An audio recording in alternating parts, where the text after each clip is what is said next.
much we lost. You will not take away my strength. You will not take away my strength. No.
Shoulders, I'm showing stories told. Watch the fire burn away the cold. I am rising from the dust, despite how much we lost. You will not take away my strength. You will not take away my strength.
At SteelSeries, we make the headsets, mice and keyboards that the world's best gamers win the most with.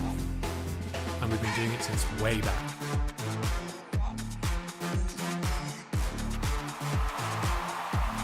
It's up to you how far you go, but whatever you do, go for glory. Week 4, day 2, you know what that means. It means we just reached the second half of the split. So from now on, it's revenge times for all the teams that lost. And for the other teams, they have to step up if they want to take lead in this league. We're talking about NLC. We actually have no idea who will be first at the end of the day, because somehow we might end up with another 5-way tie between the teams. To talk about this and much more, let's introduce the desk. We have the return of Initialize, but also the first appearance of Rev. How are you doing, Rev?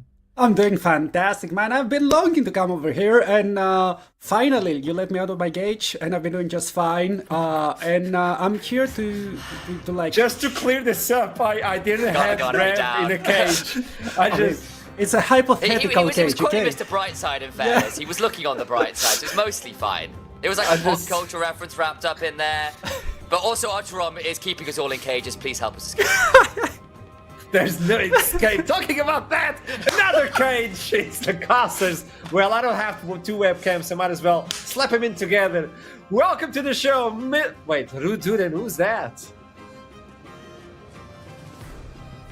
No, Ruddy, you can't do that. My eyes are down here, bro. My eyes are down here.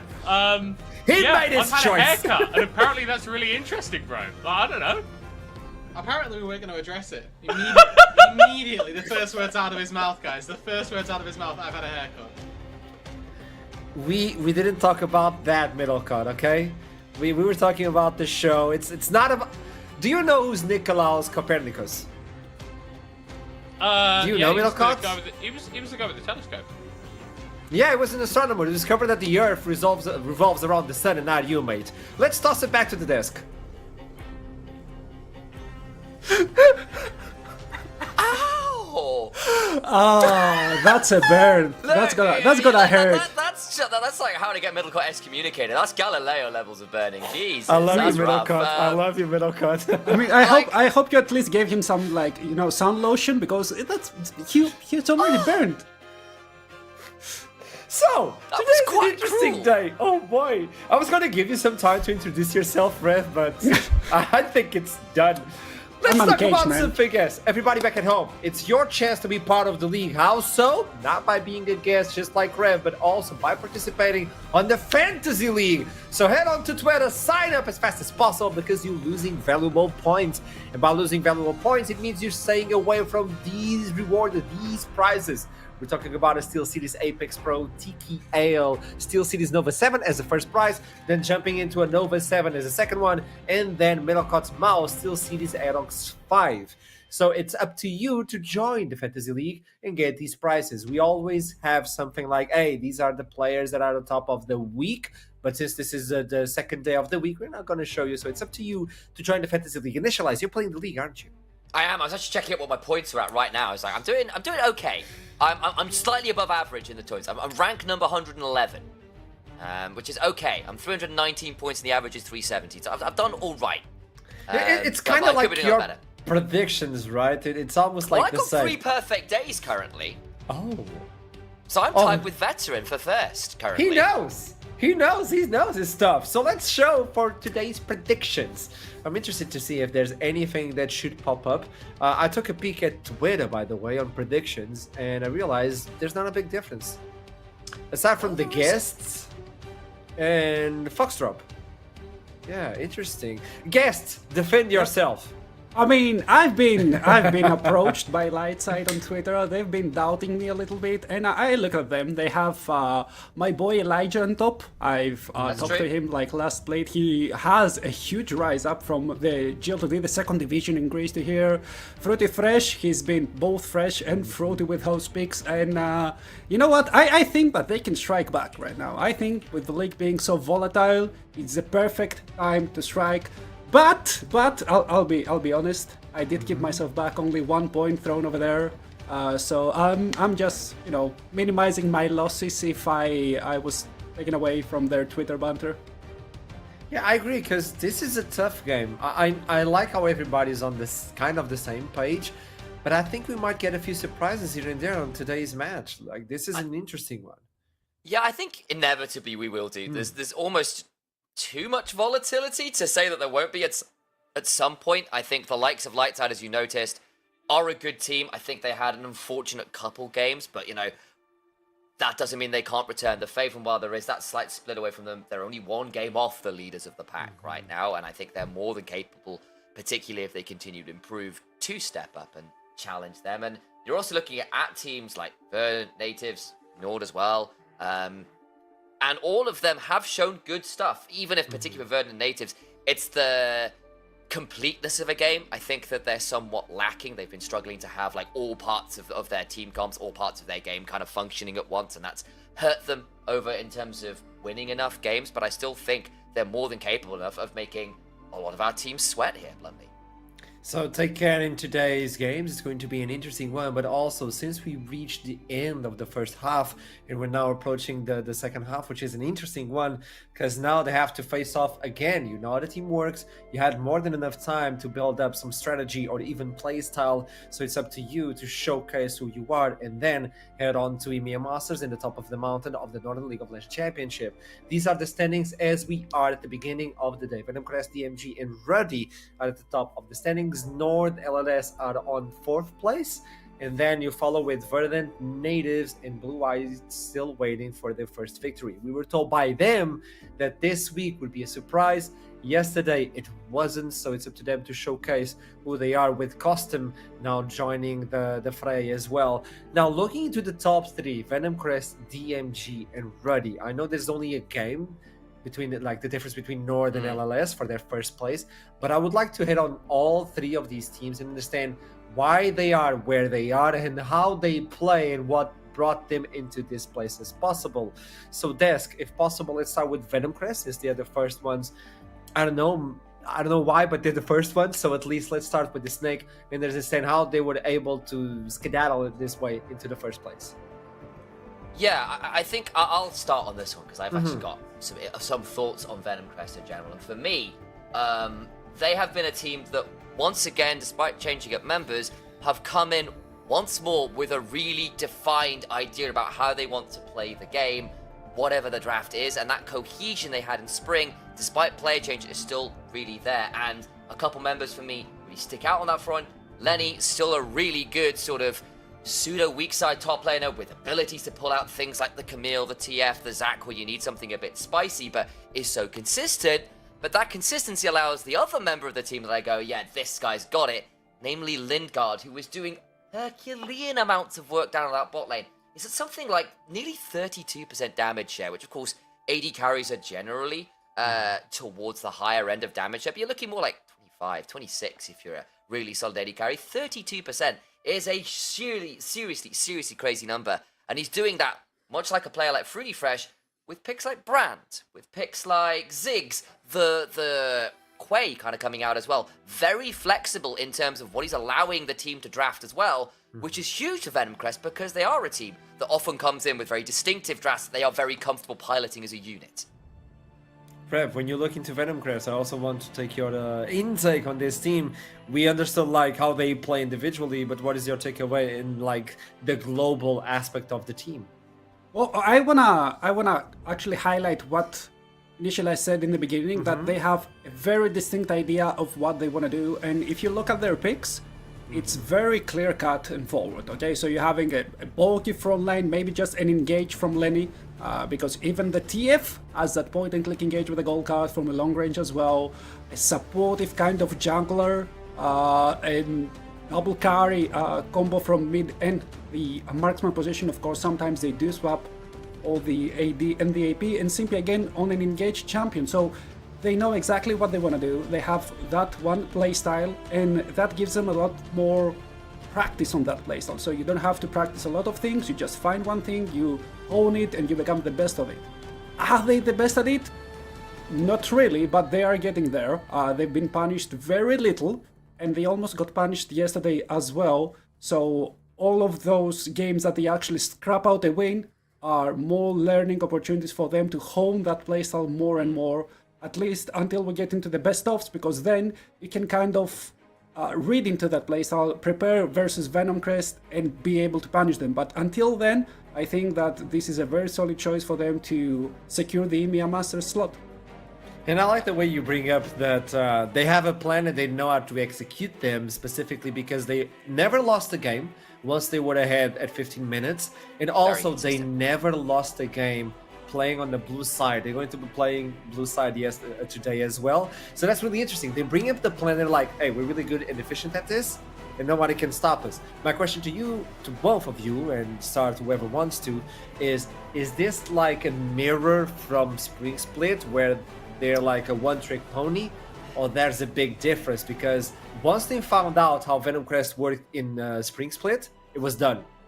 Do you believe the same can happen on Summer? So I think I disagree in the sense that the style they play is more universal, whereas the style in Spring, let me kind of explain that. The style in Spring was they would do things like very heavy engage from the jungle, which could brawl-ish in terms of things like the Viego, but it'd be paired up with things like the Pike, and it was all about resets, early skirmishing, early snowball, and they were really good at it, but the win condition was a lot narrower. They needed to get that Pike rolling, that Viego rolling, getting the goldies, and they were fantastic at doing that. But if teams would start like really banning that out, they didn't have as many options. The style they're playing at the minute is pretty universal. It is maybe a little bit of something weird from the top lane, but generally speaking, supportive jungler, like an Ivern if you want something really weird, but it's a supportive engaged jungler with double carry, arguably with an AP carry pot lane so you can get that magic damage in somewhere, which is again, kind of that additional bit of spice, and then an engaged support. Double carry, front line, additional top lane counter pick / tank.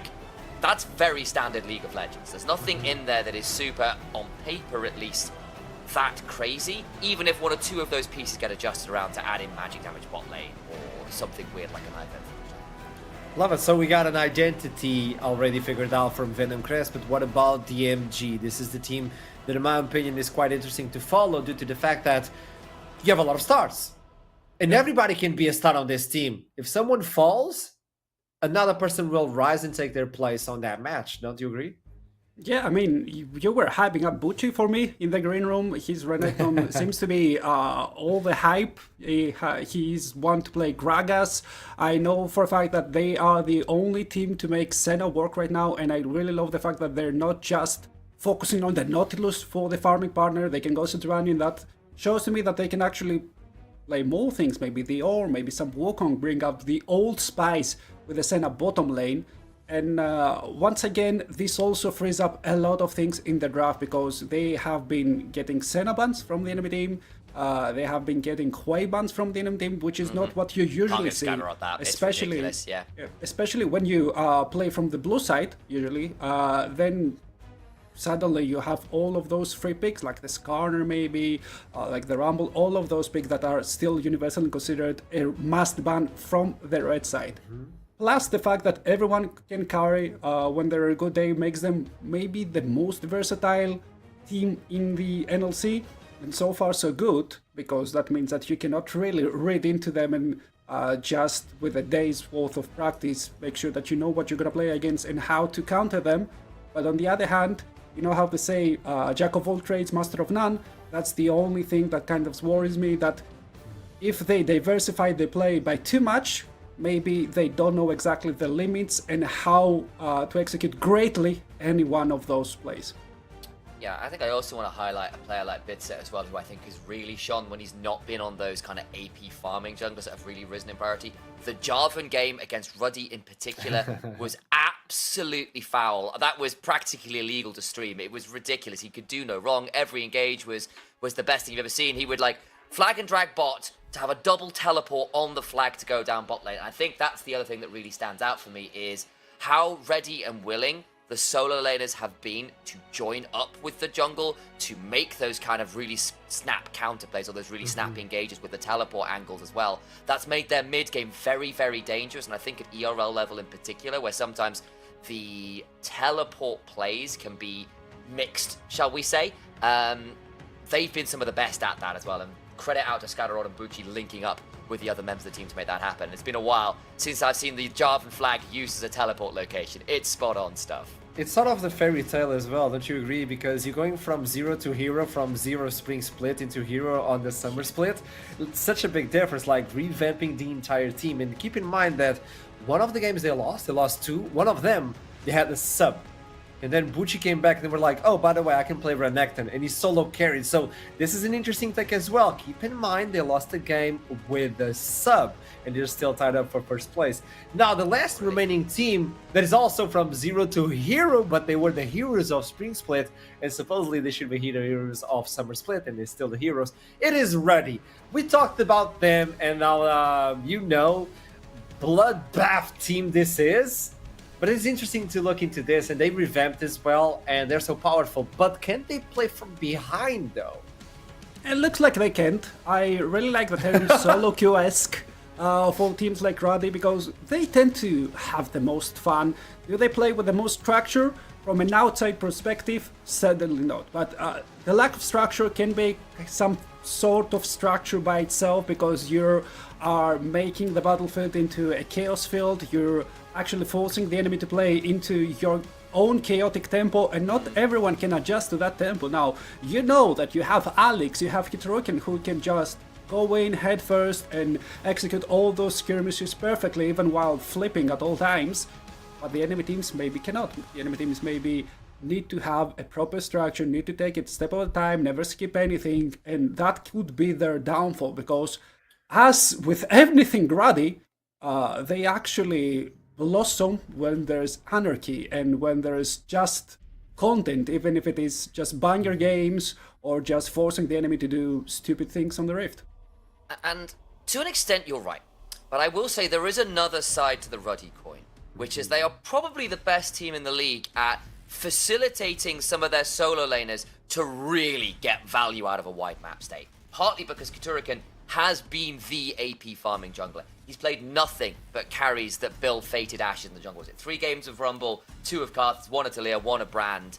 And part of the reason they snowball so heavily and they don't often have to play from behind, because with a lot of the champions and comps they are playing, if they are behind early with things like the AP jungle, it's all about gathering resources, then of course it's going to look bad, because like, okay, well, my Brand is behind the game.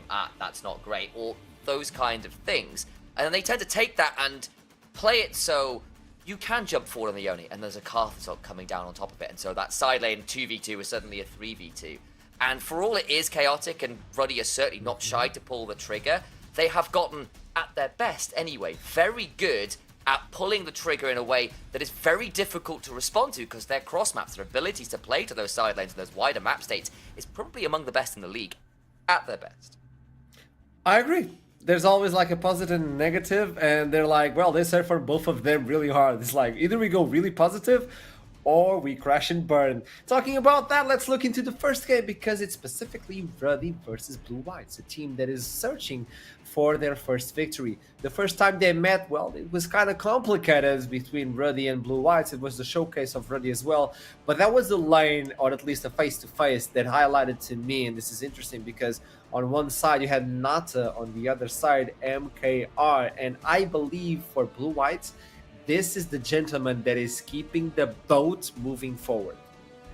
Is it moving forward though? That's my big question. It's because moving. Yes, you have all those numbers, you have all those statistics, you may even have the eye test with your side, but in the end of the day, an L is an L. And if you cannot have any advantage that you create from the bottom lane transition towards any other way, or you play your mind off with Jinx or with us, and then you still can carry, it sort of falls on you as well. Yes, the team cannot facilitate you, but you can't carry yourself. So I may come off as a negative Nancy, and to be honest, I am. But I think it goes both ways. So your team should help you to carry when you're the one shining star of your team, but you should always help your team as well. And there's some sort of broken connection there in the Finnish squad where they can start the engine, but I think that they cannot get the boat moving. Yeah, and obviously the other thing that's this graph doesn't really show a lot of is obviously the things that you'll notice for Nata in particular. 9th in terms of KDS, means realistically the worst in the league. You're looking at the damage percentage as well, way down the bottom. But if you look at those numbers by themselves, they're going to tell you that this guy's not great. But the moment you start interrogating it, what you'll realize is that's partly just how Ruddy play. I've just talked about it earlier. They play the map very wide. They don't play really team fights until a lot later on, once people have gotten solo kills or 2v2 kills, and then they're snowballing ahead and fighting in the enemy jungle, not necessarily around objectives as consistently. They aren't necessarily content to wait for the 5v5s. They like to play it a bit wider, so Nata is often left to his own devices a bit. He's not often the main star, even if he has often got quite a wide champion pool. The ability to pull out a Vayne and take it away from Bill. I saw him and Built and Surty chatting in the NLC Twitch chat last night about the fact that their AD carry had stolen away the top lane pick, which says a lot about what Vayne is right these days, but there we go. And as a result, sometimes I think Nata ends up being less of the core part of Ruddy, as a lot of AD carries have been in NLC. We are into picks and bans, and maybe we can leave that discussion for the casters. Can I just state that, damage percentage in Ruddy is such a fake stat. Exactly. When everyone's playing cards. Like, you can have 1500 DPM and you can be the third damage in your team. So yeah, it's a fake stat. Alex exists, so that alone So is does Katurika, something. who's playing Karthus. Inevitably, the damage is It's going to be not wild. fair. And Nata has improved a lot, in my opinion. Ever since the beginning of the split, he has improved a lot, tremendously. So that is also something we need to highlight. Well, that Rumble is specifically targeted Build because when they matched each other, Veluxa got destroyed by that pick specifically. So that's another one I want to take into consideration. The top side Build is on a revenge path. He said it himself on the interview, and Veluxa needs to step up. But now you have Costum in the mid lane versus Alex. Yeah, and the other thing that Ruddy have for them is a couple pocket picks that people feel like they have to deal with or need to have an answer to. The Zac and the Karthus are like nearly permanently banned against Ruddy because a few times they've got them. Katurikan's run kids over with the Karthus. It's not been close. It has been the older brother holding their hand out and preventing their little brother hitting them. It's ridiculous. And Alaric and Built both play the Zac, so that flex option has been really difficult to manage. So Blue Whites will lock in the Jinx. It's for MKO. We're chatting him out. He's been the backbone. But because of some of those very pocket pick bans that Blue Whites feel forced into, Ruddy is still getting some pretty nice picks. The Talia's a flex. Katurikan plays it super well, of course. You're getting a Rel, which is pretty high value as well, even if I feel like the Leona has largely been slightly higher up the priority list in general in esports, but it's still something that Alaric is very, very comfortable.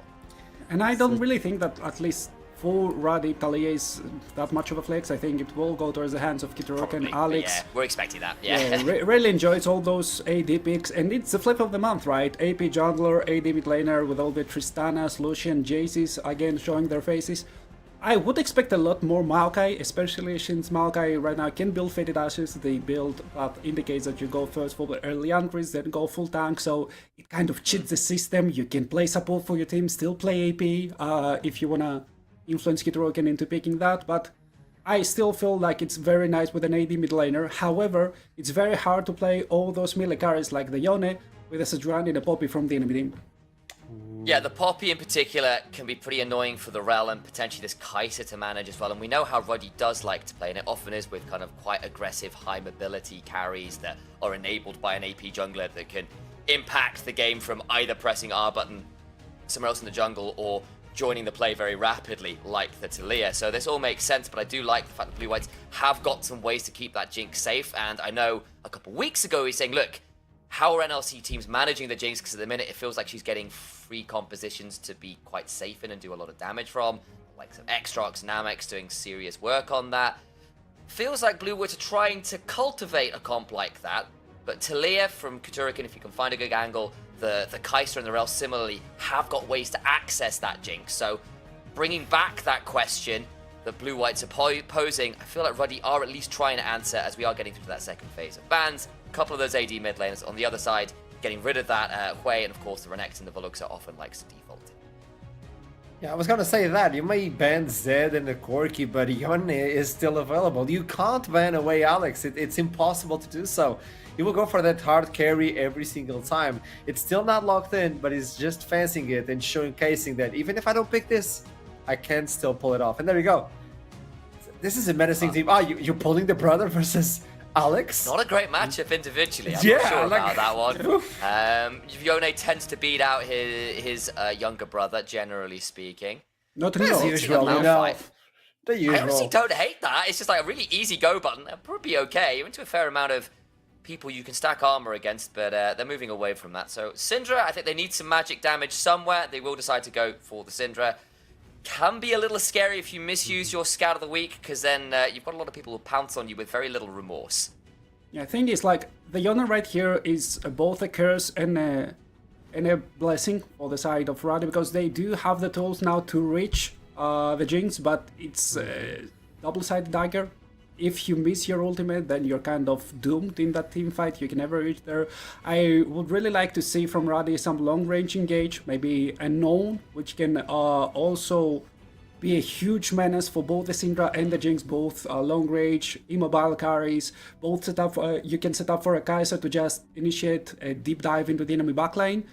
Now, for the side of blue-whites, it is honestly quite a boring composition. You do have ways to protect. Oh, Is wait. that locked? Okay, Oh, so yeah, for those who yeah. don't know, Built is a Riven one trick, and it was regularly banned against him. Occasionally it gets through, and now in this game, what we have is two very, very aggressive duelist AD solo laners with the ability for a Kai'Sa, Rel, and Taliyah, particularly the Kai'Sa and Taliyah, to press R and suddenly make any side lane a 3v1. And you've got a Gnar who's okay in side lane, but if your Mega Gnar bar is poorly managed, shall we say, we've seen them punished. And Syndra as well has kind of fallen away a little bit recently, because it does feel like it's not been that easy for her to side lane, I think. I mean, This is a rough one for Blue Whites.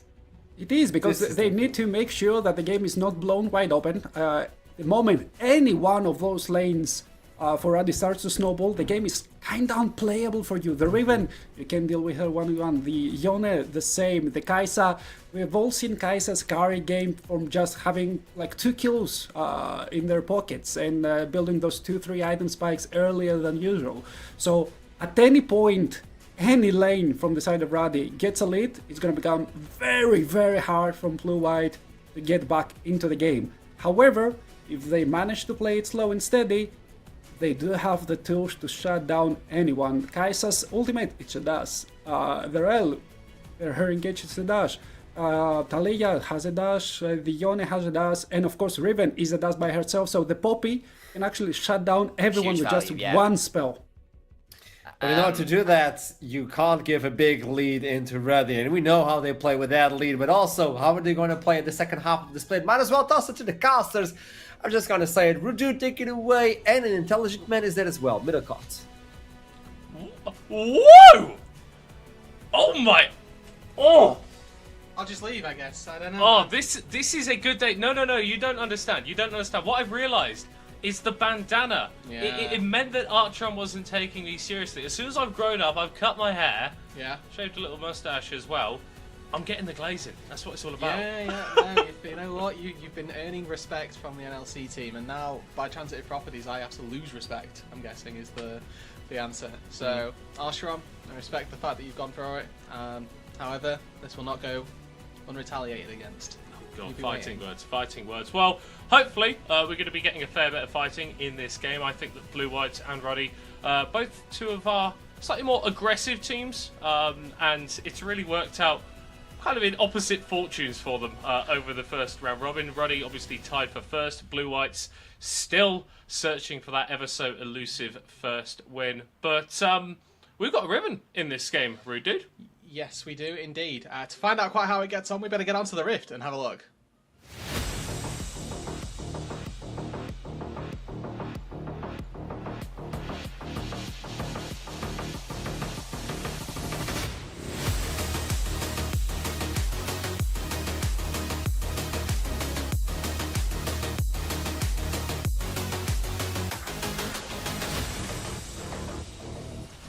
Hello there, everybody, and welcome to Summoner's Rift. Hi.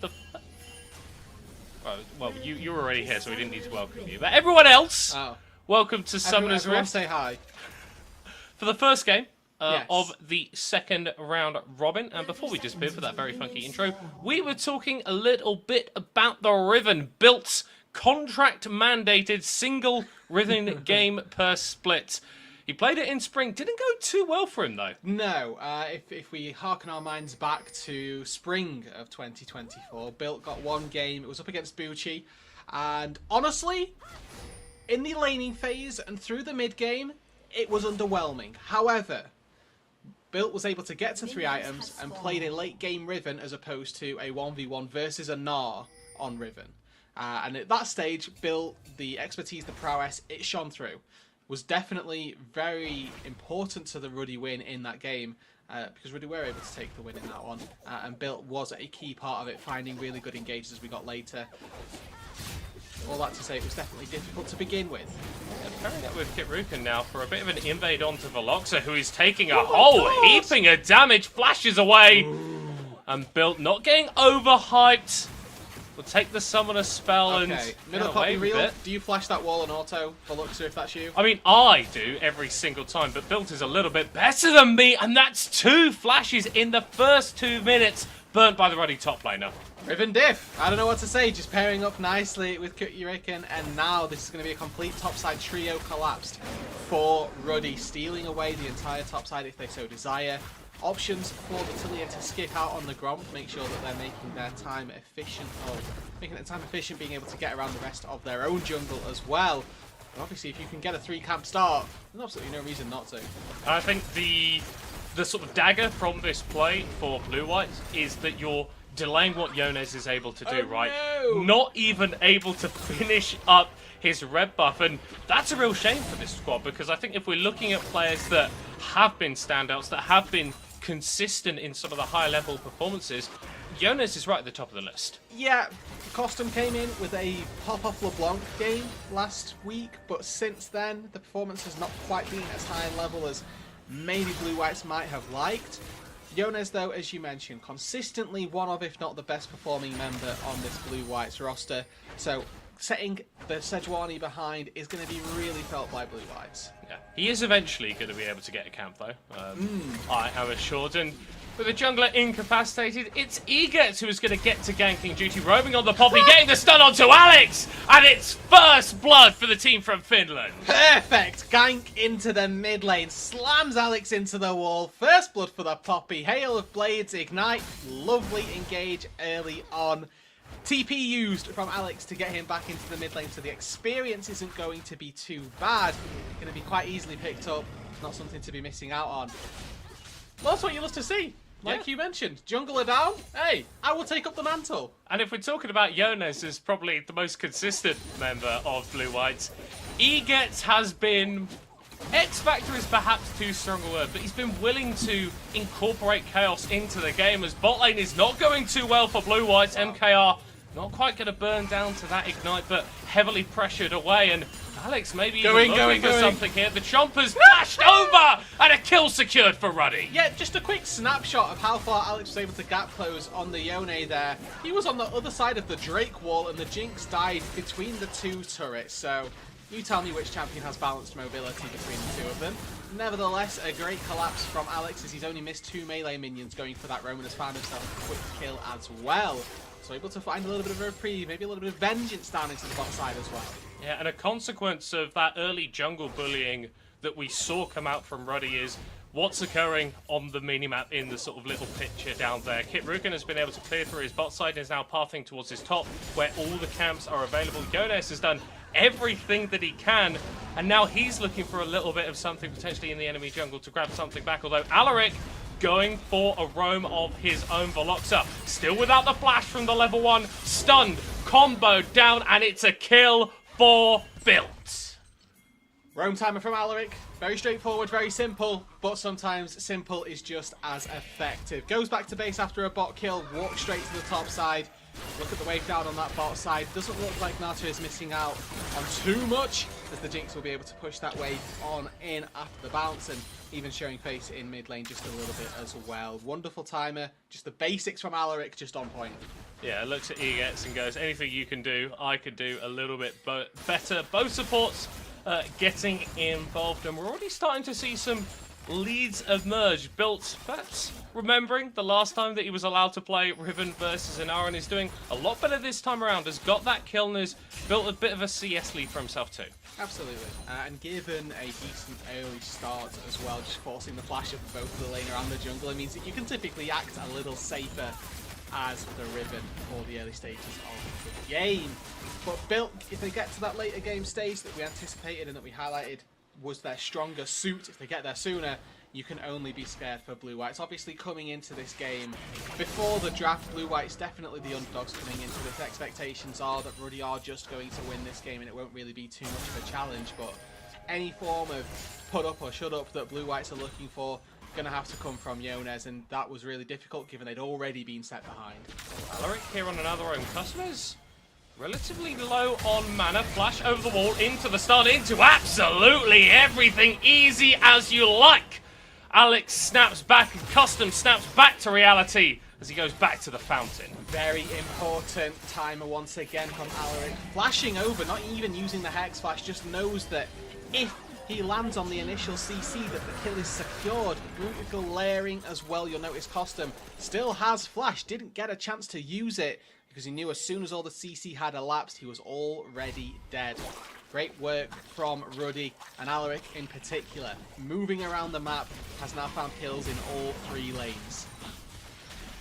First dragon picked up by Kit Ruken a little bit earlier, and now Yonez going for a trade onto at least one of these grubs. No one from Ruddy really in a position to contest him, but they do know it's happening. It is on vision, and Kit Ruken is pathing towards the top side. Do you think that the junglers took like an oath with one another to go on ganking strike this game? He gets potentially under threat here, gets the shove back onto Alaric, but cost him about 85% of his health bar. I don't think that's a worth trade. No, probably not, to be honest with you, Miguel. I personally would not take that trade if I had the choice of doing so. But he gets, as you mentioned, one of the more volatile players, I think is a word I'd go to use. MKR in trouble. This is not looking good for Blue Whites, and I was... Still has ulti. Oh my word, Nata just diving under the tower, takes a couple of hits, and MKR might be able to secure a kill here. No summoners on Nata! No life for Nata as he gets flashes over and will gladly sacrifice himself for the W. Okay, the important part about all of this is that the wave is really bad for Ruddy's bot lane, so MKR here getting some much needed assistance. Built spotted by the sweeper there, 2 versus 2 top. Stun going down onto the Riven. Kit Ruken going to be able to throw out the pebbles, but gets slayed before he can do anything. Built as uses ultimate as well, but Custom is roaming over, and this is not looking good for Ruddy. Okay. That's 2 kills in the skirmish for Blue Whites. Alex has to snap back, gets the ult onto Zedrani, but knocked away by Eagets, but not before he gets the kill. It's chaos, it's madness, it's 5 kills to 5, and Blue Whites are giving as good as they get. MKR not quite able to dodge away from the stun, will get chased down in the bot lane. Nata with blood on his hands. Other than the overstep, just 1 step too far from MKR. A beautiful sequence of plays from Blue Whites gets them right back into this game. Kills onto all of the important targets. No! There's 3 kills on Poppy! A little bit of a disaster there, but your Syndra got to Luden's companion. The Gnar picked up one of the kills as well, so Volux are not feeling the worst in the world. Either way, the big win is that you're denying time on the map, you're denying that experience as Built's not quite got the all-in for Veluxa as he tries to crash this wave. And this is one of the sketchy things sometimes about playing Riven into these range matchups. If you can get on top of them, then you just absolutely destroy them. But I think Gnar has just become such a staple in pro play over the years because of his ability to kite out these melee top laners in that form. And even if you've got 4 dashes in your kit, sometimes it can't be enough.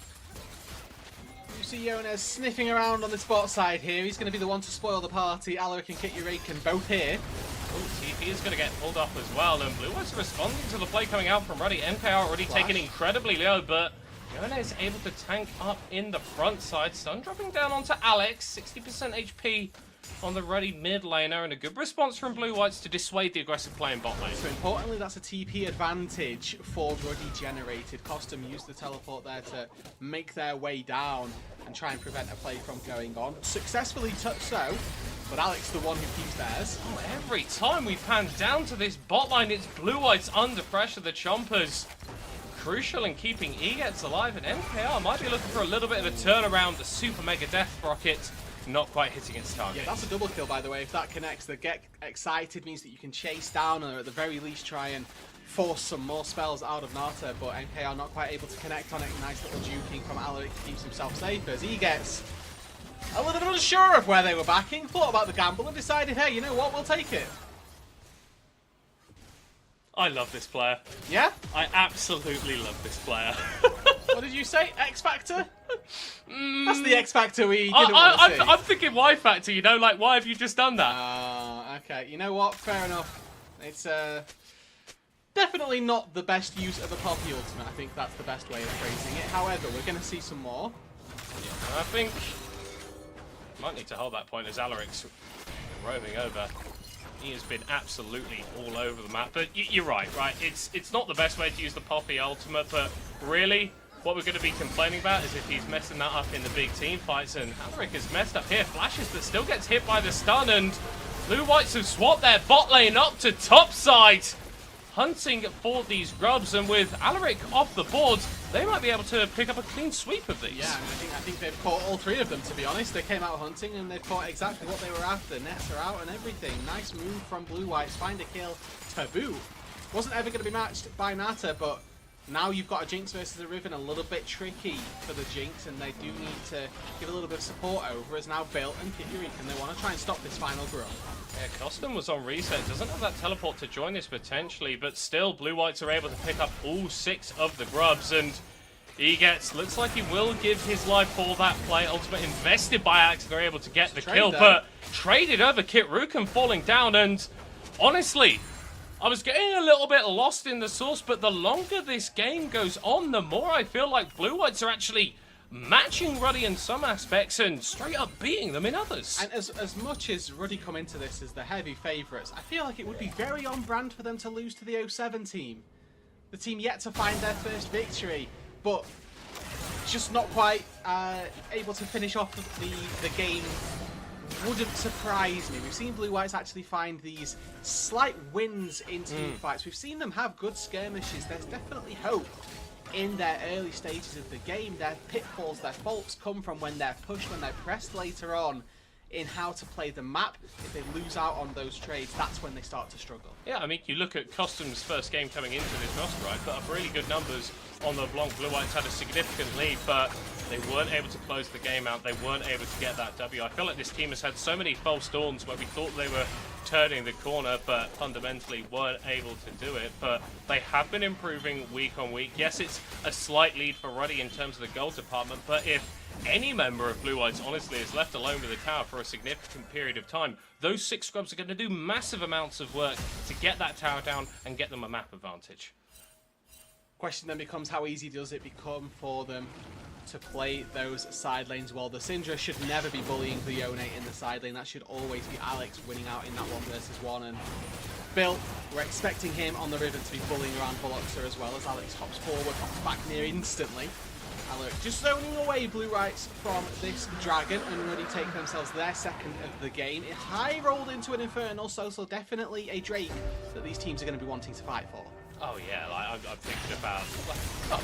there's no point listing all the champions off because they're all disgusting with that. Soul Custom flashing away. Patient, waiting for the key CC to be channeled by Kit Rukan, and boom, the summoner spell to get away. Ruddy now investing a little bit of time into getting control of this top side jungle. Veloxa potentially caught out here by Bill, isn't able to catch the boomerang, so that is on a pretty significant cooldown at this point. And whilst the top side objectives for the first 14 minutes were all Blue-Whites, it looks like Ruddy's going to grab the Herald. Yeah, but look at the bot side of the map. Looks like MKR is going to be able to link up with his support, grab that first break. What are you doing? You are just going under the tower, crosses away from Yones. It's going to drop down for this one in the end. That was a spicy play coming out of the Ruddy bot lane. Hey, you know what? I'm there for it, to be honest. Diving enemy mid underneath their tier 1 sends a bit of a message. Also, Alex down on this bot side, winning out 2 versus 1. Now he's got support. TP. Oh, here comes Built. There goes the hammer. Whiffs. Barely clips Built. The double ultimate. The fate is sealed by Alex as he gets 2 on the bottom side of Summoner's Rift. Alaric there as a mere cheerleader. The solo laners for Ruddy step up huge. TP from Built comes down and a double kill for the Yone. They put a stop to the siege in the bot side. No cross-map for Blue-Whites today, as they stop the tier 1 in the bot lane falling from their own, and Bilt's even going to be able to claim first brick himself. And it's feeling like a Blue-Whites game. Another early advantage game with the skirmishing that Ruddy have become so famous for in the NLC starting to pay off. Yones with a small incursion into the enemy jungle to just try and grab something, but he pays for it at a heavy price, a heavy tax on his health bar, but not quite his life. And now a game which has been close is starting to fall more in Ruddy's favour. And these are those situations where we memed a little bit earlier on as Kirukan a little in trouble. Or is he? Boxer here, gonna get thrown back, and Alaric gets the stun off. Oh! Big ulti coming through to take down the enemy jungler, and Blue-White still showing fight as much as they can. Nata having to cleanse and flash away to escape. NKR having just invested the ultimate, isn't going to be able to use that to snipe down his opposite number, but that's another tower falling in the top side in favour of Ruddy, and Blue-White still yet to claim their first. Those 6 grubs might look to do it mid lane. Nata fairly weak underneath that tier 1 turret, and with a Jinx as well, as we've highlighted, turret should go down. So in terms of value on the map for a single turret, MKR coming out on top, but the way that Ruddy being able to play around these side lanes, it's going to enable them by having a longer lane to play through. The Riv and the Yone are going to be much more comfortable. The more these side lane turrets get taken down, they have a longer lane to chase through. They have more chances to take those fights versus a potentially overextended Costum. Well, look, sir, whoever goes there has now got to be even more careful. I think an important thing to highlight, right, is so often we look at a team taking mid lane tower and let's go, okay, now they can open up the map, now they can start to play a little bit more. But because of the specific map state that Blue-Whites find themselves in, with top tier 1 down, with bot tier 1 down, and going up against 2 incredibly strong split push laners, it's actually quite difficult for them to assert themselves as much as they would like to onto Ruddy. MKR getting asserted on in the mid lane. Nothing that he can do, as it's kill number 3 for Nata. Yeah, somebody needs to start warding that Raptor brush away from Alaric. That's the second time that we've seen on camera a successful flash/hex flash play into the mid lane. Unfortunate that this time it's MKR that falls flat, as Built with a good trade down on that bot side. Has the Black Cleaver finished already? Tiamat to get some nice animation cancels going also. Now we're going to have to wait and see how long Veluxa can sustain in this side lane, because this is beginning to be the timer where Built is going to start to take over. And we talk about timers, we talk about ticking timers, right? That Infernal Soul that Ruddy are going to be playing towards with those first dragons taken. We've got dragon number 3 spawning in 30 seconds. Resets coming through from the red side team, as powered up as they can be for this objective. Nata on 2 items, Alex on 2 items, Built on 2 items, matched in some respects by their opponents. But if he is getting chucked out like this, I'm not sure that Blue-Whites can steal this dragon away. Costum now engaged on by Alaric, but a very well-timed keeper's verdict keeps the mid laner alive. Yeah, he gets there, had the 3-pronged thought process. Okay, I'll channel the ulti to get rid of Bill. Actually, I'm out, never mind. And then all of a sudden saves his Alaric mid. gonna get exploded by the unleashed power. Alex still pushing in the side lane, so Ruddy emphatically outnumbered. Built gonna flash over the wall, but Veloxa looking for the chase. Another dash is gonna get the Riven away, so Blue-Whites able to stop the dragon stacking, but it's not without cost. Even more gold going into the hands of Alex on the side lane. This is a conscious choice from Ruddy, respecting that Alaric going down is they're absolutely not fighting. Alex had teleport that entire time, might have been able to make the difference in a 4 versus 5 with how strong he is, as Nata in a little trouble, but... I think Veloxa might be in a little trouble, just about dodges away from the Fate Sealed, as that Immortal Shield bow preventing any further aggression coming out from Blue-Whites. I'm liking this from Ruddy, that they've constantly been looking into this topside jungle, trying to exert themselves, trying to put pressure onto Blue-Whites, but Eagles doesn't seem to care at all. Custom flashing for the scatter, but only finding Nata. Veloxa going to be able to go over the wall in just a moment's time, has the Mega. Looking for the Nars. Built is going to be chased down. He gets on the other side. They're able to take out Alaric. Both supports off the rift. The jungler off the rift as Built gets thrown back into Blue-White. Veloxa, what are you doing, my man? Ruddy take over around the Baron and wipe out Blue-White. And it was Blue-Whites that started that charge, but Ruddy the ones who put a stop to it. They will claim the Baron as their prize, and cement their chances in this game. 20 minutes and 20 seconds and the Baron goes down. 5 minutes ago, this was an even League of Legends game. 20 minutes though, Ruddy in full control. Credit needs to be given for Blue Whites. They have attempted, they have tried, they have thrown themselves into the meat grinder of Ruddy. But the meat grinder has done what it always seems to do. Skirmish, outfight, find advantages, and Ruddy look like they're going to be keeping a hold of their possession of first place. And I want to give another shout out to the support for Ruddy. We talked about their early game moves, Alaric, but it needs to be emphasized once again how he set up every single lane for success in the early game. And now we're seeing that be paid back. Bill is popping off in these team fights. Alex, exceptional on the Yone again. But this lead, the advantage that these solo laners had, would not have been as far ahead, not as strong, without the early roams from Alaric. I'll tell you what though, this is looking a heck of a lot better for Bill as a Riven game than the last Definitely. time I played it. Maybe, you know, the reason it was mandated last time was because as one single game, it was a bit shaky. This time it's because it's going to start drawing bans again. Okay, that's what I'd like to see. We haven't seen too much focus on the Riven in terms of the pick ban phase. It wasn't really something that the teams feared, and Here we we're go. going to be seeing Another a little bit more of that fear. Now engage coming out from Ruddy. Egetz with his last breath knocks 2 members to safety. This tower on the bottom lane, the last tier 2 that Ruddy are going to be looking to take down. That cannon minion gonna wail on it as Custom stood in defense. W.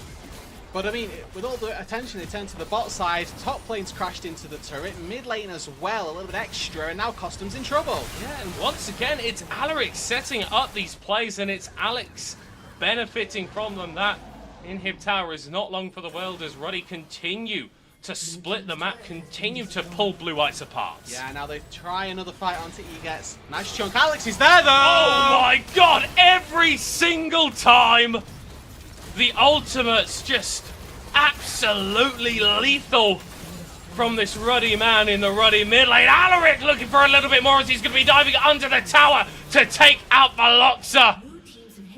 And Ruddy make this game look like it was never close.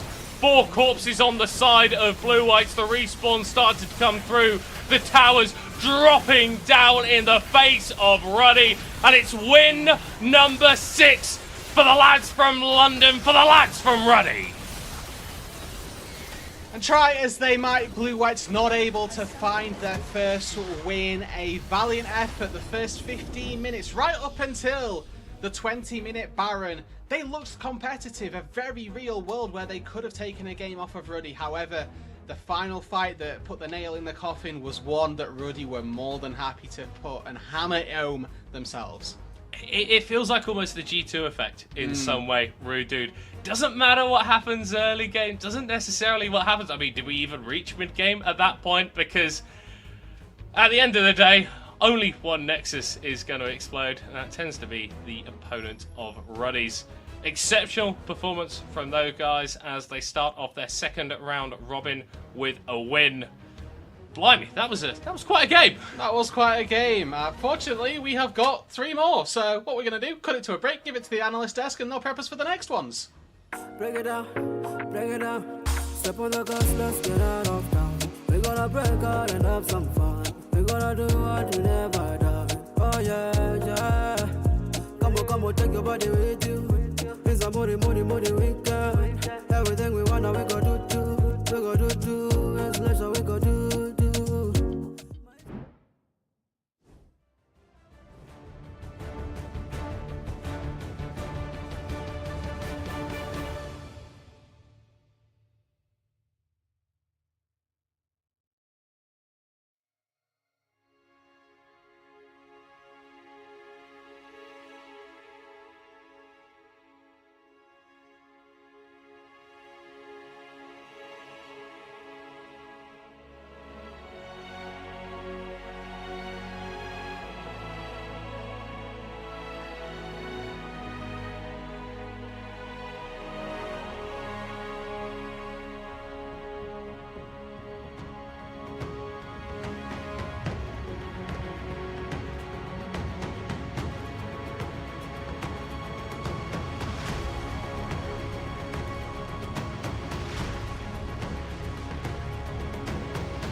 Ruddy take yet another win, isolating themselves at the top of the standings, but I will not admit anyone who tells me Blue Whites was not this close to surprising everybody.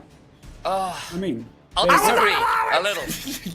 Disagree. You go first, Red, but I do disagree. I mean, There's they reasons were. for it. They got sent so far behind early on in the game. Then they flipped everything around. Eggets was farming the whole Summoner's Rift map, but it wasn't enough because you're playing versus Ruddy, and Ruddy have been born in that chaos. They were molded in it. You didn't see structured League of Legends. I did. They were proper lads. So. You can't actually count Ruddy ever out, and to be honest, they were never in any deficit. So anytime that they had a tempo move, they were capitalizing on it. They were finding those skirmishes. They were punishing MKR time and time again. And a Jinx without time on the map is no Jinx at all. Yeah, and I think on top of that as well, some of the on-screen moments look good. Eggets in particular, that Poppy was really, really frustrating with the roams out of lane to turn what were 2v2 and 3v3 skirmishes, particularly on that blue side jungle, into a 4v3, which caught Ruddy off guard a few times. But it always came at cost. It left MKR in a really difficult position without his flash. Or on the other side, suddenly, okay, well, we've gotten the pick and so we've lost 2 tier 2s. Nothing came for free. And actually, despite some of those on-screen moments going relatively even, the gold leads kept growing because of the CS numbers, because of the towers, because of what it was costing Blue Whites in order to try and punish some of Ruddy's placements and assumptions of where enemy team members were on the map. And I will shout out, catching Alaric out a few times in that topside river could have cost Ruddy once or twice. It'd been a little later in the game. Baron was definitely a possibility if he'd been doing that a little later on. So they got away with it a bit too. So I'm sure there'll be some conversations about that. A new page for Blue Whites, but also a new victory for Ruddy. Yet again, they outstand themselves. So let's conversate and talk a little bit with the coach himself. Wolverine, long time no see. There he is. Wait, hello? Yo. I got sound now, I got sound. How you doing? It has been a long time. Yeah, it's been a minute. A minute. Okay, you end the first half of the split first place, and now you get another victory versus Blue Whites. But what is your takeaway from the first half of the split? How are you looking into the team? Tell me, how proud are you, or how mad are you? Because I know you have some weird takes and I want to take them all in. I think we've had a really rough start. We lost to some really awful teams. We had a lot of things that were just outside of our control that made practice very difficult. So we've not had a good start at all. I think players are feeling frustrated because things aren't going smoothly. I mean, I'm not even immune to that. I felt a lot of that frustration. I mean, even before that, I lost confidence in the off season. I felt like I had to do things different, second split. I had to kind of change my bag, but then I didn't have as much time this split either. Missed a lot of scrims. I don't think I ever really got over that. I feel like if I'm not putting in 8 hours a week, I start feeling like a bum. So starting the split, it has not been good. First half has been rough. It's been real stressful. But at the end of the day, job's got to get done, right? A lot of things are not going to go smoothly. Probably most things in life, things that should be easy, aren't going to be easy. But at the end of the day, we know it has to be done. Lucky for us, we're blessed. We have an easy job, right? Why? Why is that so? This is a bum league. All we really have to do is we put in the work and we come up focused on game days. We will win the league. So we have an easy job, but we have to get to the point where we're ready to shut everything else out and just focus. Things didn't go smooth, things didn't go well. It doesn't matter, right? No one is gonna come do that for you. We have to just focus and forget anything that's happened. And we got our 6-2. We have a good start standings wise. We have a wide berth. We're pretty much locked playoffs. So we have a lot of time to get to the level that we need to. So riddle me this: when you look into the idea that, well, as long as you put in the work, this is an easy league for you. What happens if at the end of the road, the first place is not yours? I don't think it matters too much. I mean, I'm focused on just the level we're playing at, and we don't care about lower bracket run. I imagine we will place an upper bracket, but at the end of the day, it doesn't matter.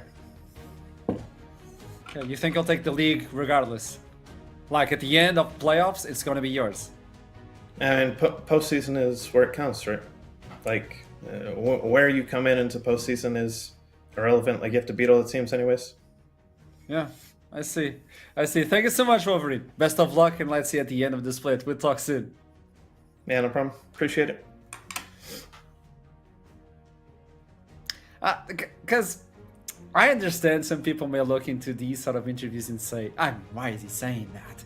In my opinion as a host, it's like, hey, I like that, because if you slip, I'll be there to make you like pay for that. I mean, especially after you called a bum leak, if you get slapped back by the bum, that's saying something. And yeah, you're saying that you had some troubles, but you're still not the cleanest. I will respect that statement if they actually go ahead and win the whole thing, but if you don't, that's some karma up there. Initialize, I see it in your eyes. Let it out, I think let it this out. is also like, if you want to know where Ruddy get their swagger from, that's the kind of statement that shows you that. In largely, I think, a positive way as well. Of course, it makes you a bit of a villain. Right? You're going to be out there, be arrogant, be confident, believe you are going to be the best, and the journey's just an inevitability, right? That you are going to be the ones on top of it all. We're just better. It's the statement, right? I but like when you it, get yeah. to lock in Yone Riven, style in the solo lanes, block in things like the Kai Sorel, punish the Jinx for when they're being left alone, that is the kind of confidence that Ruddy have used to build the style of play that they do. And yes, it sometimes gets a little messy, but that's because they're always willing to take the skill check. They need to get a little bit better, I think, at reading where enemy members are on the map and maybe being a little bit more respectful of what enemies can do. But that kind of just inimitable confidence is ridiculously hard to overcome, assuming they are actually learning their lessons and not getting too blind to the flaws they need to work on. To end this matchup, we need to highlight the MVP, and you voted for Alex, but at the end of the day, it's not him. It is Rel. Alaric is actually the MVP. Middlecon asked for it, and I mean, we gotta hand it to him. Like, he suffered enough. So yeah, Alaric is the MVP. I mean, I don't really agree. He got punished a lot for a lot of weird decisions, but at the end of the day, he had some highlights as well. Okay, 3-4 man, Magnus Storms, Big and odds, so yeah, on. yeah. So yeah, as a support player, sorry, I respect the decision and I keep it close to my heart. But as an analyst, I think, it's also fair to shout out that actually one of the big things that Alaric really did help do was when MKR had the flash and the barrier blown, that Rel was permanently attacking the Jinx. Wasn't roaming around the map as freely and effectively as he gets, that's fair, but was consistently making sure the Jinx was pretty miserable in bot lane. And that was quite important as a part of that Ruddy win condition, I guess. Now- It's not like Alaric had a bad game, and there were some real moments that I think definitely stand out, particularly in terms of making sure the Jinx had a miserable time in bot lane, as I said. Now we move on to LLS versus DMG. We wanted to talk about this one. This is an interesting one. Last time they've met, Bucci with Cassandra destroyed Elijah as a Varus top. Will it be the same? I don't think it will, because I want to focus on the mid lane. Let's showcase the mid laners, because there's a lot to talk about this. Actually, the top lane, apparently. I thought it was top lane. That's what Wait, it's mid lane. I wasn't prepped It's for that. both. Don't worry, we'll talk about top lane to begin with. spoilers. But yeah, I mean, this is some, I'd say some typical top lane champos. If you discount the Varus, of course, together with some other marksmen, have been slipping their way into every lane, if I'm being honest with you, even the support ones. So some numbers kind of lie. I don't think like the KDA really matters when you're playing top lane, especially when you're playing all those frontliners like the Renekton, the Cassante, the Gragas. You need to get yourself in there. You need to sacrifice yourself for your team's benefit, but I'm mostly looking at the XP differential, because if we're gonna see a replay, a grudge repeat of the first matchup, you need to be ahead in XP, you need to be ahead in gold. So especially when you're picking all those immobile and scaling carries, you need to actually stomp the lane for it to matter, because otherwise, you just, once again, slam a Cassante. That's the easiest blind pick on the planet right now. But keep in I mind, think that's Bucci destroyed as a Renekton as well. The Gragas, you specifically highlighted that one as well, Initialize. Yeah, and he has kind of been a bit of a... pretty much the only player who's been really focusing the Gragas. He's been very effective on it, and I think the fact we have seen, yes, he's got this pick that he likes to go towards, but he has got other champions he's been successful on, is great news, especially considering the consistent level of play he's been doing. I do have some questions about Elijah in terms of what happens if he doesn't get Cassante? Or what happens if the Cassante doesn't work because it's being answered, because you can pick things like Rumble into it, which can really bully the Cassante out. You can play Varus. Bucci can do that. Yes, but the only champion he's got wins on this split is the Cassante. Everything else hasn't worked out. And that is why, for Elijah, the level has improved, but I do need to see him succeed on something that isn't named Cassante, or I think it might prove to be a little bit of a paper tiger, and the moment you start looking into it a bit deeply, it'll fall apart. But I also believe it's like a coach situation, because he asked, like, I want to bring a new champion. Allow me to play other things. So there's a window. I think he needs to go on that window right now. Tell me, Rev. I mean, I think it's a little bit of a team situation, because when you have Sumi and Fruity Fresh on your team, all of the focus goes towards her, okay? You are doing what you can to enable those people to play their own specific champions, like the Tryndamere or the Relion Soul bottom lane or the Swain, and so it goes. So I think now that the Cassante is actually banned from their side, it kind of opened up some other tank ideas. I'm thinking of Horn, maybe Zac, all of those picks that can be kind of line picked versus another player that doesn't really play carries that punish all those tanks. I don't remember to have seen a Camille or something. This is weird, because you're looking into this and you're like, wait, is this LLS banning? It should be DMG, taking away the way, taking away Cassante. There's a plan. I think there's a plan. Yeah, you have to assume so. And again, LLS have, generally speaking, decided that their draft spice, the secret sauce they're going to add in, tends to come from Fruity Fresh and his weird picks, and to an extent Sumi as well. But it means your kind of staples of your dish, of your composition, tend to be asked of other members of the team. Particularly Elijah was saying, like, look, this is the staple bet, you're going to be asked to blind pick, let's go here and we'll give the counter picks elsewhere. The fact that they are the ones banning away the Cassante and the Gragas away from Bucci suggests a bit of a change in that drafting strategy. You're absolutely right, and it does suggest a plan. The important thing is, it's a different plan to what we're used to seeing. I'll be interested to see exactly how it works out. On the other side, they've gotten rid of the Varus, they've gotten rid of the Rumble, and the Poppy as well. A first pick Skarner, it's Cassante but new age, guys. Yep. What can Bucci do into it? We typically see things like the TF. Is he comfortable to do that here? I don't really like... you know what? I don't really like anything into Skarner in the top lane. Okay, I've seen him go into Comet. I see him go any other rune. I mean, you can pick anything, even First Strike, if you're feeling kind of ballsy, and just spam it with W, you get some free money. The Get the Renekton... Q off all the time, keep throwing rocks, yeah. Yeah, Okay. and the Renekton is gonna be fine. Bucci is a Renekton monster, honestly. So I'm not gonna be too worried about that one. But the Skarner, it's not only that he can pressure lane, it's also that he can shove waves and move around the map, especially with his E ability. Just go in, cut some time, be there 5-10 seconds earlier than the enemy laner. And if LLS will start playing the map, especially towards Sumi, I think that's gonna be a huge pressure factor. Yeah, and then I'm looking at what they're thinking of trying to do. Interesting, they've locked in the Ezreal. We have seen a little bit of people in ERS deciding, actually, we can throw the Ezreal mid lane. So we'll see whether that's a decision, especially because this is Lightside, who have been really willing to flex what is the expected bot laner and what is the expected mid laner around pretty consistently. I think that's a lock-in of the Maokai as well. So between the Maokai and the Sejuani and the slipperiness of this Ezreal, you have a lot of CC lockdown and a lot of quite difficult to engage on backline. The response is pretty rapidly a Karthus. It's not an engage option from Bitzer, but it does allow you to threaten the Ezreal, who can't jump away from R from Karthus. Yet again, looking for that AP in the jungle. We saw him yesterday with the Lilia and he completely destroyed. He was the MVP. Last time they faced, it was Bucci, the MVP, by the way, for those who don't remember what happened. DMG won the first game. But now, Corki has been, like, is still on the table. Aurelian Soul because of Fruity Fresh. I don't know. I feel like there's a trap in here coming in from DMG. This is interesting.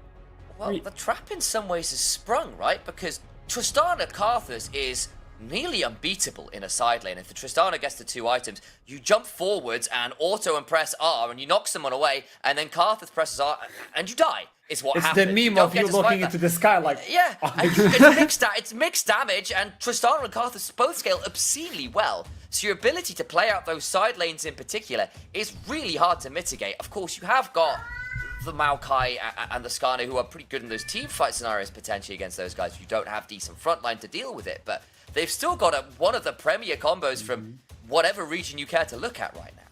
The thing is, you need to get to those side lane scenarios. You need to actually scale up to 2 items, maybe 3 for the side of the MG. Because on the other hand, I'm looking at NLS, and right now they're having a zone control poke comp. If they pick any long range damage dealer from the bottom side and then engage, it is actually unbeatable when you try to dance around the Baron, dance around the Drakes, you just throw saplings away. When the enemy tries to engage, you go in with your roots. There's all you can poke away from a long way. The Skarner can poke away because he's kind of a poke champion himself, especially with the max Q. The damage it does is absurd for a tank. So I'm looking right now at a very nice team composition if the game is slow and controlled. If you manage to just force the enemy team to answer all your Drake shenanigans, answer the grabs, answer the Herald, you are looking at a team that can actually fight very nicely and control the area when they first do that beautiful objective. I'll also note it because you've locked in the Nautilus right now. You can absolutely look towards a Senna if you want to last pick, and then you throw down Senna R and Karthus R on wherever the Tristana is, and you can be really good at enabling that option. And of course, that is still a possibility. I quite like Leona here, but I just think Leona in general is really, really busted right now between Warmogs and Eclipse. That champion is obscenely tanky. I saw a Leona earlier today survive Yone, Sejuani, Kai'Sa, and something else for a solid 20 seconds and burn all of their ultimates. It was mad. Mako getting 9,000 assists in the LPL earlier with that kind of play. Ridiculous. So they will go towards the center on the other side. Lightside have got themselves a lot of lockdown CC to try and burn people out. I'll notice it's Fruity Fresh on the Kai'Sa. So that could well be that an AP Kai'Sa bot lane and then the Ezreal mid lane. So it is still the weirdness that we've come to expect from Lightside's mid and bot lane. And still a lot of poke as well. I was expecting a little bit of the Ezreal in the bottom lane because it's a bastard duo with the Leona. The Leona passive amplifies the Ezreal damage by a mile, so you can actually explode people early on in the game as well. But the Kai'Sa is still very fine. You can go towards that full AP build and be kind of a moving board in the early game and then just start sniping people.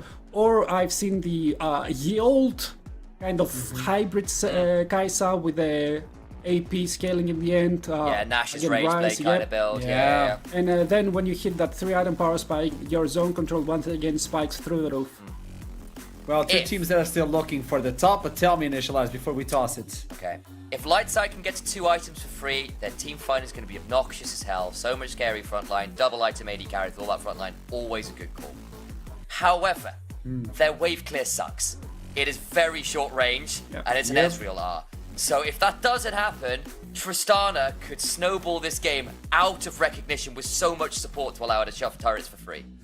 Early game might decide the entire game. I agree with you 100%. You need to keep track of those items. You need to keep track of these two teams who are looking to the top of the standings. Well, tossing to a wonderful gentleman, Ruddy and Middlecott. Mustache, a question. Just snuck it in there, didn't he? Right in there, Mustachio question. I like the framing though. Top of the table clash, because it well and truly is a top of the table clash. Lightside only 1 win behind DMG as it stands, but if DMG are able to get the dub in this game, then they do start to put a little bit of distance between themselves and the rest of the chasing pack. Equally, if it's Lightside that are able to find a win here, it puts the cat amongst the pigeons almost for that playoffs race. We're questioning whether or not we're going to have a top 3 and then a chasing 4th, or if we're going to have a clump of teams facing off against one another for playoffs. Yeah, and we'll have to see how they throw down as we jump on to Summoner's Rift.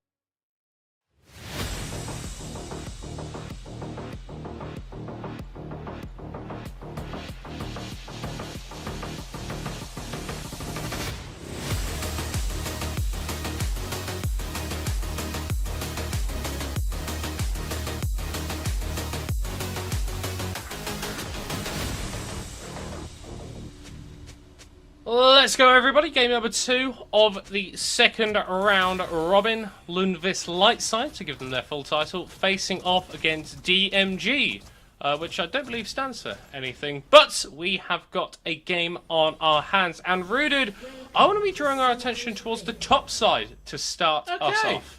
Why? Why? I'll tell you why. Last split, Bucci came in to the league.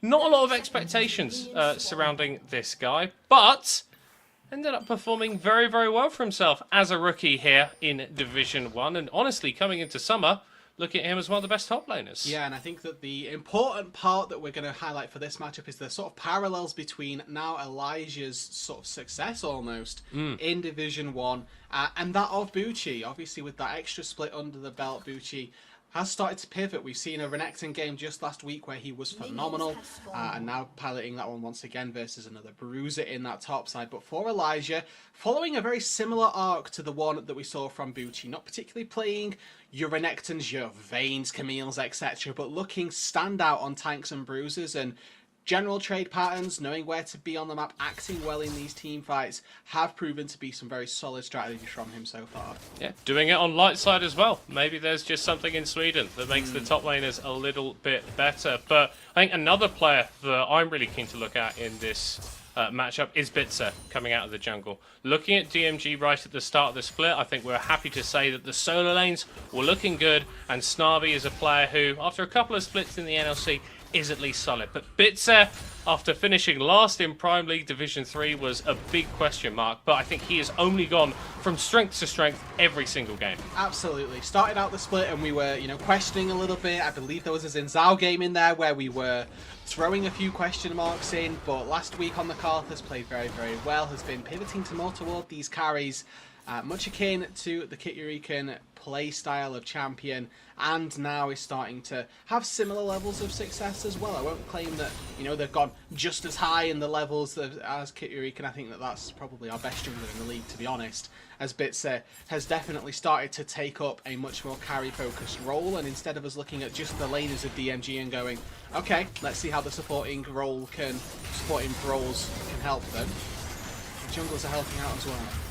Yeah, a bit of a skirmish here on the bottom side as the wave is crashing towards DMG. Honestly, not much in it in terms of the health bars trade. Dynamics burning that cleanse could be a pivotal summon spell for a little bit later. Maybe even right now, though, as Bartholdi has completely skipped his bottom side. Okay.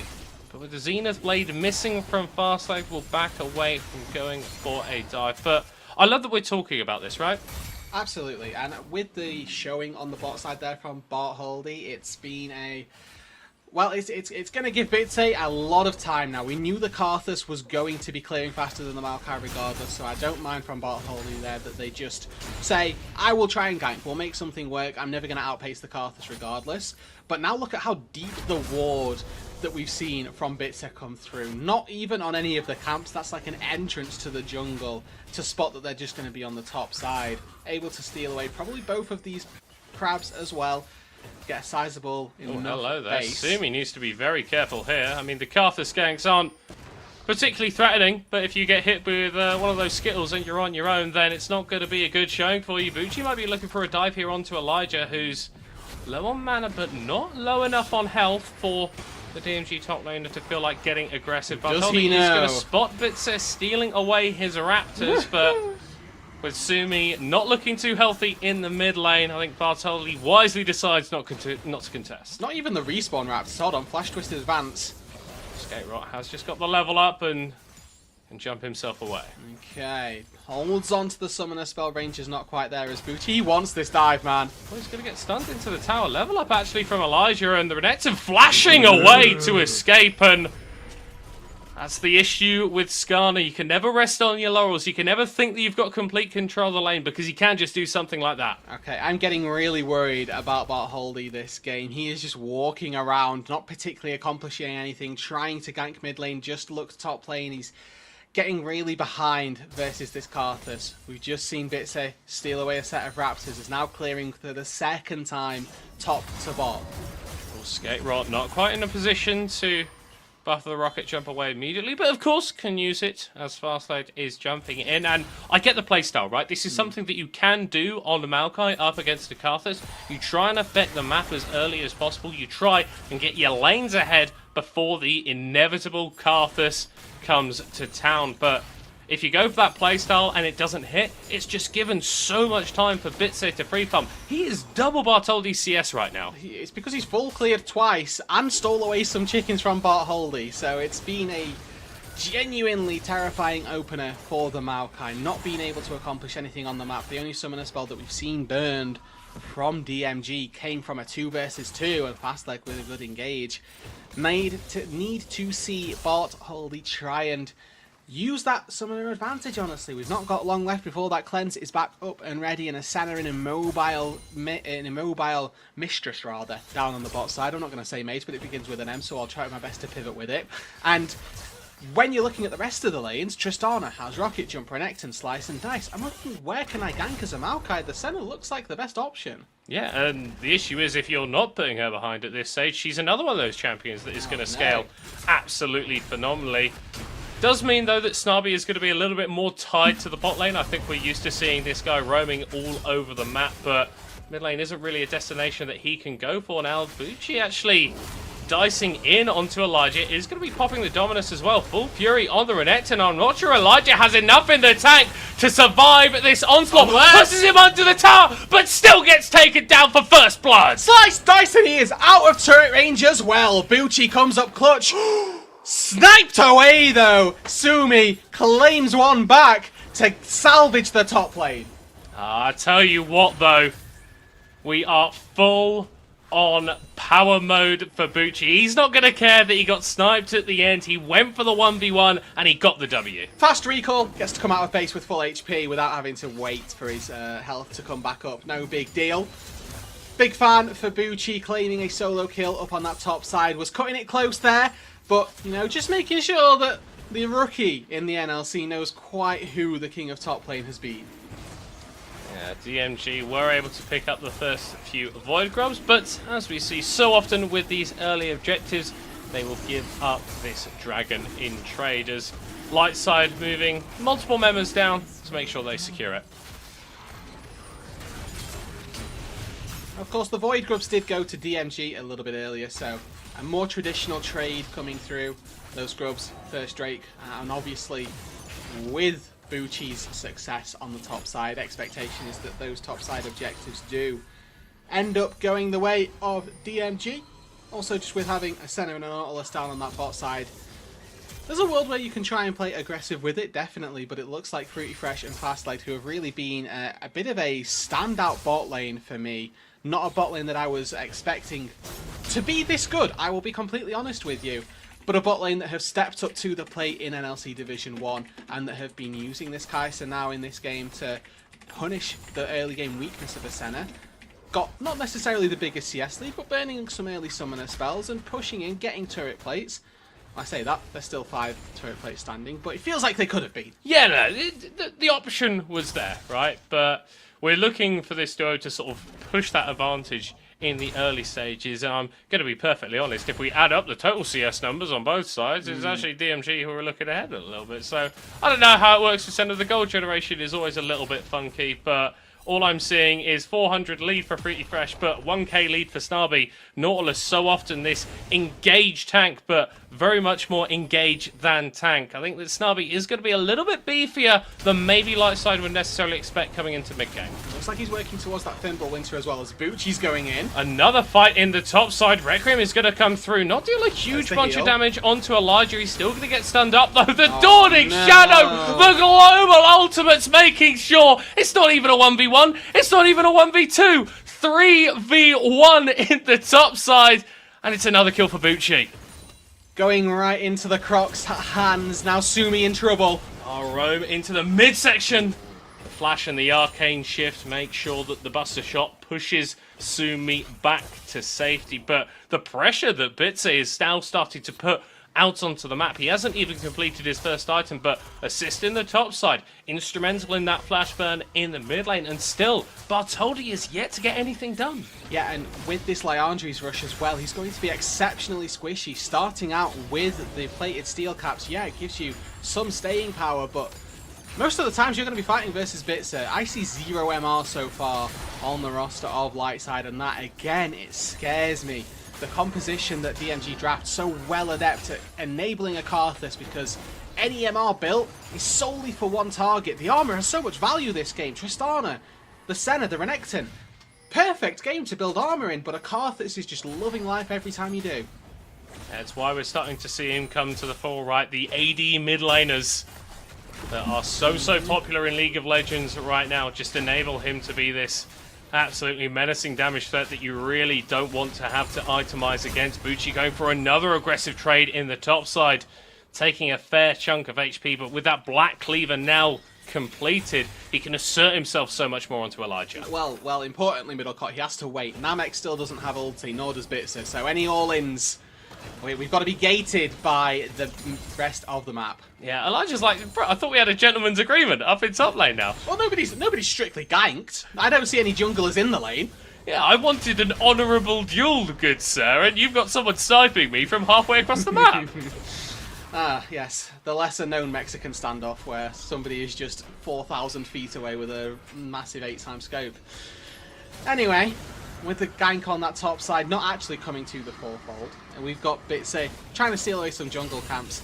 Worth mentioning that Bartholdi has been able to keep a little bit of pace recently, no longer getting almost doubled. Oh, flash actually, but Skate Rock perfectly buffering the rocket jump and able to get himself up on out of there. And DMG, this is a game that they need to win to keep themselves at the top of the standings, and Lightside looking to change that as Sumi's going to get taken very low by that final turret shot, and Namek's cleansing away. It's 2 kills apiece, but it is DMG with the lead in terms of the gold, and he just keeps ganking. I can't believe it. Bitse now ganking by actually going into the lanes. What will he think of next? That's just revolutionary stuff from Bitse this game. You know, ganking from within the jungle, perfectly within the remit of what we've begun to expect. However, actually going into the lane, absolutely iconic. And it's starting to feel like it's slipping away from Lightside just a little bit. The bot side is looking relatively even in terms of the golds, but top lane, Renekton, Bucci getting 25 CS, maybe even more up here against Elijah, and Bitse, that ticking time bomb that we've been talking about ever since the start of the game, really starting to come online now. And not to mention as well, the genuine concern we must have this game, Fruity Fresh, playing an actual marksman. Not before seen in the NLC almost, but playing this Kai'Sa just a little bit behind the counterpart of this Nautilus if we look at the gold disparity that we're expecting to see on both sides. Working towards that static shift, whether it's an on-hit hybrid style with the Ginsus and some AP later on, to give some more options for larger range damage to try and match up against that Kai'Sa. We'll have to wait and see. We've got to keep our eyes in the mid lane for Lightside. Yesterday, Sumi had a big lead on a Tristana. Unfortunately, had one too many throwbacks to Wild Turtle ultimates on the W. Managed to throw his life away a couple of times. Now has the Ezreal, a champion with similar levels of throw potential.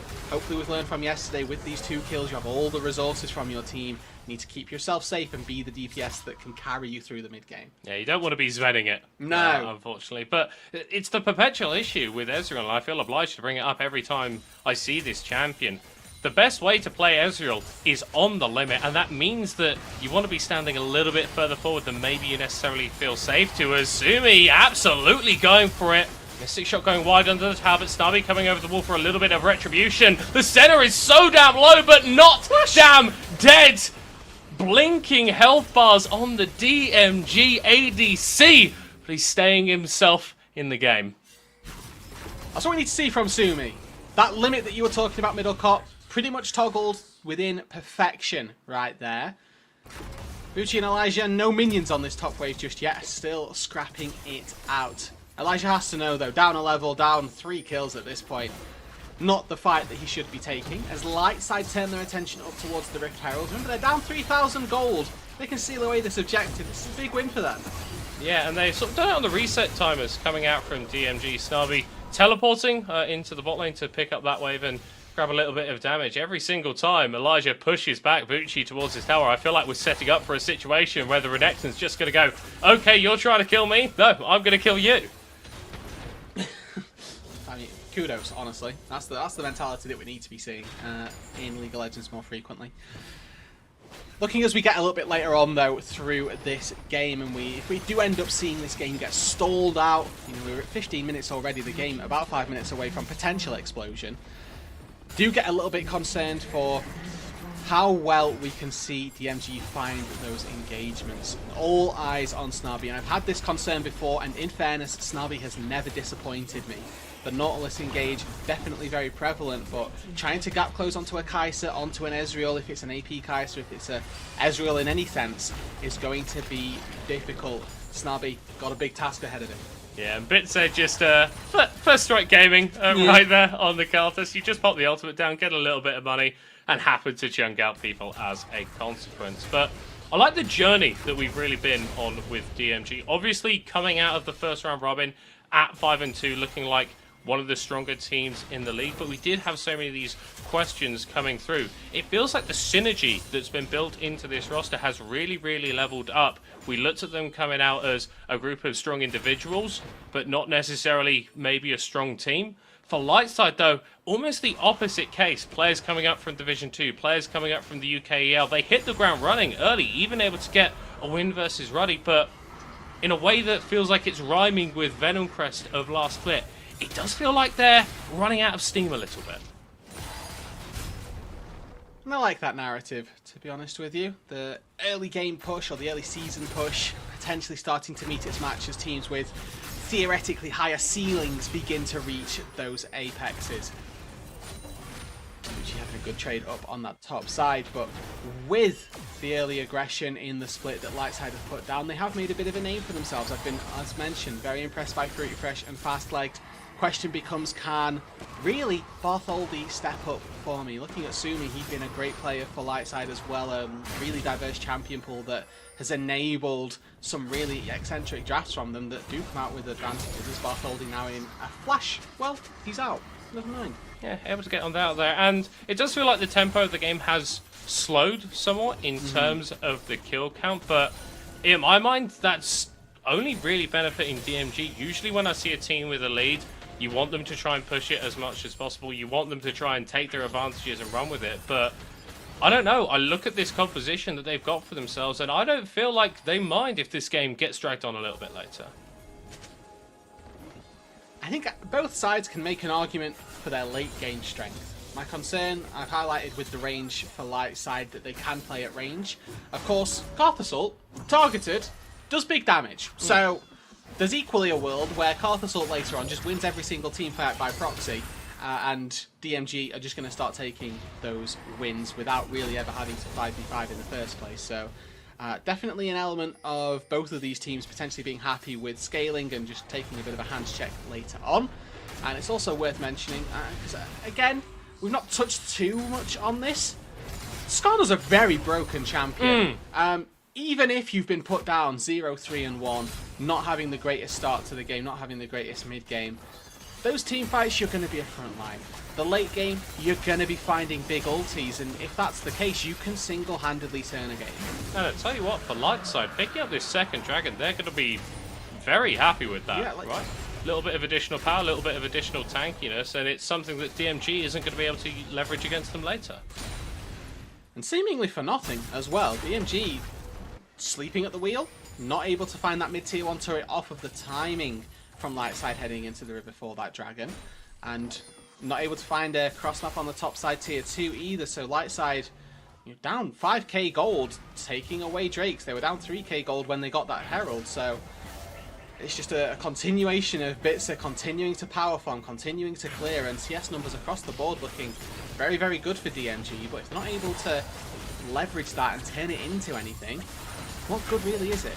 No, I think that's why this mid lane tower is so important for Lightside. Once that falls down, then I think DMG are in a position where they can push a little bit further forward and establish vision deeper in DMG's jungle, as Snarby Spider-Manning himself around, almost finding Elijah. Instead going to be found out by Fastlane, who immediately gets ulted and turned on, and the game starts to get a little bit more feisty. It's Bitzer able to secure the first kill, but it's actually Lightside who win out on the initial skirmish of the fight. But here comes Scatrot, and Sumi has to get himself on out of there. It's Lightside running away, but they're the ones with the kill advantage. The team fighting power of the Skarner. Elijah finds 2 with the ulti, pulls them back, they both fall down. Snarby and Bucci unable to stay up in the front line despite the high income of the Nautilus, despite the 2 items of the Renekton, 2 items on Kai'Sa, 2 items on Ezreal. Those breakpoints are now hit, and with Lightside coming out on top of that team fight,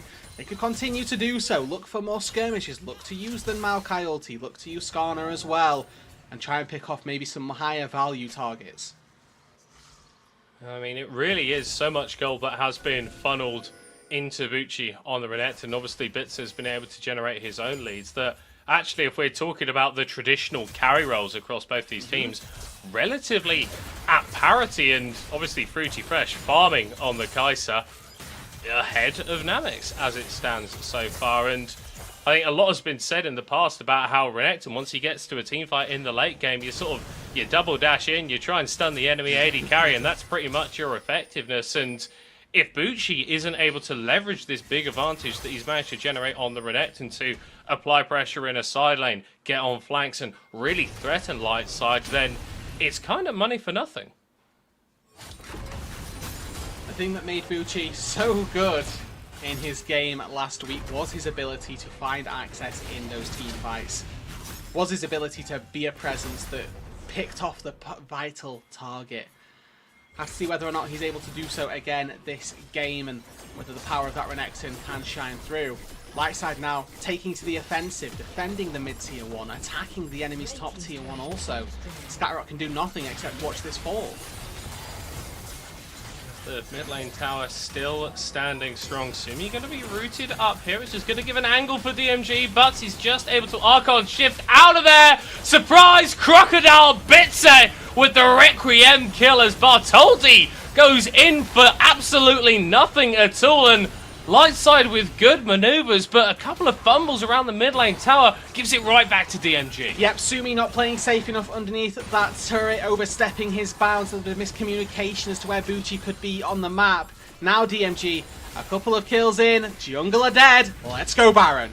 Post 20 minutes, the threat that permanently exists. Jungler off the board, mid laner off the board for Lightside. An attempt at a contest is going to be made. Elijah TPing in, but Fruity Fresh already a little bit chunked, and Bucci standing on the side, looking for an aggressive maneuver if he can find one onto the enemy AD carry. But DMG don't feel the need to go aggressive. Take down the purple worm, and they get out with their lives. 40 seconds until the Mountain Dragon spawns. Lightside, they took 2 up till now. Whether they can find a third or not remains to be seen. Personally think that that's going to be a bit of an ask. Resets came through from DMG with enough time. However, this Baron at their backs, maybe they think that a Soul Point Drake, it's not worth their time. They've got so many structures still to take. Fruity Fresh. Oh my word, flash from Bartoldi getting on top of Namex, into the stun, into absolutely everything, and DMG thought they found a bit of the mid lane, but Scatrot jumps into the melee! He knows what he's doing! He's absolutely smurfing this one! Fastlane gonna be going back in, but it's Smarby finding a catch onto Sumi, and here comes the Crocodile! DMG with another fantastic fight in the mid! Scatrot feeling himself, dashing, jumping straight into the mixer there! Lightside see the Tristana jumping in, sound the alarm. That's illegal. But actually, Scatterot, well within his rights as a Yordle to hop on in, dish out the DPS, keeps himself and his team afloat, and not just that, turrets are going down to boot. Just about able to jump away and get on out of there. DMG maximizing their gains off of that fight. Taking the mid lane inhibitor tower, taking this dragon as well, denying the soul point as a potential win condition, something that Lightside can play towards, and Bucci getting himself even more farmed on the top side. Inclined to think, Middlecott, that we are going to be heading towards a very, very top-heavy side of 5 and 3, or 4, rather 6 and 2. Numbers Sorry, are hard. everybody. Numbers Sorry, are hard. everybody. You know, it's been a hot day, not a long day yet. We're only on game 2. But I'll blame heat exhaustion. Oh, it is lethal here right now. Yeah. It's gone above 12 degrees in the UK, I which mean, means that it's just unbearable levels. Quote from Bucci: "We need to nerf weather." Oh, and all of a sudden he's again my favourite top laner. Crazy. It's been a great performance from him. Elijah not quite able to match up against that crocodile. He did have a fair bit of help though, Bucci. A little bit. You know, like we said, ganking in the lane was truly revolutionary, and it said, kudos to him for that. Yeah, Elijah still though trying to find usefulness here on the Skarner. Sumi once again with an arcane shift forward. But look at the bot side of the map, right? With the Baron at their backs, DMG, they've got a wave crashing in down there. You're going to have to play a little bit cautiously. Teleport from Scatterot is available, but Bucci not able to come down, so a potential fight down on this bot side. Yeah, right side looking for a little bit of a 3v3. They're able to root up the Karthus, but bits of flashes on out of there without taking too much damage. And here comes the Tristana. Elijah with a bomb on his head and finds himself dead. DMG, they get the kill, they get the tower. Oh! They haven't got a wave though. Oh my word, where has he gone? Where has he gone? This is the most stealthy crocodile that I've ever seen in my damn life. And DMG, they don't have a Baron no more, but they're still looking for a push and potentially even more. Now, they've got a minion wave though, Middlecott, and they have a numbers advantage. 20 seconds on either of the solo laners. 6 Void Grubs, a can-do attitude. Yeah, and Fastlane trying to stop it from happening, but he's not going to be able to. That's 1 kill in favour of DMG with no one else falling down. We've got 8 seconds on Elijah, 15 on Sumi, and got the wave. The second Nexus tower may be a bridge too far for DMG, although after taking the inhibitor, they're fancying themselves once more. A teleport onto the minion. 5 members going to be in the fray. We've got the dive forward. Fruity Fresh with the follow up, but he only finds 1 before he's going to be chased away. Ultimate coming through from downtown. Elijah slamming Bucci against the tower, but he's fine for the time being. Heals up and survives somehow. A valiant last stand coming out from Limbis Lightside, but they don't quite have the damage. Fastlane looking to try and save the game, but it's not going to happen. The final hit comes through, and DMG with win number 6. It was brazen from DMG. 2 kills, no Baron, just go straight for it. Really solid performance though. They managed to get the kills, they managed to get the turrets, they managed to get the Nexus. Top to bottom, solid performance. One of the top 10 I'm him, I'd win moments of the NLC summer for sure. We're going to be dropping it to a quick break. Hopefully our camera's fixed by then. Let's see what the analyst desk has to say about that game.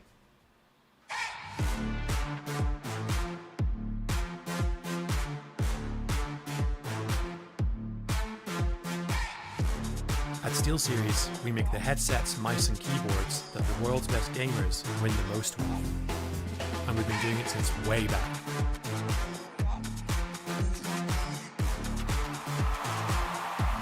It's up to you how far you go, but whatever you do, go for glory.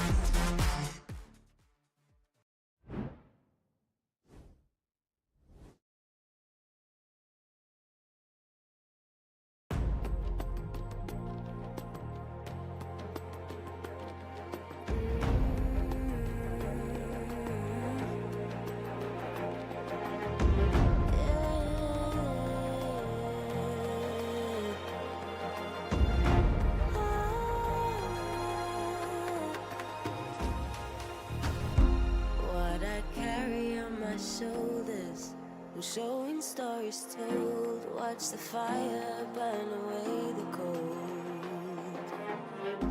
I am rising from the dust.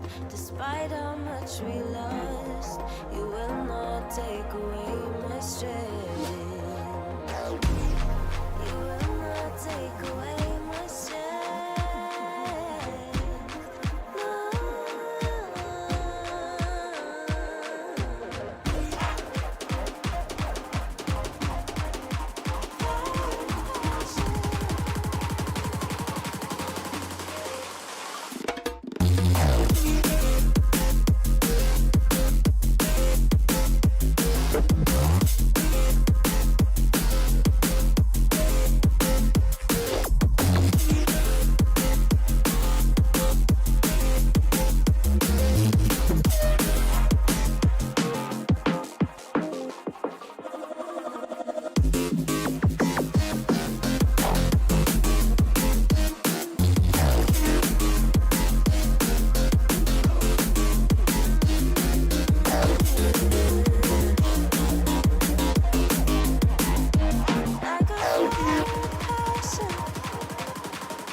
Shoulders, I'm showing stories told. Watch the fire burn away the cold. I am rising from the dust. Despite how much we lost, you will not take away my strength. You will not take away my strength.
It looks like those in first place are not letting go of that specific spot. The MG with another victory versus Lightside, exactly as the first day of Summer Split.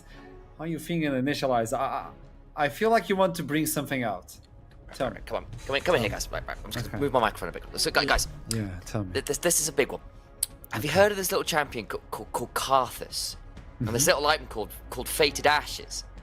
Have you seen what happens when those two things get put together, and then you have AD solo laners that snowball?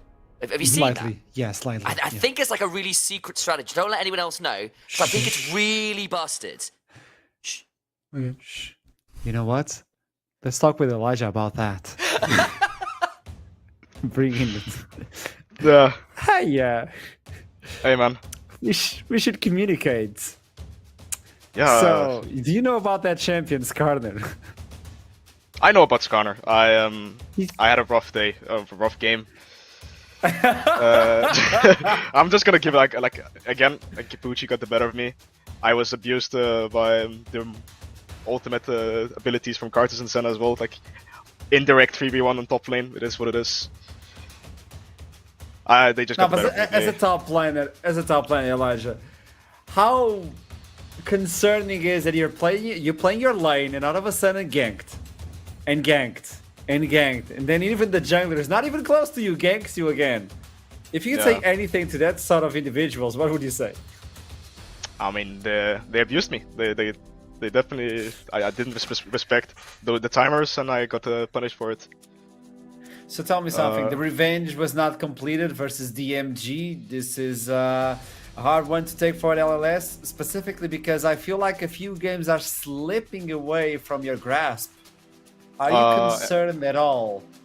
No, I wouldn't be concerned, but I definitely do agree that we have the opportunity of taking those wins, and we end up just having like a small mishap, getting caught here and there, and then we end up losing, right? But it's definitely like I know that we can do great, and I will show great as well on different champions than Cassante, even though that might be a meme by now. That I haven't necessarily had the best performance on other champions, but I am very capable. I know that for myself, and I want to prove it as well. You know, Initialize will keep talking about that. As soon as he can, he's going to say like Elijah and Cassante, they're the same person.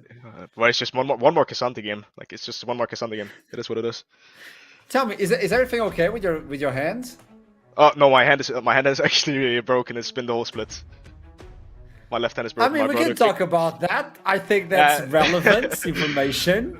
My brother kicked my hand because I was picking on him, and then I blocked by accident, and it hit this part of the hand. So my left hand is broken.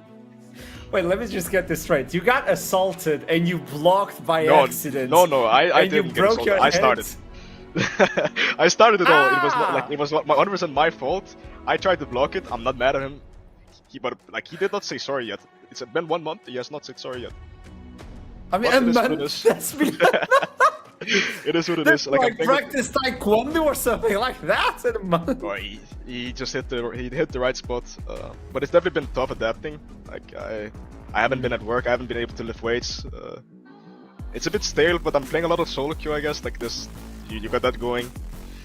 So that's why you play Cassante a lot, because you have a broken hand and you don't need it.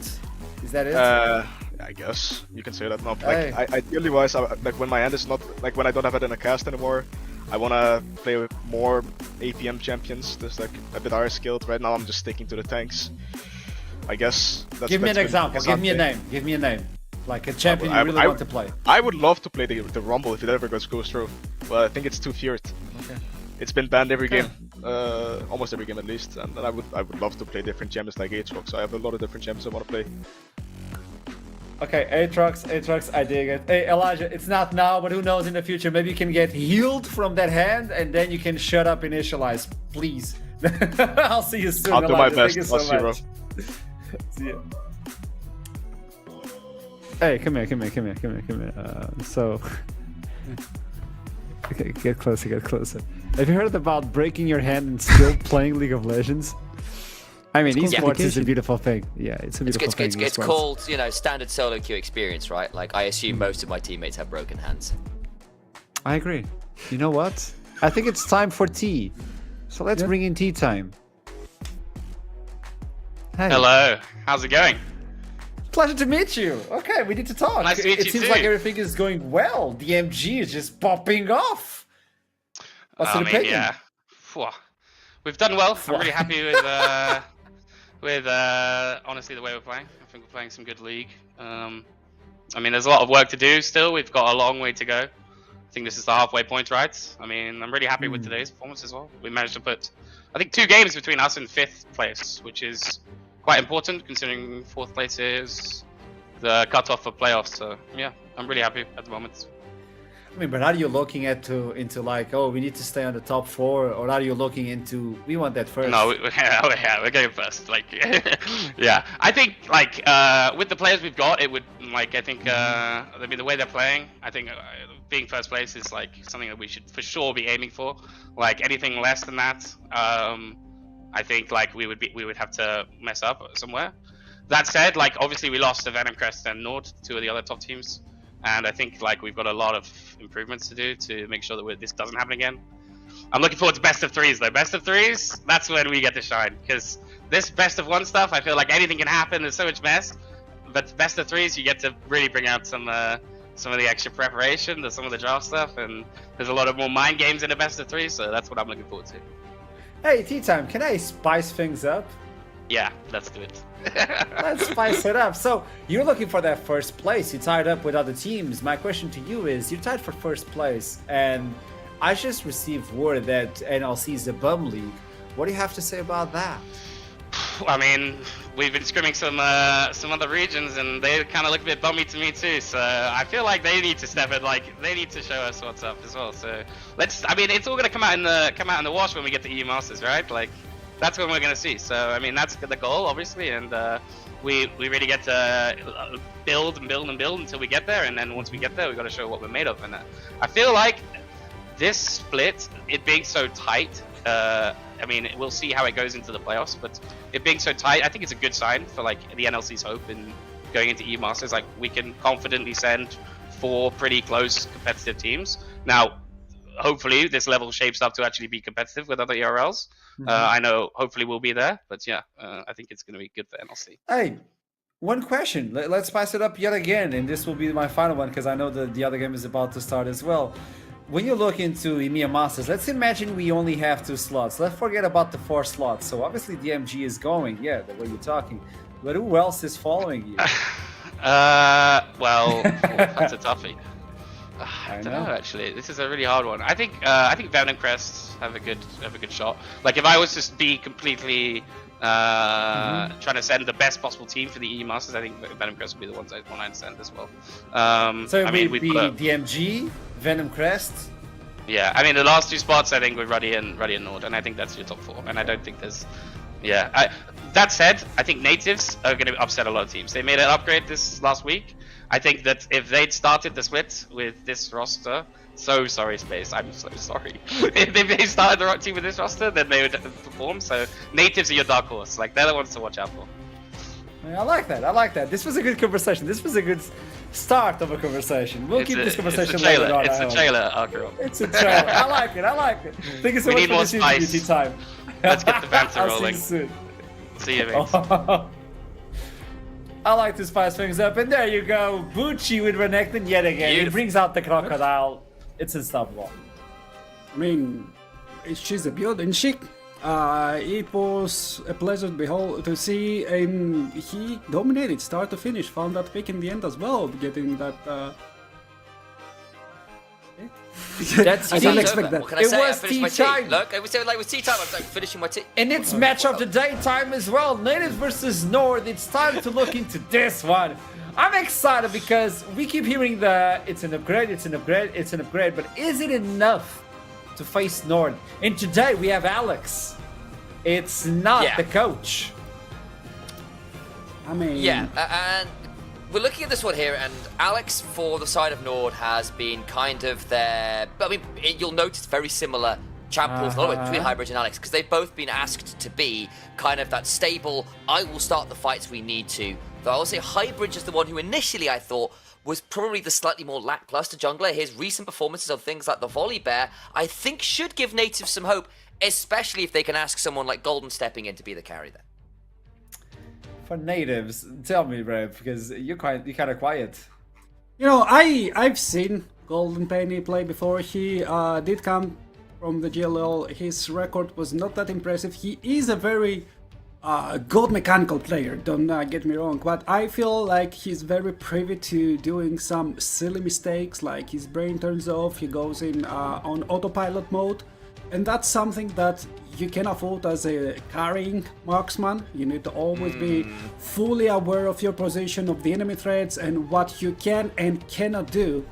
So I'm not completely sold on him so far. On the other hand, however, Nord, who are getting bullied by all the other teams, have Ecstasy, and I've been kind of on the Ecstasy He's hype been very train. good, yeah. Yeah, for several splits now. He's been improving day by day.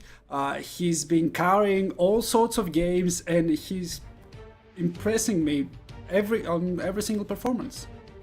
I think was it's the quite MVP. telling here.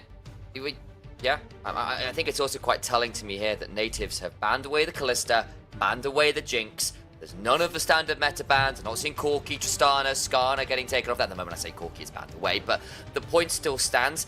They are deliberately trying to get rid of some of Ecstasy's more comfortable picks and trying to secure a little bit of a better matchup down bot lane for Golden Penny, who is stepping in, and for all we heard from T-Time that he reckons it's an upgrade. At what point is it an upgrade? Is this an immediate slot in and now they're better? Is it going to take a week or two to get them synergized up because they've not been playing with the guy from the start? Like, there's still a caveat and some questions to be answered there. Like, when does this become an upgrade? Is it going to be too late? Especially because natives are 2-5 right now. It's not been an easy start to this split. So we'll just see how they play it out. First pick Maokai wasn't what I was expecting, but again, it does a very good job of helping protect like an AD carry frontline, especially if you are looking to get in something that can be a bit more aggressive-minded for the likes of Golden Penny. The Talia is available yet again, and there you go. This is a champion that was banned in the previous one, Rel. The last time they met, it was Ecstasy with the Jinx that is now banned away.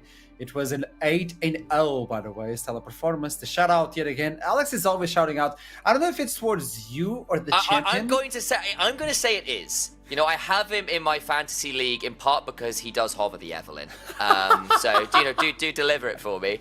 And there's a Zyra lock-in, which in fairness, actually, I think what we have been seeing of late is that Zyra has taken on the premier AP jungle role that in some ways Karth has had unequivocally earlier in the split, and people started to add in the brand. Zyra right now is absolutely busted, guys. It is silly, especially if you aren't asked to gank too much. You go Leandry's into Ryalize, and it is so hard to manage. You can solo Baron at 20 minutes. It's wild. I mean, I do like Zyra, but honestly, is she an pick at R2 flavor? Because I think there are a lot of ways to counter her, like good engage, maybe something dive like the guys over here. I think you should be able to set camp in her jungle or like late invade and just try to keep her at bay. She is a pick that can scale very hard, can carry, but also if she's not safe, if she doesn't have access to that flash, she is very privy to getting picked apart time and time again, and that means we're just bleeding out gold. Yeah, it's true. Yeah, so I think that's my case.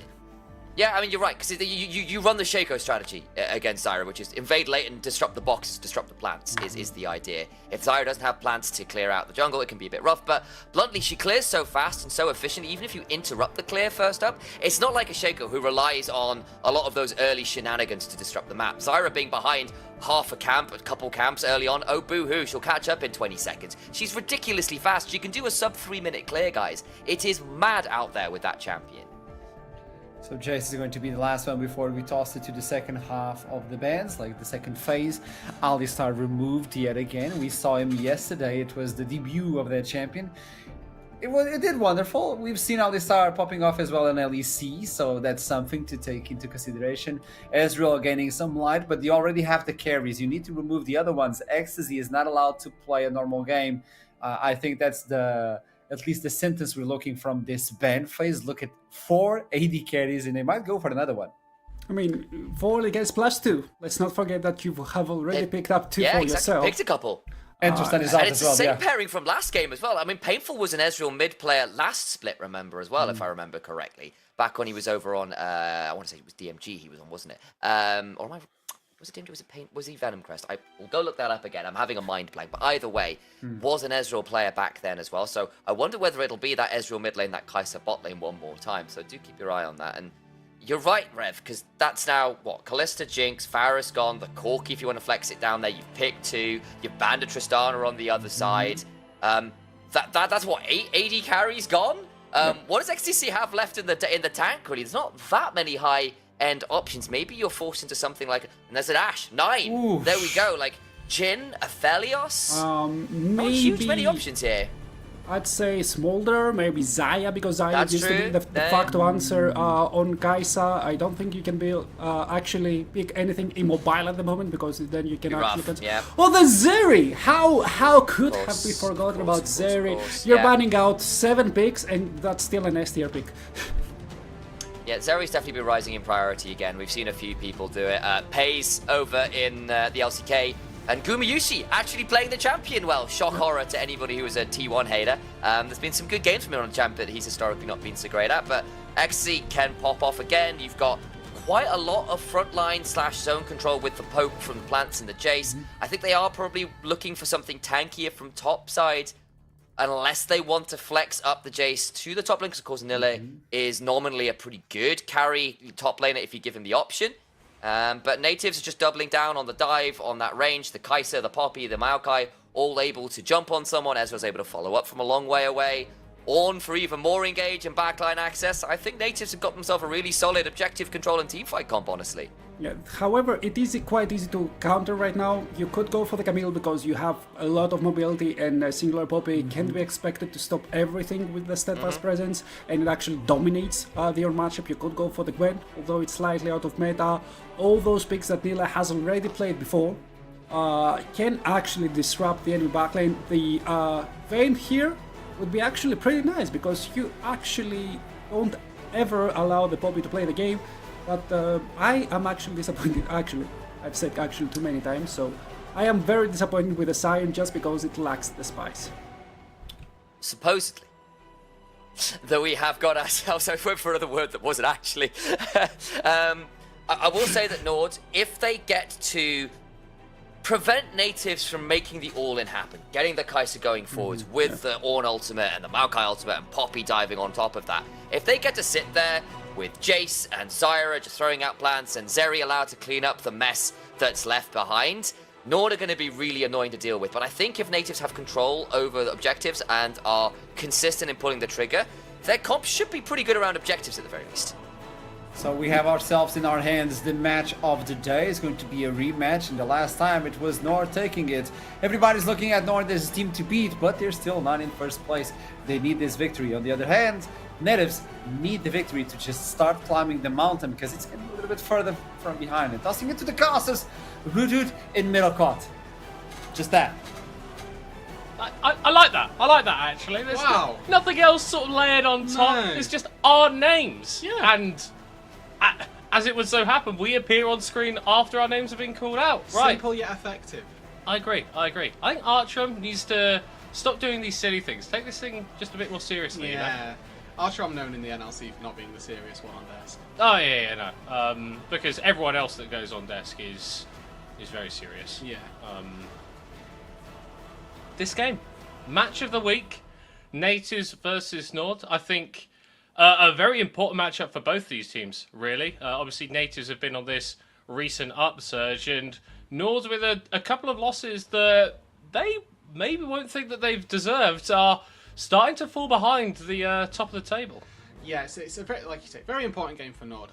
They're either going to be now far and away from the top of the pack, 2 full games, that's a full week away from it, or they're going to be just that one game behind, and that's a very important difference. Yeah, and we'll have to see if they're able to claw their way back up the table, or if Natives can start making a miracle run of their own happening. We're heading into game.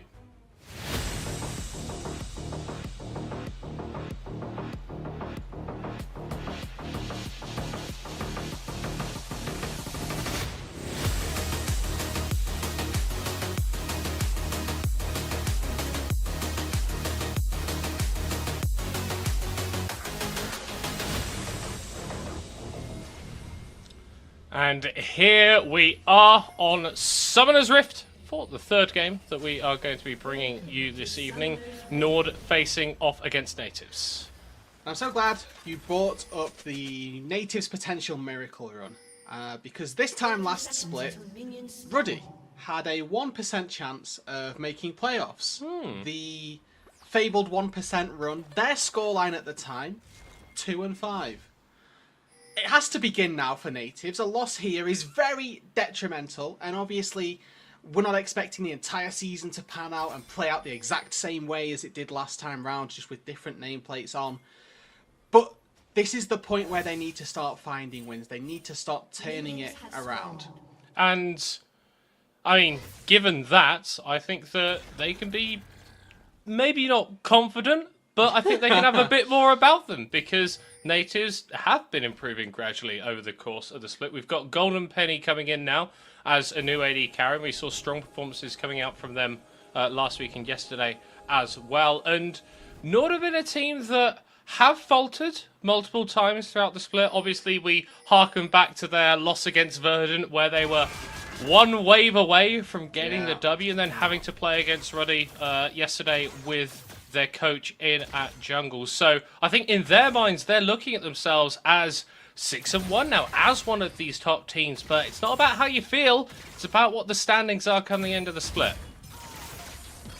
Bone plating for Ecstasy down on that bot side. This is an adaptation to the lane matchup. Ball on the Poppy.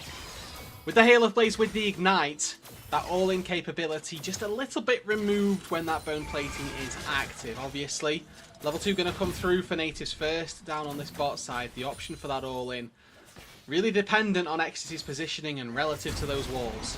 Yeah, and it turns out that maybe actually Hail of Blaze Poppy support is a normal pick. Obviously, we saw Egets play it a little bit earlier today, and whenever he pulls out something weird and wacky, I'm thinking, hold on, is this legit? Well, but we're starting to see other supports play it. It was actually Mickey and G2 played this a lot back at MSI, and Poppy was kind of their saving grace almost for some of the matches internationally. So Ball, a bit of a connoisseur of the fine international arts maybe.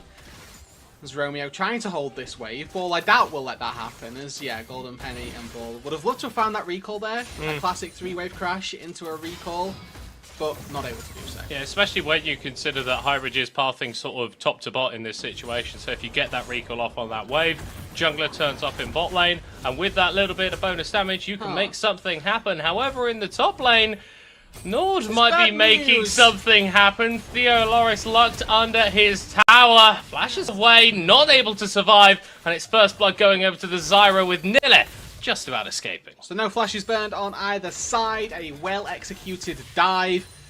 Unfortunately for Theo Loris, not able to survive that one. Will be able to teleport back under the turret, catch a few of the remaining minions, the scraps that were left for him.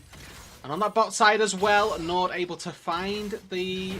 or Nord rather able to crash in, hopefully, this wave, as Hybrid's now back bot lane. Oh, Romeo has already burned that Aftershock, so significantly squishier on the rail, but Natives decide better than going for the play. It's just, there's a big minion wave there, and they do a deceptive amount of damage this early on. Alright, so top side versus bot side for the time being here, as Nord definitely struggling down on that bot side, but obviously able to find first blood onto their jungler feels very, very good. I'm going to be interested to see what Alex can do on this Zyra. Return from his little holiday yesterday. Don't know if it was a holiday, don't quite know why they were away, but obviously the game away, coming back today, able to put a carry on the board, and let's see if they can do a carry performance as well. Yeah, with that bonus gold, they have been able to pick themselves a Dark Seal in addition to the Faith of the Ashes. I absolutely love getting this on these AP junglers, because you're not really at too much risk of losing those stacks unless you go for something very, very silly, and lets you get a little bit more AP on the board and potentially even build into that oh-so-efficient Medjais. Yeah. My success rate with Dark Seal may be a little bit lower, but I do typically build it on Vel'Koz support, and that's a different story entirely. So we'll quickly breeze past that, as Hybrid's looking to make another play down on this bot side. Recognises that the Nord bot lane playing very aggressively, and that is something to be exploited, as we're seeing Painful also in a little bit of trouble in terms of those trades. For the time being, though, looking at the other side of the map, Alex once again tasks his way up to the top side. Maybe Spidey senses are tingling down in the bot lane, and Hybraj spending a lot of time down here, not really getting anything done, and Alex, a bit akin to what we got to see from Bitzer in the last game, able to find another chance to sneak in, steal away some camps, and farm a lead. I was just thinking that, right? We've got a Maokai who recognises that he's going to get out-tempoed, sort of outscaled to a certain extent by an AP jungler on the other side, looking for early moves but not quite able to make them work, and it's resulting in a similar situation. Alex really starting to extend that farm lead up against Hybraj. Ball on the Poppy versus Rel matchup. Rel, I think, one of his best champions that I've seen from him. Painful. Oh, Hybraj flashing actually to get the engage off onto Hun, who dodges away from the True Shot barrage, and now the Maokai is in no man's land. Level 6 to level 4, and that's 2 stacks on the Dark Seal. Flash burned from Hybraj as well. Not able to find the kill in the mid lane. A really detrimental gank. One that natives are going to feel, and one that Nord are going to adore. 2 ganks now for Alex. A very easy sought after return. Looking forward as well. Working toward that Liandry's very early on. He's going to have that one picked up with the extra kills in his back pocket. Yeah, and it's really sort of come to the fore with the rise of Warmogs coming through. I remember Initialize was talking a lot about this. The fact that you can... He does talk a lot. He does. No, oh my word. Oh my word, does he talk a lot. But sometimes vaguely intelligent things come out of his mouth. I'm allowed to do this because I was listening into the cast yesterday and I think I got called out about like 4 or 5 different times. So I feel like I'm allowed to do this, but Liandry's and the sort of AP jungle items, or the AP items, really the only source of proper tank shred that we now have within League of Legends. Ever since we saw the nerfs coming through, well, nerfs in some way, the removal of the Giant Slayer passive away from that item from the Lord Dominic's regards, not really the case that AD carries could properly cut through tanks at the moment. So it comes down to a lot of these AP champions. Everyone's building Warmogs, max HP damage, absolutely brilliant. And what I want to highlight as well, particularly for Alex this game, is actually how easy the Zyra is going to function in the versus this native's composition. We have got 4 short-range damage dealers / tanks. Theoloris, Hybraj and Ball are all melee. The Kai'Sa very typically is going to be in close range to you. And what does Zyra love? Everybody staying close, and then allowing for the plants to wail away on you. Really good composition for the Zyra to thrive, and getting these couple of early kills will facilitate a bigger success for the Zyra. Now, of course, first Drake of the game, picked up, it's traded by natives, but when I'm looking at what early Drakes give you is they buy you time for scaling, they buy you those 5 minutes, and what do Nord have? They've got a Zeri, they've got a Jace, 2 notorious spikers through the mid game that once they get that third item, you expect to be able to 1v9.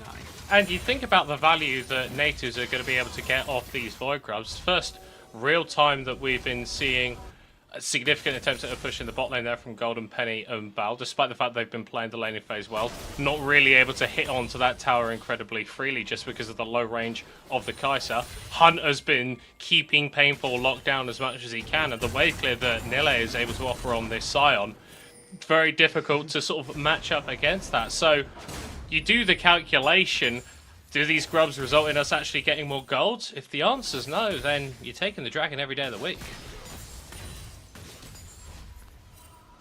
9 minutes though, fairly slow in terms of an early game. Just a couple of kills and honestly good map moves from Alex to make those happen. And with no neutral objectives, we may well see that continue. Romeo on the Rel, of course not his fabled Nautilus, but the same archetype of champion. We're looking for those engages. We'll be able to get a nice little fight as soon as he so pleases. Or maybe not. Yeah, or maybe he'll miss. Again, not the Nautilus. Emphatically, not the Nautilus. Yes, Nautilus's Q is a bit longer than Rel's. However, Nautilus's Q would have hit terrain.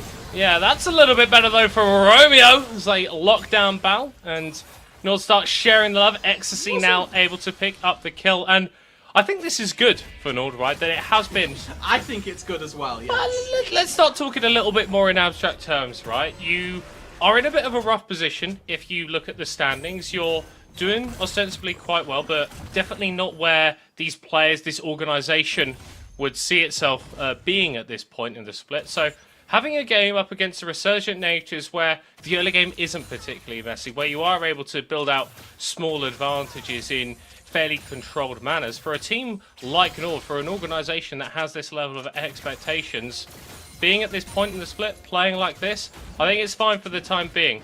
Obviously, we're looking for a higher level, we're looking for killer instinct, but this is a very important game for them to win, to keep up the pressure, and if they keep it up at this tempo, they should be able to do just that. It's one of the games that on paper you look at, you go, okay, you're 2-5 versus a 4-3, or 4-3 versus a 2-5. As a Nord fan, you're expecting this game to be very cut and dry. But when you look into the specifics and you think about how their season is affected by this game, it can actually add a lot of pressure. So, like you say, taking this a little bit slower, making sure that they're doing the initial homework almost, making sure that they're putting in those first fundamental steps to the game, definitely very important. Not getting too crazy, not getting too hectic, and just keeping this game measured. Yeah, but we're also at a position where the game hasn't completely snowballed in their favour, right? And so Natives still in a place where they can look for something. If we are going to sort of hone in and take that POV as the Natives coaching staff, what are you looking for from these guys? What should the next play be for them to try and recuperate some of this disadvantage? I'm honestly waiting a little bit, because early game Kai'Sa, relatively weak. Painful prior to Trinity Force, again, not the strongest mid laner that you could look to build out of, and especially when Hunt's gone for a hubris of all items first of all. Currently your item spikes are saying, just don't fight for the time being. Maybe just trying to sneak away one of these Drakes. You potentially do a Grubs for Drake trade if you are set up for a second time round, but I'm looking at it, it's not really going to look to be the case. But you mentioned sort of how do they go about finding a fight, finding something. Numbers is the easy answer. If they can overload an area of the map, then that's great, but fighting on even terms right now, it's just not going to win for them. Yeah, and I think getting one of those Drakes becomes even more difficult when you look at the amount of vision that Nord have invested into this bottom side jungle. If you take a look on the minimap, they've got multiple entrances to the river scouted out, and they've completely eschewed vision on the top side. It seems that they're fine with Natives taking away these Void Grubs, because for the time being, they're not having a massive impact on the game. Don't hit turrets, Void Grubs mean nothing. TLDR. Now, of course, when that Herald spawns in about a minute's time, we will have to see how well Natives look to play around that, because Void Grubs plus Herald are actually a fairly lethal combo. Now, potentially an effort for Natives to try and fight down on this bot side. It's Golden Penny and Bull stepping their way in. Oh, and that goes the Keeper's Verdant. Actually, very well played from Bull, and Natives able to steal away the Drake and grab a kill on their ADC. It's a little bit unconventional the way that it was executed, but mission accomplished. You know, the amount of times, Middlecott, that people said, Ruddy, why don't you coach? Well, guys, I think we found our answer. Now Natives looking to prioritise more gold against Ecstasy. Oh, he's going to be able to cleanse, but has to flash to get on out of there. Golden Penny going for the dive under the tower and picking up the kill. The new ADC for Natives already bloodthirsty, but Nord on the hunt themselves. Highbridge getting the Bramble Smash back, but still going to be pressurized Late TP by Nord. This is a very late TP coming through from Theoloris. A little bit of CC secured though, and it's a little bit of a bouncy castle onto Hunt. But he's not deflated quite yet, surviving on low HP, and Theoloris may be forced to pay for his sins. A good initial play from Natives, aggressive from themselves, but Nord punching back. Yeah, Golden Penny there, managing to find the kill onto Ecstasy, who fancied himself a little too much underneath that tier 2 turret. But Golden Penny manages to get away. Again, the teleport from Theoloris very late there. Nilla was already in and already had found a kill onto Highbridge before the TP had even began to get channeled from Theoloris. And Nord, very happy, very wise to capitalise on such a late teleport and be able to find their own sets of advantages as well. Nilla in the aftermath of all of this fighting, able to take this turret. Theoloris not going to be close enough, nearly enough time to find a response. Yeah, and painful for Natives in the mid lane. Was hitting onto that tier 1 for a little while, but he wasn't quite able to take it out. And we're sort of seeing the game plan or what Natives need to do at this point, right, Tone of Fruition, but also why Nord fancy themselves as such a good team and why they are such a good team, because even when they're getting played onto, they recognize, okay, there is something that we can do here. We don't just have to take this line down, and they respond very, very well and build up that gold lead back to around about the 2,500 mark. Herald now on the minds of both teams. Nord with the first maneuver in River. Yeah, nothing else to do really here. Items relatively even as well. First item's been finished for most people. Your only real disparity is vanilla. This topside tank trying to cut through that as Natives is going to be very tricky. Oh, Flash completely interrupted by Romeo. Bal able to knock away that tanky side as well as Alex providing so much zone control with the Stranglethorns. Nord a little bit split up in terms of their positioning, but allowed path back in towards each other. Here comes the Orn ultimate, but well interrupted by Nilla. He's not even going to get stunned against the wall and decides to go straight back in. Bow falling down. Nord get the objectives, and they're getting blood on their hands as well. Painful trying to 1v1 up against Hunt, but he just can't do it. It's 3-0 in favour of Nord, with the Herald to boot. A complete wash in the jungle. The lack of ultimates for Natives spelled disaster. Keeper's Verdict went down very early on, and as much as Ball's knocking away that scary front line, Natives weren't able to find a fight. It was a trade. The Stranglethorns from Alex separated Natives, meant they couldn't walk through the choke to find the fight at all. Nord, they come back in, they reassess, and they retake the fight. 3-0, straight up in a little bit of time, and with that much gold that they've just put in their back pocket, you imagine it's going to go to them as well. And really, when I'm looking at what Nord have got in their favour right now, we've got Alex in such a commanding position on this Zyra at the moment. 3-0 and 4, massive gold lead on his opposite number.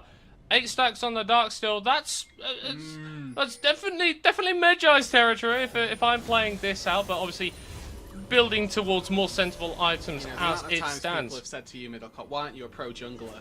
You know, just. Hey, I'm still a little bit suspect about the coaching comment from yourself earlier. I think we'll need to sort of analyse, dissect that one a little bit later. If people didn't think that was sarcasm, then you know that's their fault. Oh, if I got coaching off you, I think I'd get worse at League. That's not true. That's actually insulting to me. I've seen you play. Right, less said about that the better. Okay, Yeah. let's cut the tape. Let's cut the tape. But if we're talking about Nord, Nilla as well. He was hovering the sort of the Vayne, the Yona, these exciting champions. Sion, Giga Chad. Sion! And it has been a bit of a Giga Chad performance from himself because he's done exactly what he's needed to do. He's stonewalled that laning phase. He's got 890 bonus HP off his W for some reason. Bonus HP? It's absolutely ridiculous. And he is completely dominating all these team fights. There's no real way for Natives to get through him because if I'm looking at Tank Shred, they just can't do it right now. Kai'Sa is your only real tank shred now. It comes as a part of Kai'Sa's kit. It's the power that she holds. However, not yet got that AP to be doing big max HP damage as Nilla tanks a WQ from Painful and has taken literally 0 off his health. The power of that shield able to stay strong. Now Hybraj waiting with the ulti. And Natives going Trying to in, get through. getting root down, getting rid of Nilla, evacuating the Sion, but their health bars are falling as well. It's going to be a kill. His ecstasy just completely goes off! Flashing over the wall, removing health bars with ease. Golden Penny still got his one relatively intact, but I'm not sure for how much longer. Killer Instinct away, Hunt missing on the accelerated shock buff, but surely it won't matter. There's no way that Golden Penny is escaping from this one. And Nord commandingly in the lead. Yeah, it definitely feels bad for Golden Penny. Their dodge is on literally everything. Uses flash, ulti, really great repositioning, and doesn't get hit by any skill shots. Unfortunately, level disparity plus lethality champion means you lose. And Natives looking like that will be their end outcome as well. Just nobody can budge Nilla, and his frontlining too strong. Romeo, his ability to find engages has been near top tier the entire season, the entire year. It continues in this game as well as he finds another great fight. Unfortunately for Natives, their woes are going to continue. Well, what I really loved from Nord there is the way that they set up and sort of allowed Natives to come towards them in that fight. They weren't trying to hold them out of the river completely. They gave them a window. They said, hey, you want a Malkar? You want to walk in? No. We've got the counter engage offered by the Rel. We've got the zone control that the Zyra offers. And by the time that you've realized you've stepped too far, you're already dead. And being dead, not a good look. Especially if you're trying to turn your season around. We highlighted the 2-5 was the beginning of the miracle run to start for Ruddy in spring. Natives, they need this win here to keep their chances of the playoffs alive. Now, the table does look a little different. A loss here doesn't immediately dispel them from playoffs, but boy, does it make it just so much harder. Nord, as we highlighted earlier on, a team that could very easily be 6-1 at this stage in the season, find themselves at 4-3 and find themselves chasing the pack as opposed to being the leaders of it. The win here vehemently in their sights. And now it's just about setting up around this Baron. They know that Theoloris doesn't have the TP, so they can look for a play here and claim themselves a big purple worm. Romeo actually whipping on the engage a little bit, but it doesn't matter at all. More members at the party, and Nord are having fun at this point. Another 3-0 team fight, and Baron's on the cards. With a Zyra, with a Zeri as well, I don't think this one's going to last for all that long. Neutral objectives have been going the way of Nord for the last 10 minutes or so. Those tempo in this game, the swing has been in their motion for the majority of this game at this point, and 3 kills to 15, it feels like an inevitability that Nord will take a 5-3 standing. And it feels like this is exactly the sort of performance that Nord needed to put out in this game. Such an important one for the standings, for their journey throughout the rest of the splits, and coming out with confidence, coming out with conviction against a team that, by all rights, you should be beating. But to do it in this manner, in the way that Nord have always seemed to play their games, right? It's calm, it's peaceful, it's quiet, until it emphatically isn't. But you look at it, and we wouldn't be remiss to call this a stomp, right? 15-3 and in a calm, controlled environment, as we've so highlighted here. But Nord have just walked over Natives every chance that they get. The fights go their way. Natives were 2-2 at one point in this game. It was 2 kills versus 2 kills apiece. Since that point, 1-12, 1-13, the kill score for the last, let's say, 15 minutes or so. Natives have been completely isolated, completely shut out. And it's just not going to get any better anytime soon. I've said this before during a Nord game. It's very, very simple what you need to do now. No. Sync up the waves, get these inhib towers down, and wipe out every structure in Native's base. They've been in positions like this before. They've been burnt before, but they don't want to overstep. Hunt, though, potentially going to get caught out in the mid, but Romeo there to back his boy, and Natives pull the trigger, but they draw a blank. Golden Penny now on the run. He's going to fall a 1v2 that he has no chance of winning. Call the Forge God mid lane. The rest of the fight is starting to emerge. Painful going over the wall, desperately attempting to take out Alex, but not able to find the Zyra.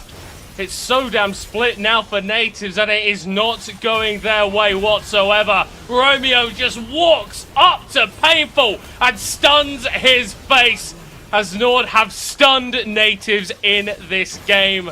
That 1-12 KD ratio is getting even more emphatic for Nord, as they can push through for the win. And no amount of it starts with the bot waving is going to deny Nord this win this time. They will take their victory. They will take their 5-3 scoreline.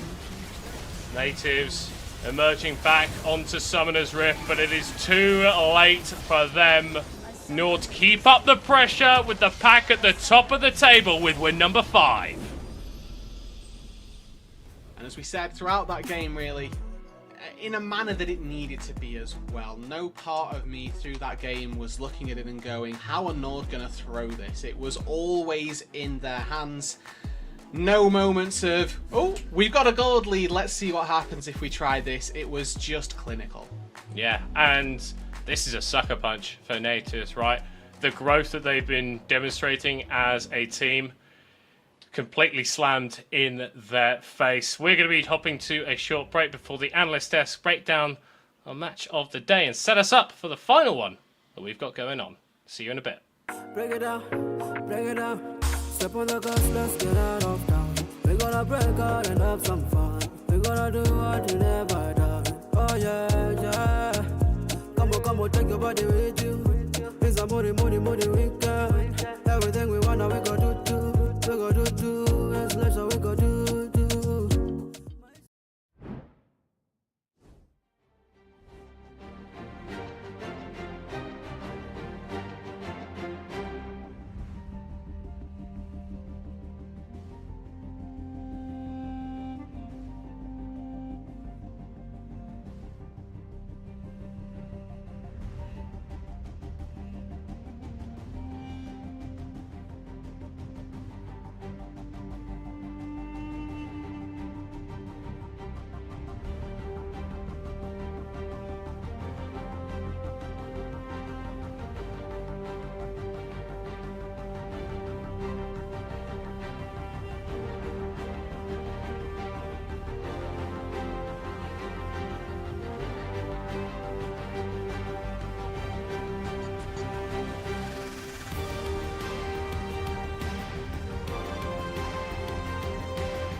Nord keeps chasing the shadow of first place, but it's just a little bit away from them. They get another victory? Yes, they do. On the other hand, I mean, we got to look into what they needed to achieve, because from champion select into execution, Nord just looks stellar today. Yeah. I'll let Rev have this because he called it out in the chat as well, but this is a victory after Ecstasy had, 7 picks denied plus 2 picked away from him. That is a lot, focusing on one guy to enable the new boy down in the bot lane to try and turn up, and that didn't work out so well, did it? Guys, come close. Okay. Come here. Tell me. You know, it is an AD carry meta, right? Uh-huh. Okay, and there are like 15 AD carries that are available in S tier. So they tell me, yeah. Maybe we don't ban 5 of them. Maybe we try to facilitate some other roles, because Nile has been slapping our faces. Makes sense. I feel like maybe giving over Zyra was a great idea instead. Maybe we should do that. That sounds like really smart. Yeah. Okay. Zyra, who picks Zyra? Let's go. Thing is, like, you are trying to facilitate one lane so hard, you don't really play towards that lane. Yes, you had a slight gold lead down there, but is 300 gold enough versus Azeri? I don't think so myself, especially when you look at the rest of the map and suddenly Nile is 3 plates up, 1200 gold up, 1000 HP up, and I won't even touch on the Zyra, okay? It's an unfair champion. She creates her own little camps, they farm themselves. It's like, I don't know, you're playing Cookie Clicker there, not League of Legends. Yeah, I thought about that. You're playing a web browser game. Everybody's playing PvP. You're just farming away. So like, I've had some very in-depth conversations about Zyra jungle, because one of the guys I play with regularly is a Grandmaster player who plays a lot of Zyra jungle, was playing it 4 or 5 months ago before all the Fated Ashes reworked, and saying, look, the champion's busted then.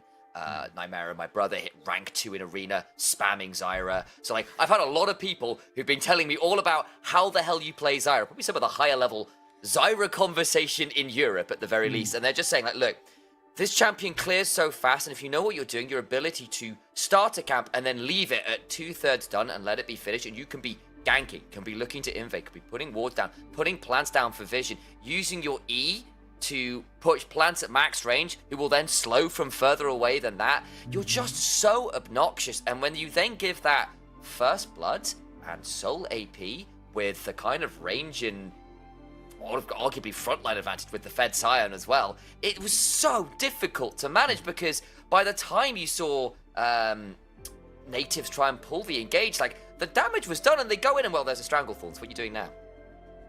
I agree. You know what? Let's talk with yesterday's MVP of North, and maybe today as well. His Leaguepedia has been updated. It's Tergios. Hello, guys.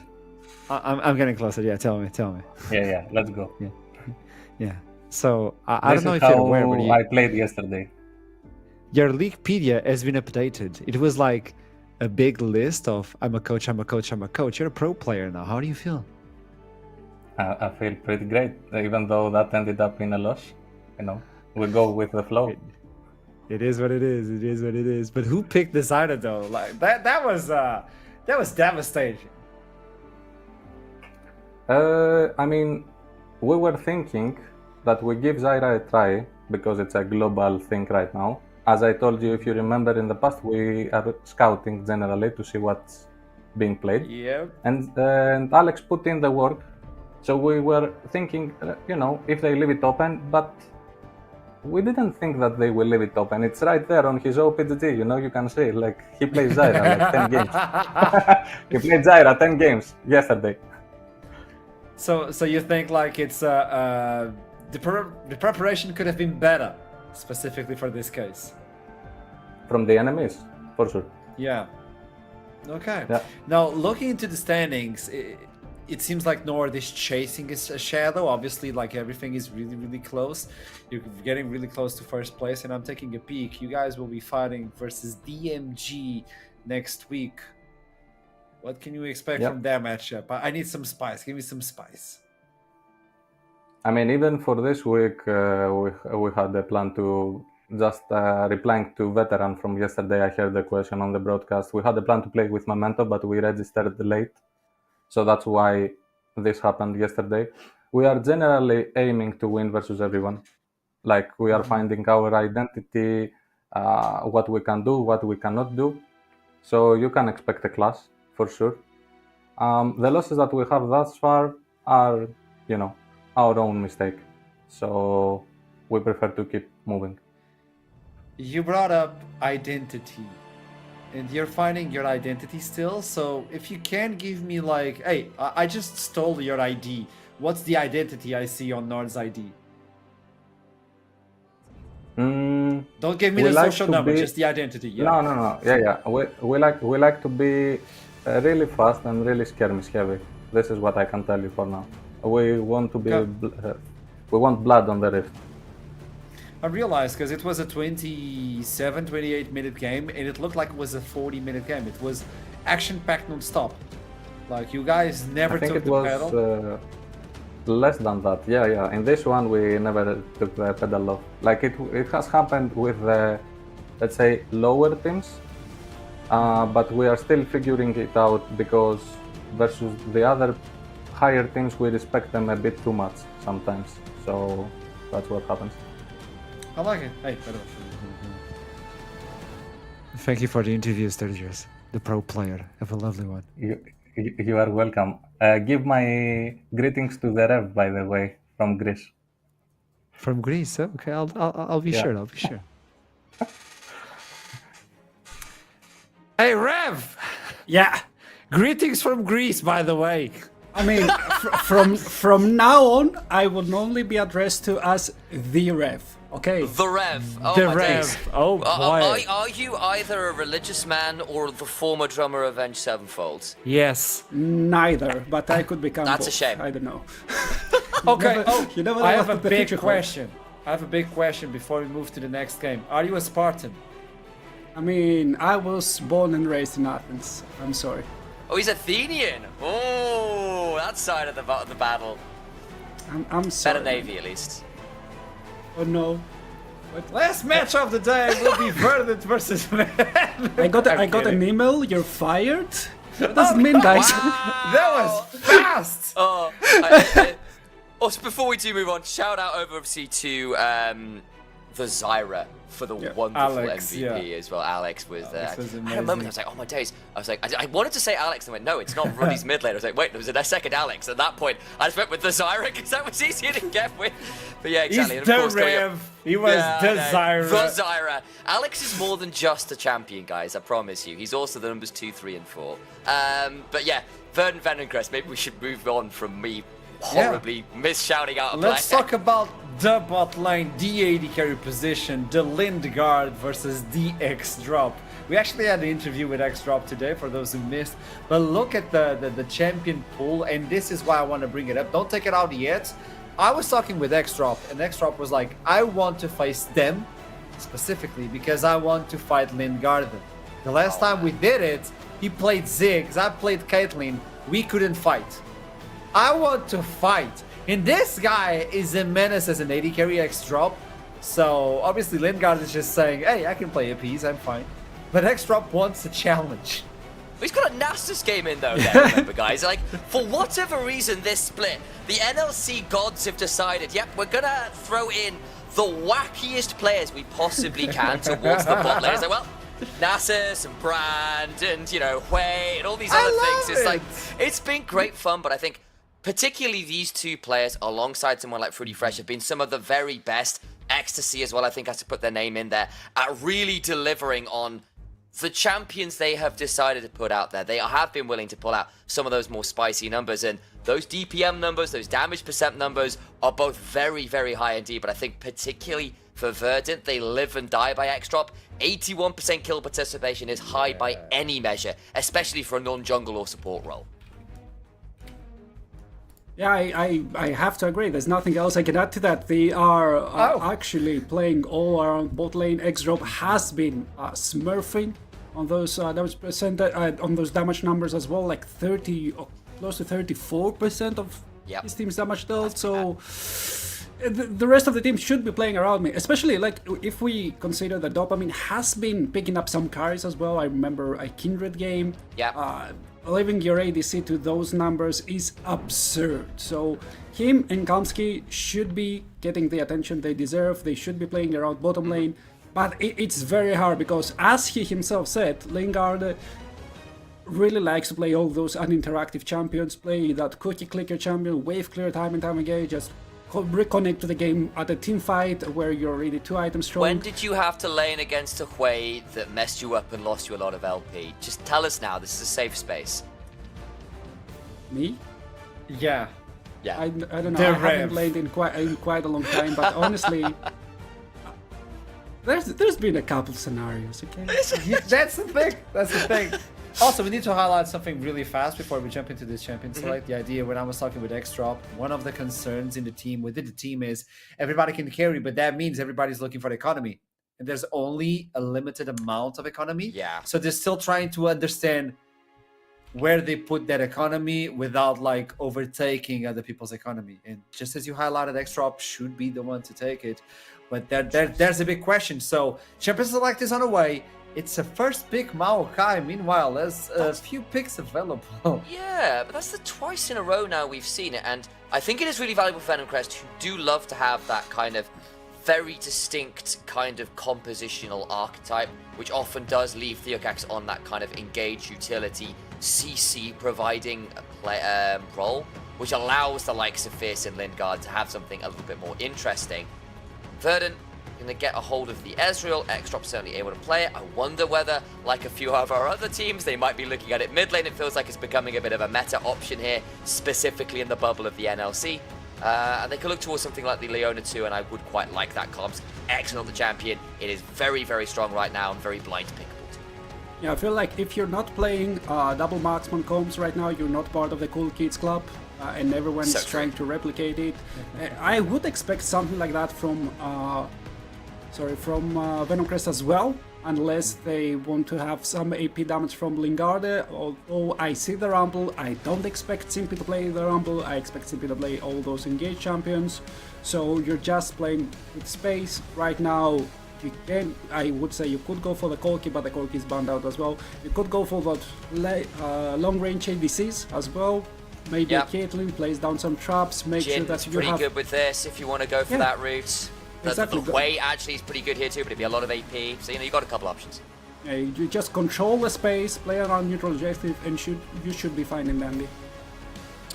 The Varus is another really good option here actually as well, because it's good range to follow up on the likes of the Equalizer and the Rumble ult. You add more CC on the pick, so whoever gets hit by the Chains of Corruption or the Maokai ultimate is going to be sat there forever, and then Rumble just turns it into a pressure cooker real fast, and that's always pretty scary to manage, so I like this already. It also is still strictly a double flex with the Rumble and the Maokai. You can put the Maokai support and Rumble Varus. It's not that common a combo anymore, but towards the beginning of the split around the world, we were seeing a bit of that. So if they are fancying being a little bit spicy, they do have the opportunity to move those champions out of the expected roles at least. But on the other side, Dopamine does get the Kindred. Yeah, very dangerous to put in the Rumble versus the Leona. However, if you get engaged upon, you can get exploded as well. And the only thing that I'm kind of worried about the Venom Crest comp so far is the huge value that Merc threats are getting for Verdant side. So if you're buying Merc threats, you're countering 2.5 champions already, and MR as well is the cherry on the top of that cake. Will you not be getting an engaged support? I don't think so, unless you once again place the Rumble there. You will be gaining a lot more crowd control, so once again, Merc threats seems to be the winning item so far. Yeah, I think possibly banning the Nautilus here would probably make the most sense, I imagine, as the normal pairing with the Varus, because of your just insane CC pick combo on a single target is absolutely ridiculous. But they're going to say, actually, we're more worried about Simpy's Relic, and he's very comfortable on that champion. Get rid of the Jace as well, which would be a long-range AD poke option to sync up with the Varus, which I think might have been frustrating to manage already. Jace Maokai last year was really, really popular, even if it's fallen off a little bit this time around. I think it makes a little bit of sense, but it does mean that Simpy does have the choice of the Alistar or the Nautilus, both of which I think would fit just fine here. I really enjoy the Alistar angle. To be honest, you also kind of synergize very well against Kindred, who wants to stay in that circle, who just Yeah, that's push her actually very away. true. Yeah. You can then claim the circle of life for yourself, but I think it's very hard to play into the Ezreal, into Karma. They are always spacing you around, making sure that you don't have the movement speed you want, making sure that the enemy team has the movement speed on the other side, and also sustaining through all those shields, so it's gonna be hard. The Jean, I like a lot better because she can actually double down on Serpent's Fang and eliminate all those shields. So that suggests to me a Varus mid lane, which we have seen a little bit of. It's been another NLC special. For whatever reason, our mid laners love playing AD champions and our bot laners love playing AP champions. As we've kind of said, they'll lock in the Nautilus, and now you have got some of the most ridiculous single target pick from a very, very long way away on the side of Venom Crest. It does, however, give a little bit of leeway to Shihan to pick up something like the Camille and try and break apart that kind of artillery line by split pushing to try and threaten somebody like that Rumble. But actually goes towards the Darius. It's a Shihan special. I should have known. I mean, I'd enjoy the own way more. There's so much immobile, long-range carries from the side of Venom Crest. If you just threaten them with the Call of the Fourth God, it's always nice to have, but with Darius, you're doubling down that, guys, we're gonna win no matter what from the laning phase onwards. They have the Smurf combo, which is either the Kindred Karma or the Kindred Zillion. They got for the first option. They got the flavor bot lane of the month, which is the Ezreal plus Leona, and they have the Shihan special. So it's comfort and meta together, woven together. Yeah, So when we look into this, I would like to get predictions. This is spicy. This could be Verdant just climbing a little bit and leaving Venom Crest behind on that first place fight, or Venom Crest just holding it yet again. Predictions. I think I prefer Venom Crest comp. They've got so much pick and so much range, and the only consistent engage I'm looking at from the side of Verdant is the Leona. Darius is going to have to get through 2 screens worth of like CC and just the ability to stand that far back to get involved, and Karma speed ups can only do so much. I think they're going to have to rely quite a lot on snowballing lanes and trying to get the Karma shove to enable the Kindred invades. If that doesn't happen, I do worry a little bit about their ability to manage getting to the key members. Yeah, I'm gonna put on my best veteran impression here and say League of Legends is a children's game in the end of the day, and whoever has the most range usually tends to win, and Venom Crest has stacked a lot of range, so it's their game to win. Seems like the snake takes the predictions coming in from the desk, but tossing it to the casters in an easy way with no ill intention. Let's toss it to Ruddy in middle. I hate both of you. Wow! I love you both. What? Well, I heard Rev. Yeah, I heard Rev. Like, that was nice. Yeah. That was nice. Ashram has gone very neutral. We have just the entire end of the chaotic alignment, which is really nice. No, Initialize is my up now. I'm saying it, bro. Like, okay. Like if I see you on the street, these ends. Like I'm sending for you specifically. On site? Potentially on site. Not talking about Counter-Strike, obviously. But if we're talking about this game, similar story to the previous one, right? In terms of the standings implications. Obviously, Verdant coming through with the 3 and 4 records, so a little bit better set up, you like, if they are to make one of these late seasons run. And the performance yesterday was anything to judge by. A team that does have the potential to at least make something like that happen. So, have to see if they can do it, or if Venom Crest can maintain winning ways and leave us with 3 teams on 6-2 at the end of the day. Let's go.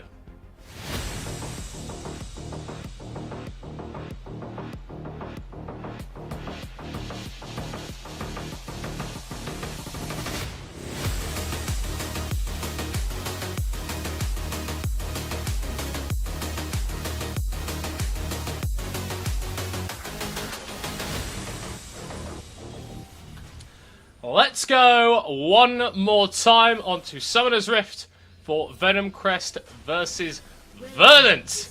Venom Crest get the win. They tie up with Ruddy and DMG on 6 wins with a 3-way tie for first. That's very NLC. Verdant, though, searching for every W they can get to keep their hopes at playoffs alive. Alright, Middle Cup. Barring any strenuous level 1 shenanigans, which honestly have been known to happen, Theocast probably going to try and ward this. It depends how long Verdant stick around in this brush. This is very reminiscent of how a team last week got a lead versus Ruddy However, the bot lane is based, and now the game of chicken, unfortunately, not won by Verdant, and it doesn't look like Venom Crest are going to particularly now either. An Electro Harpoon, however, throws me off. I want to keep our eyes on this top lane. I'm sort of aligned with Initialize on this one. I do think this is going to be a very difficult Darius game, but I'm equally aware of the nameplate being on, and that being Shihan's Darius. Oh, absolutely. And I think Shihan has had a little bit of inconsistencies in his performances. We look at the game up against Lightside where he was against Elijah. He had a wonderful free setup on the Darius. He all-ins, dies under tower and loses a bunch for it. But then we look over to yesterday up against Blue Whites, and he just completely smurfed with the Jax in the side lane. And I was actually having a little bit of a conversation with one of the coaches for Verdant in Hush, and he was talking about how Shihan is a really exceptional player, but he's still only got sort of one split of real competitive experience. He's very, very raw in the way that he plays. So quite oftentimes he'll get himself in these good positions and it'll be silly mistakes that end up losing him these strong positions, end up turning them into losing ones. But if we can see him eliminate that from his game, then could be a strong option for on his famous Darius. And that's what you want. You would much rather have a player with a really high skill ceiling that you just need to sort of polish off the edges a little bit, like a diamond in the rough almost, versus somebody who you already know what you're going to get and that there's not a lot more that you can get from. So Shihan definitely a player, a prospect to be excited by in the NLC.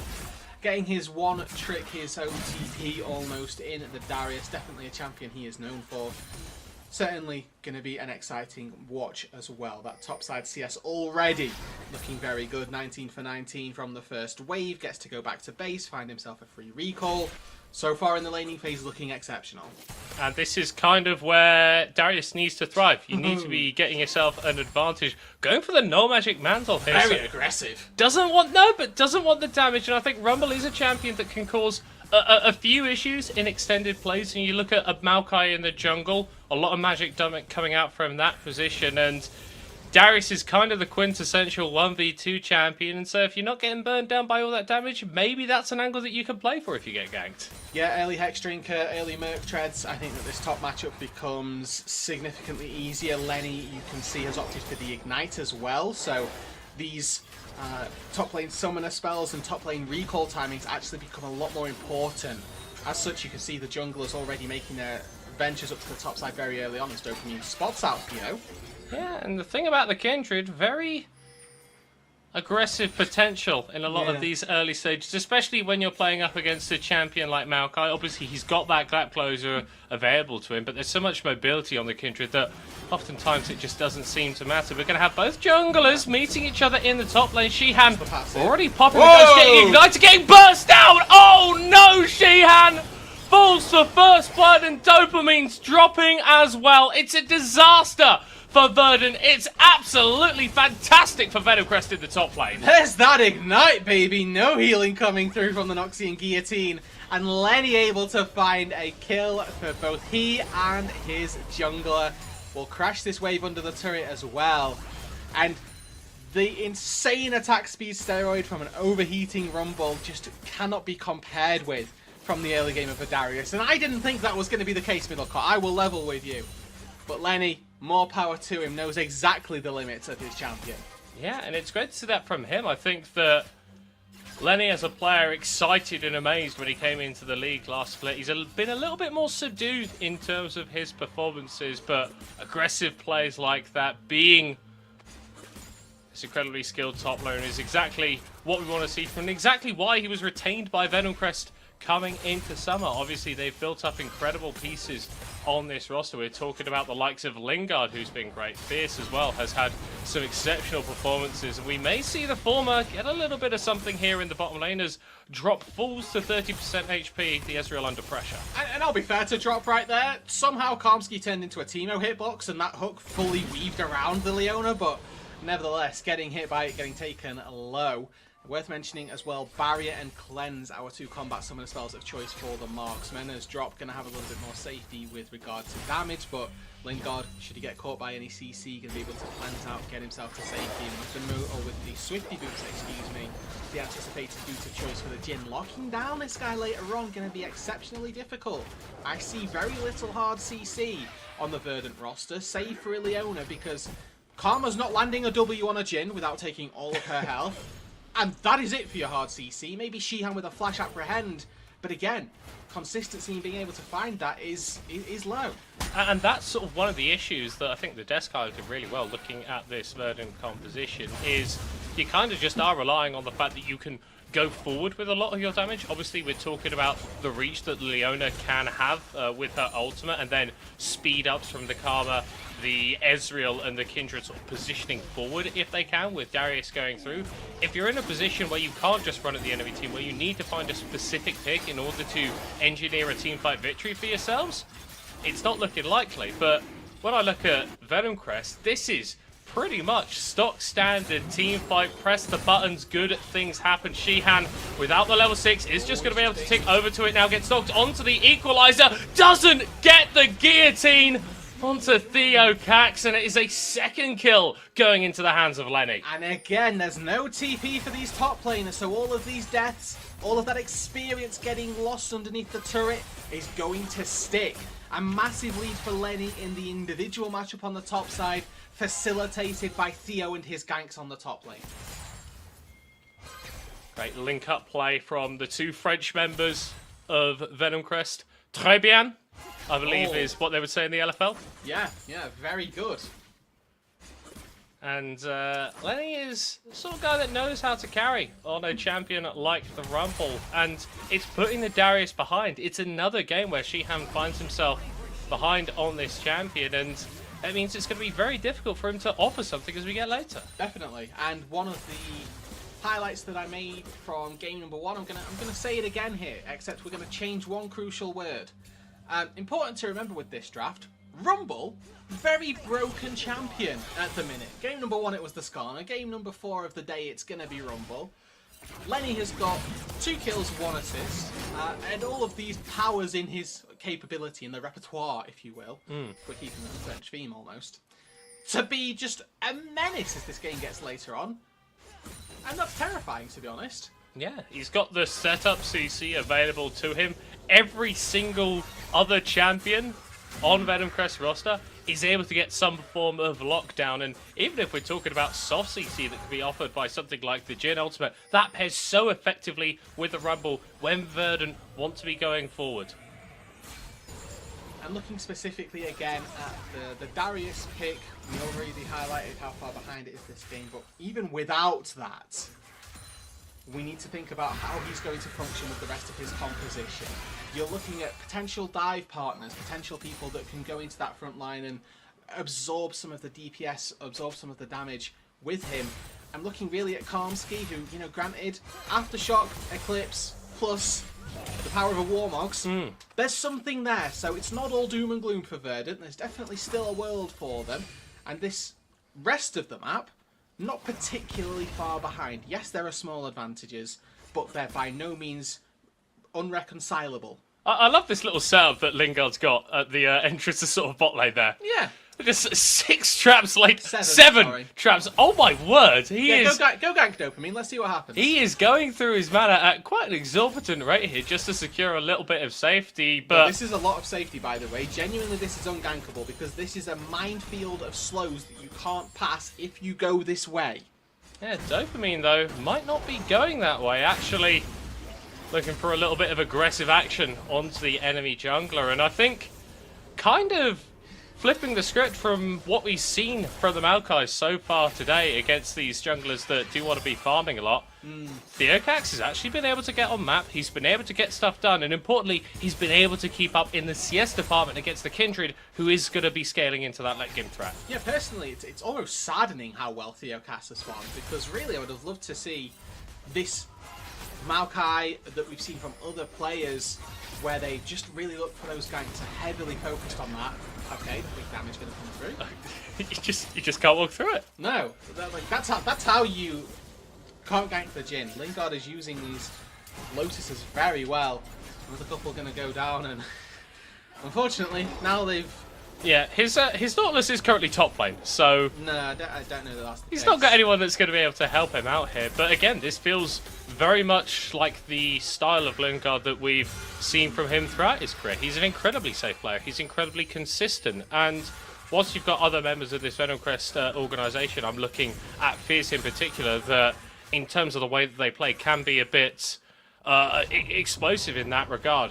Lingard does the job, does it very, very well. Almost reminds me of someone like Jinjo last split. I think Jinjo probably a higher level player, but he was also very, very consistent in the way he plays, often going under the radar with how well he was performing. A silky smath, if you will. Oh, yes. That's a much better example, actually. Yeah, you know, it's just what I do. I mean, at the end of the day, right, we're praising Lingard for this power to be a weak side player, and it's enabling Venom Crest.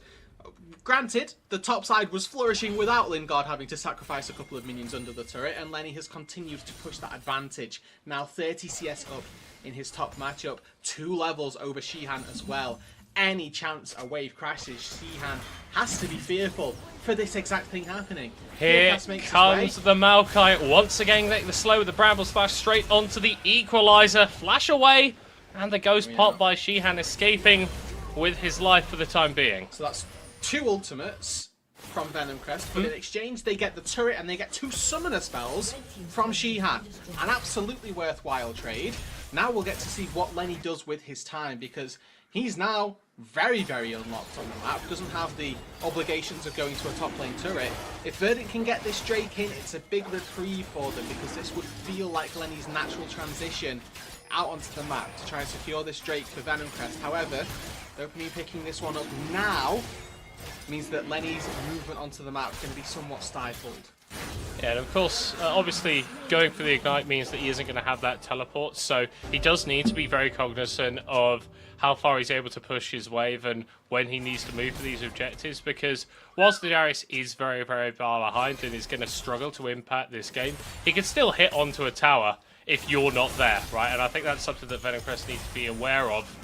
Here, Cax looking to set up a play in the bottom side potentially, although is going to be spotted on that ward. The answer to my question, what would Lenny do with this lead? He pivoted out towards the Drake, and definitely struggled, but Fierce immediately caught out and pops the Chain of Corruption to keep Dopamine in place. Carrying on though. Lenny wanted to go down to that bot side to stop the Drake, however he'd pushed an extra wave, which was the mistake he'd made if they wanted to try and stop that Drake. Would have needed space get out on time, as now Karmsky looking for another fight. We're going to be connecting here onto Theocax, and the Maokai is oh so squishy, flashes away. We get hit by the final auto, 13.5 minutes in, Verdant on the board. Goes on to the Kraken Slayer Kindred as well. If we're looking for hyper carries this game, look no further than the Kindred. Your Ezreal, much more caster oriented, not somebody we would typically associate with that hyper carry style of AD carry. As now Lenny continues his assault of the top side of Verdant, stealing away that red buff. Looking potentially towards this Rift Herald as soon as his jungler is back up and ready. And again, just this 2-level lead. It's not going anywhere anytime soon. As long as Lenny keeps on catching waves and is farming at even an even pace, it's going to keep ahead of Shihan quite significantly. Yeah, I mean, what we've got the Leandries and a few bits and bobs compared to just bits and bobs on the side of Shihan. Not even bobs, yeah, honestly. Just bits. Literally. The sum total of effective combat power for Shihan presently, we're looking at about 2k, a little bit over maybe. Not a lot. A little bit of an invade situation going down from Dopamine here, trying to steal away these Raptors, and will do so successfully.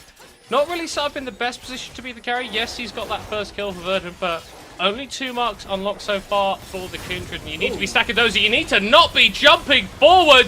Lingard actually going to be taking a fair chunk of damage. Dopamine popping the ult very late, just about able to stay alive, but Venom Crest are converging. Simpy going to be maintained intact before he's taken down by X-Drop, and Verdant getting a 2-for-1 in the enemy jungle. I think we found the way Verdant are going to win this game. It is ignore Lenny at all costs. Wherever the Rumble shows on the map, we will go elsewhere.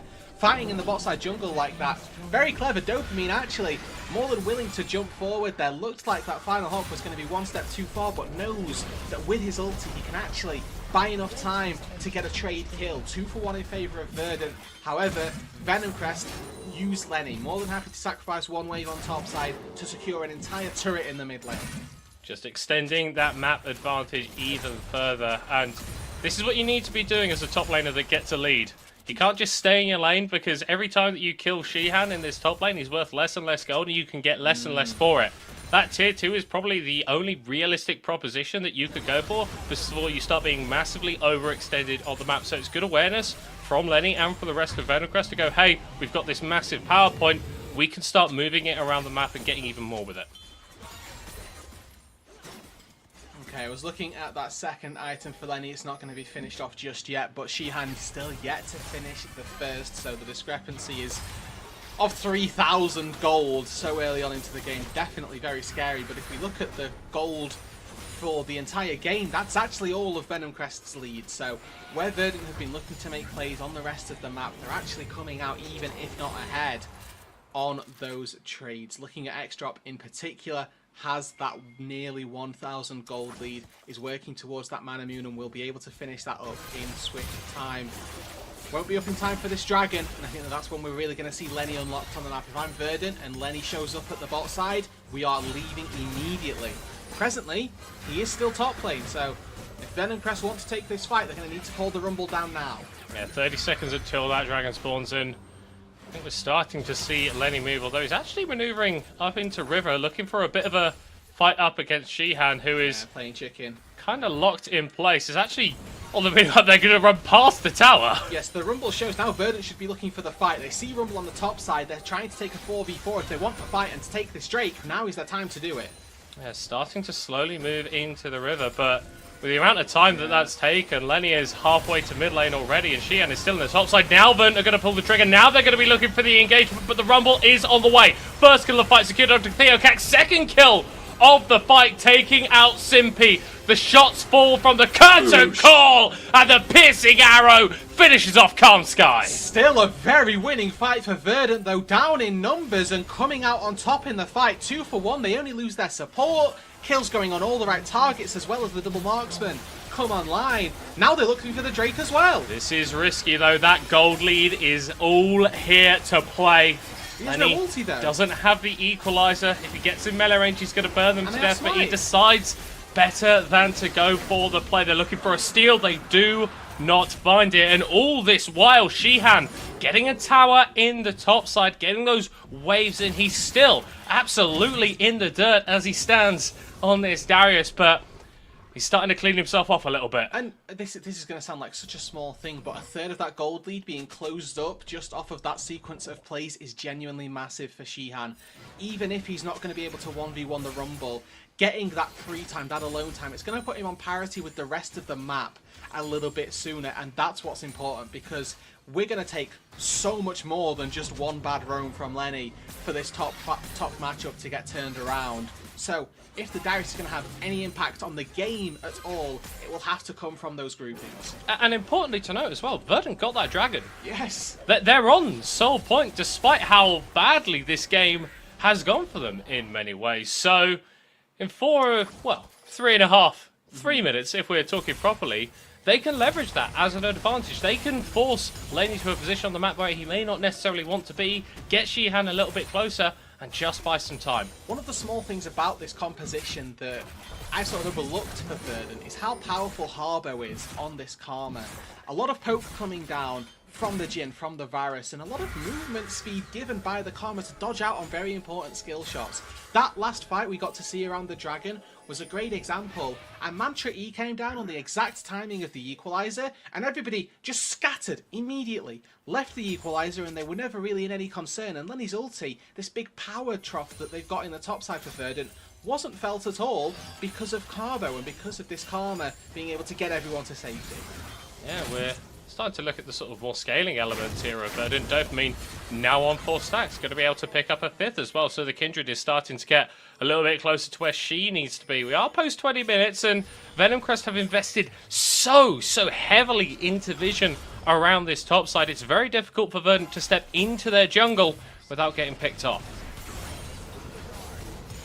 So looking at those engage options for Venom Crest, because that's what they're looking for really. Lenny started to group up, he's not really pushing them out. Oh, Dopamine going over the wall, finding out Lingard has to flash away, but here comes the Rumble, and he is ready!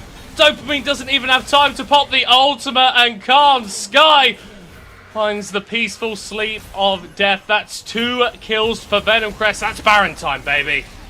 Verdant are not matching teleports in the side lane. Shihan is in the bot lane, and Fierce just TPs on in. Yes, he may claim a tier 2, but the question becomes how many tier 2s are Venom Crest going to be able to claim with this Baron. It's a slow one, relying very heavily on Lenny and overheating, weirdly enough, to take it down. But take it down they will, and Venom Crest secure themselves a Baron power play. Verdant, they forgot the game plan. It had always been from 5 minutes onwards, wherever the Rumble is, we are not. They took a fight where the Rumble was, and they paid the price. Yeah, Shihan though, like you alluded to, able to get a little bit of gold back for himself, but it's a similar situation to what we were talking about with the top lane, right? He can't safely push that bot lane anymore, because Verdant are still yet to take this mid lane tower. Venom Crest have been able to hold on for that so long. They're going to have the additional pushing power of the Baron, and Shihan is not really in a place that he wants to be on this Darius. Taking Force of Nature second suggests that you need to be split pushing. If my Darius groups now versus Fierce versus Lingard, he's getting chewed through. He has 1.5 items, you know, great. Fon's got a little bit of HP on it attached, but it's the MR that you're really valuing for it. And up against the Jhin, up against the Varus, it's just not going to be doing the work that you need it to. Yes, you'll be able to survive in the side lane versus Lenny, or maybe you won't even, because he's so far ahead. But that's the goal for this.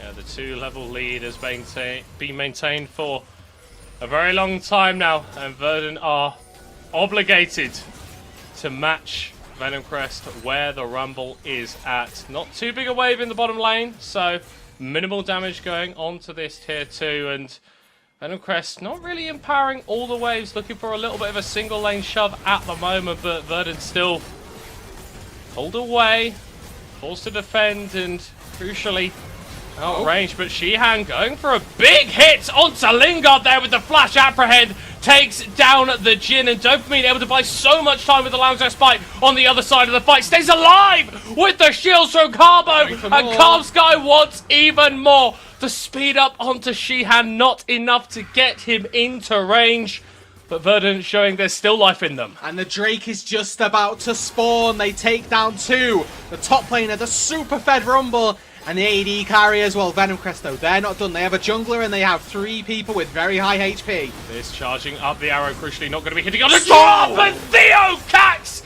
makes the hero play in the moment. No soul for Verdant, as Venom Crest refuse to let the ball be fumbled.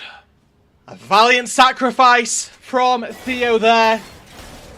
After a great engage from Shihan, it has to be said, the value of this Darius pick, the notion that an 0-2 Darius can be so influential after being so far behind throughout the entire game, genuinely mesmerizing.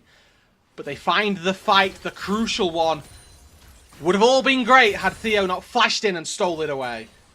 And so many times over the years we have seen Verdant win games off of the back of objective steals, be that a dragon, be that a baron, but the coin flips, emphatically lands on tails for them this time around. Still, only 2,000 gold behind, still in a very strong position. All things said, Drop is doing phenomenally on this Ezreal. Dopamine, 2 items now, getting stronger and stronger on this Kindred, and with Harbo going for this more supportive build on the Karma, picking up that redemption, understands that it's not about him dealing the damage, it's about his team winning the fights, and we may have another one of those just now. Dopamine going to be getting caught out, flashes away outside of the curtain call, but there's nowhere else that he can go. It's going to be another 2 picked up swiftly by Venom Crest, support and jungle down. So no neutral objectives on the map for Venom Crest to secure, but that bot lane tier 2 that they were eyeing up with the Baron most likely to be the prize here. A couple quick kills picked up for Venom Crest, nicely done. The ulti for the Kindred was about 5 seconds away from when Dopamine went down, so as we're looking right now, it looks like it's up. Unfortunately, not quite there. However, when I'm looking at this Karma, the supportive build that you talked about, Middlecott, it's going to enable Verdant so well, provided their Kindred can stay alive. There is a World's Atlas in Harbo's inventory. He has rescinded the right to farm and is piling everything into the jungle. That's what you need to do. We talk about Shihan being a bit of a one-trick, being a bit of an OTP on the Darius. The Dopamine Kindred is feared across EU West solo queuing. Whilst it's been a little bit of a mixed bag in this game, a kill for each death, not necessarily the ratio that you're looking for. He finds himself at a strong point regardless. Calmsky able to tank up so damn much on the Leona! But just not enough. Just not enough. The execution, the piercing arrow from Fierce, lethal. Shihan is sitting the bot lane. The Baron is spawning in under a minute's time. Venom Crest are booking it down there to try and catch him out. Remember, if they have a Jin W here, they can stop the base. Not quite able to find it, Lingard. The one member left behind just pushing in that mid lane. Baron spawning relatively soon. Venom Crest not particularly set up for this right now. However, if we take a look at the top side jungle for Verdant, Lingering Vision still there. A couple of wards past the red buff. The pink ward just over the wall of the pit as well. So enough vision around there for them to be able to take a fair amount of control once they've finished off these resets. And with the Baron, of course, being the be-all and end-all prize for the time being, teams have got about 90 seconds before the soul starts to spawn. Dopamine going over the wall onto Simpy. The aftershock going to keep the Nautilus alive. There goes the equalizer, and not really followed up on too strongly by the rest of Venom Crest. Those are some big cooldowns that Verdant just blew. If we look at the ultis across the flip side, only the Solar Flare, typically a relatively short cooldown. Now the 1v1 returns. Oh, Shihan, are you having fun? I No, don't think the no, answer's he's yes, buddy. Ghosts apprehend. The redemption going to come through here. Stacking up the passive onto Lenny. But it just doesn't seem to matter. Drops the Noxie Guillotine. Pops the Q, and the Zonya's the bane of Lenny. As both top laners fall to each other. That's a big win for Verdant, though. Look at the gold disparity between the two top laners and then tell me who you think should be winning. A full item advantage for Lenny, and Verdant able to come out with a 1-4-1. Granted, there's a little bit of Karma assistance there, but the fact that Lenny not able to win that so convincingly, a testament to how powerful Shihan is and how well he knows his champion. And Venom Crest not looking as confident as one would expect, perhaps, from a 5-2 team. Teleport into the mid lane. Verdant looking to contest here. Dragon going to be spawning soon. Theocac's going to be the initial engager. Dopamine popping the ultimate to stay alive. Still gets rooted though by the Chains of Corruption. Stays alive once again because of the Karma! Oh my word, the Verdant health bars are blinking, but they are still here. Harbo flashing away from the final shots that would have ended his life, but Verdant win the fight and they start up the dragon. Jungler's dead, Middlecott. They've got a smite, they've got a can-do power in their sights. The soul is theirs. All of a sudden, Verdant, they have a win con. Victory from the jaws of defeat has already been the result of one Verdant game this split up against Nord. They were down to a single inhib tower, a single inhib, and found a miracle at the death. The situation not as dire, but circumstances nonetheless against them. They hold on in this game, and they find themselves a chance of coming back into it. This whole day, Middlecott, we've been talking about the implication of standings and how the schedule for today really led us to, we're going to see a separation or we're going to see everybody re-close back up. DMG answered the call, Ruddy answered the call, they won their games. Venom Crest, the final ones left with arguably the hardest game of them all. They're struggling here, 11-11. Baron started and Venom Crest need to peel away.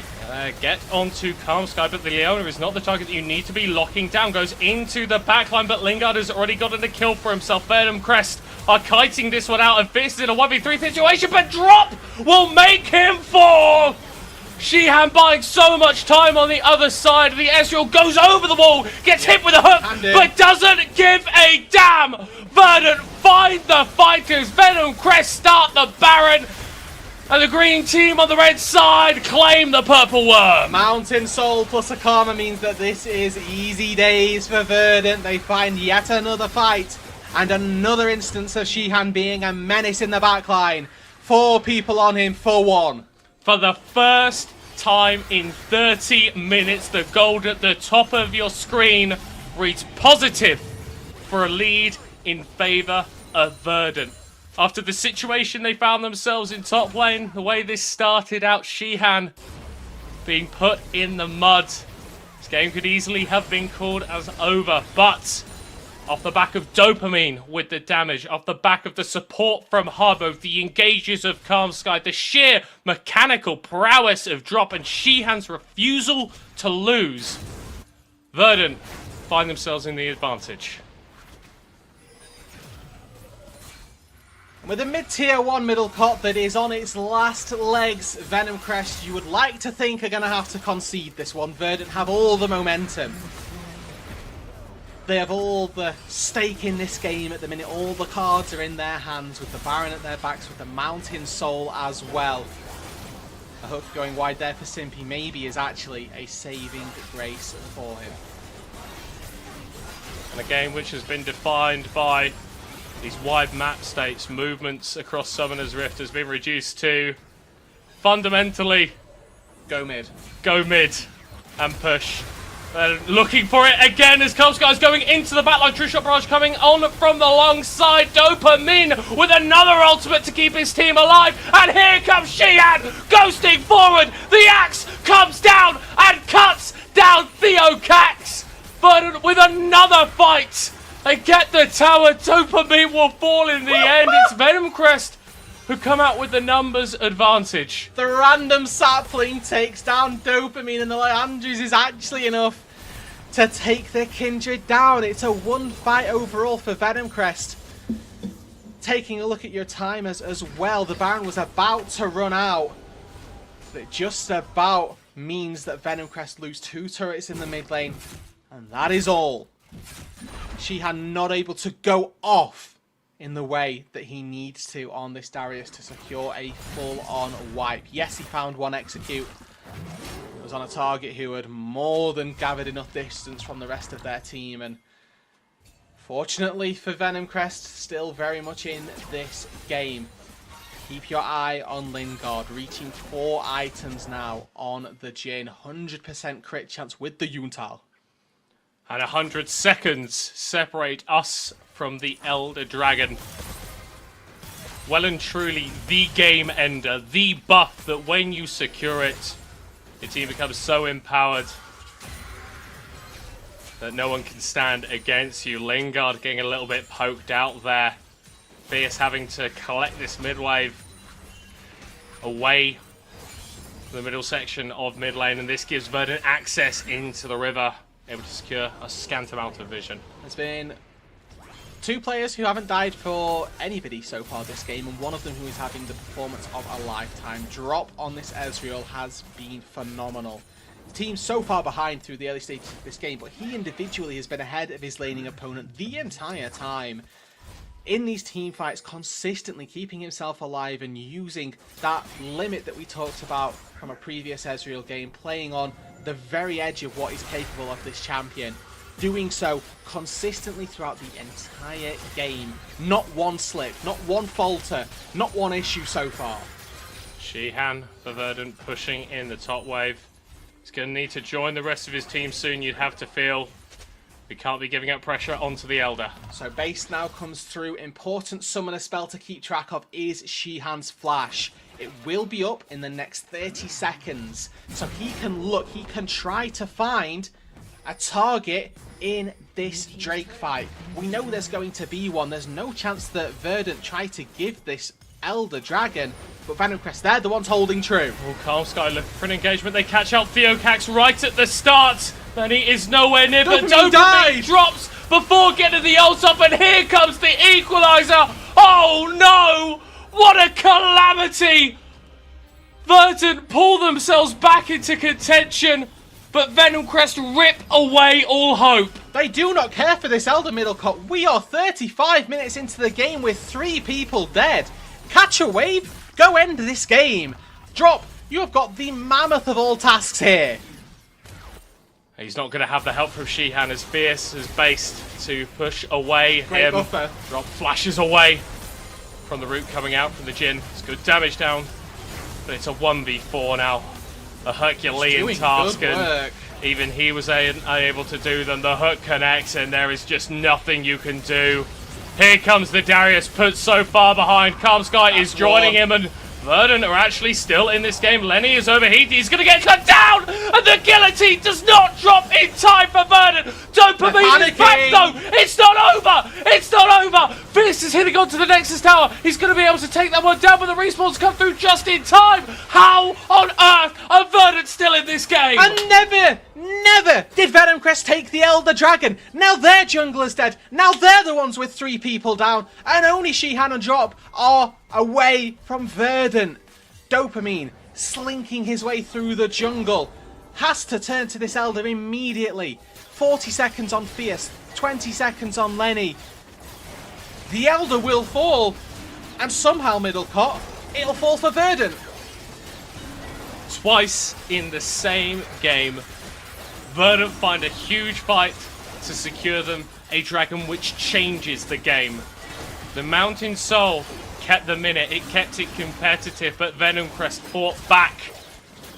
They win the fight. They say, we don't need the Elder Dragon to win this game. Well, they were wrong.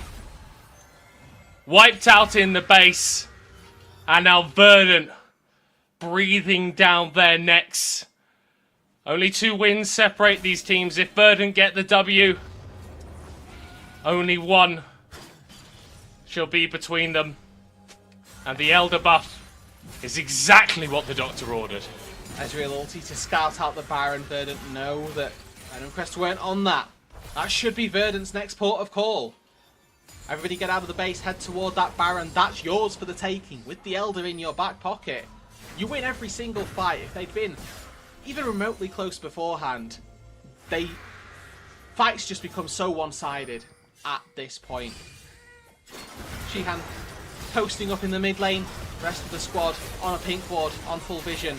They won't care, they'll go for this. Simpy in the base, there's your face checker already gone. Verdant, they take 2, that's the Elder, that's the Baron. Typically a lethal duo, but with an open Nexus middle cut, anything's possible. Does this game have another twist in its tail? I don't even know which way we're turning at the minute. A twist would suggest that I knew who was the favourite right now. Absolute insanity. Absolute insanity. We're converging on 40 minutes. I'm not going to lie, Ruddy. I think we're going to get there. Verdant don't look like they're going to be able to force anything with this Elder anytime soon. And whilst the Baron buff is great for empowering those waves, not quite as impactful when it comes to the 5v5s. There's always this element of caution for Verdant now. With that opened inhibitor, what if we leave 1 wave too many? What if Fierce can find a TP and all of a sudden find a way into our Nexus? They need that inhibitor to respawn to feel truly comfortable as an equalizer to clear out a wave. It's going to do exactly that. It's bought them the time. The Elder will wear off before the time that next wave crashes, and that's a good enough start for Venom Crest. They've held off the Elder. Their base still intact. The question becomes, can they hold off the Baron with the same effectiveness? And we've talked about what this game means for Verdant. For Venom Crest, it's about keeping themselves at the top of the table. It's the engage coming through from Calm Sky, but he doesn't find the backline. Dopamine hitting onto the front here. Simpy goes down. The inhib will fall following his demise. and Verdant have got no reason to back off now. Remember, no equalizer for Lenny. He used it for wave clear. We're hitting onto the towers. Karlskar getting into the back line, fighting up against the Rumble. He's going to be dropping down in the end. Drop two. goes backwards, and the Nexus is exposed. Verdant do it again. From defeat, victory. Win number 4. From nothing, from just the most unwinnable position, to be completely honest with you.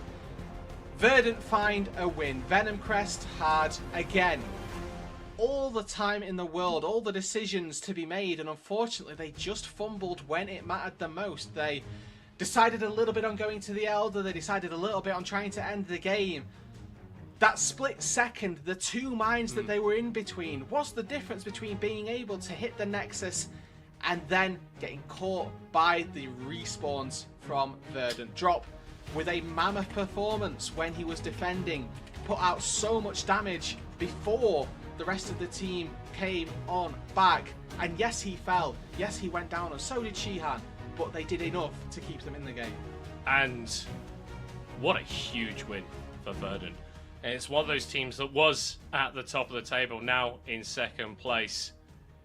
4-4, playoffs. Not just a hope, not just a maybe, absolutely something that this organisation, that this roster can achieve. What a game. We'll see you after the break.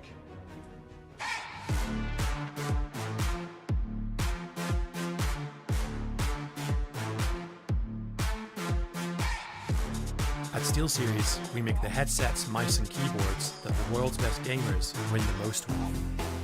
And we've been doing it since way back.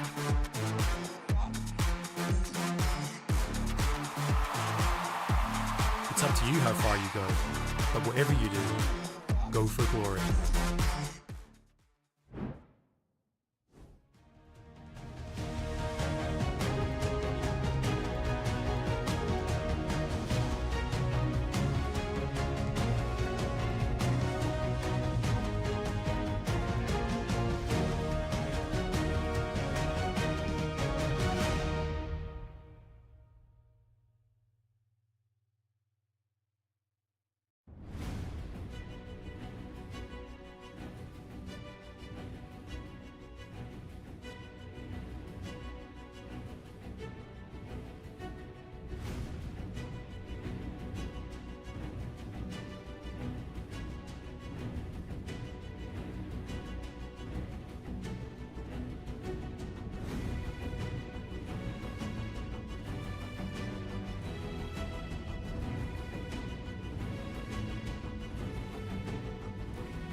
expectations were built just to destroy them at the end, as well as predictions from Initialize.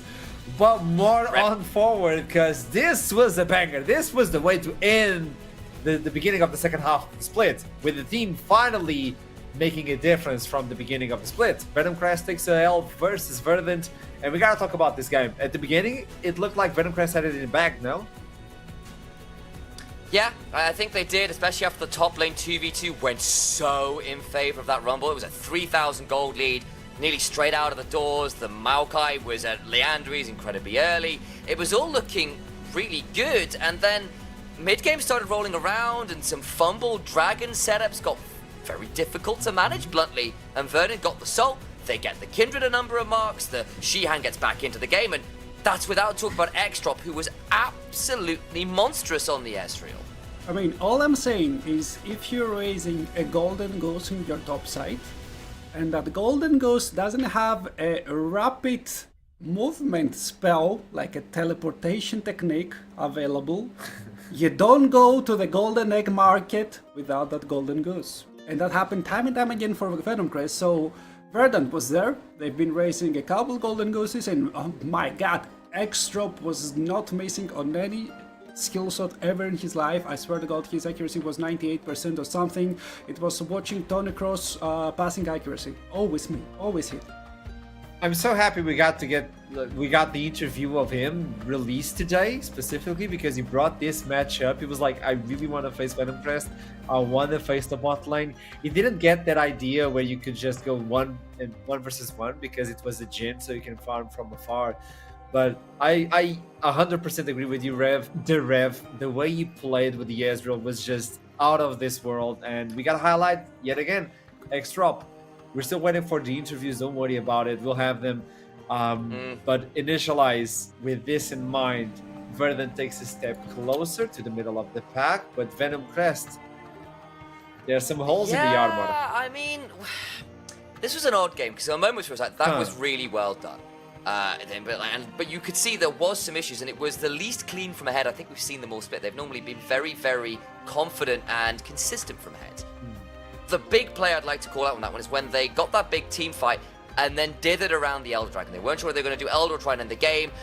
In fact, Lingard starts off the Elder and then they pull away from it. And as a result, actually, that 5-6 seconds they spent there probably cost them the play towards the end of the game. They get both Nexus turrets, but can't do anything more. Fierce ends up taking Tower Echo. It's very chaotic. It's not what you like to see, and I think add in some slightly odd build choices. We weren't quite sure about the, I always forget the name of it. It's this Blood Spear one that gives you burn on crit. It's a weird name. It's the bad item.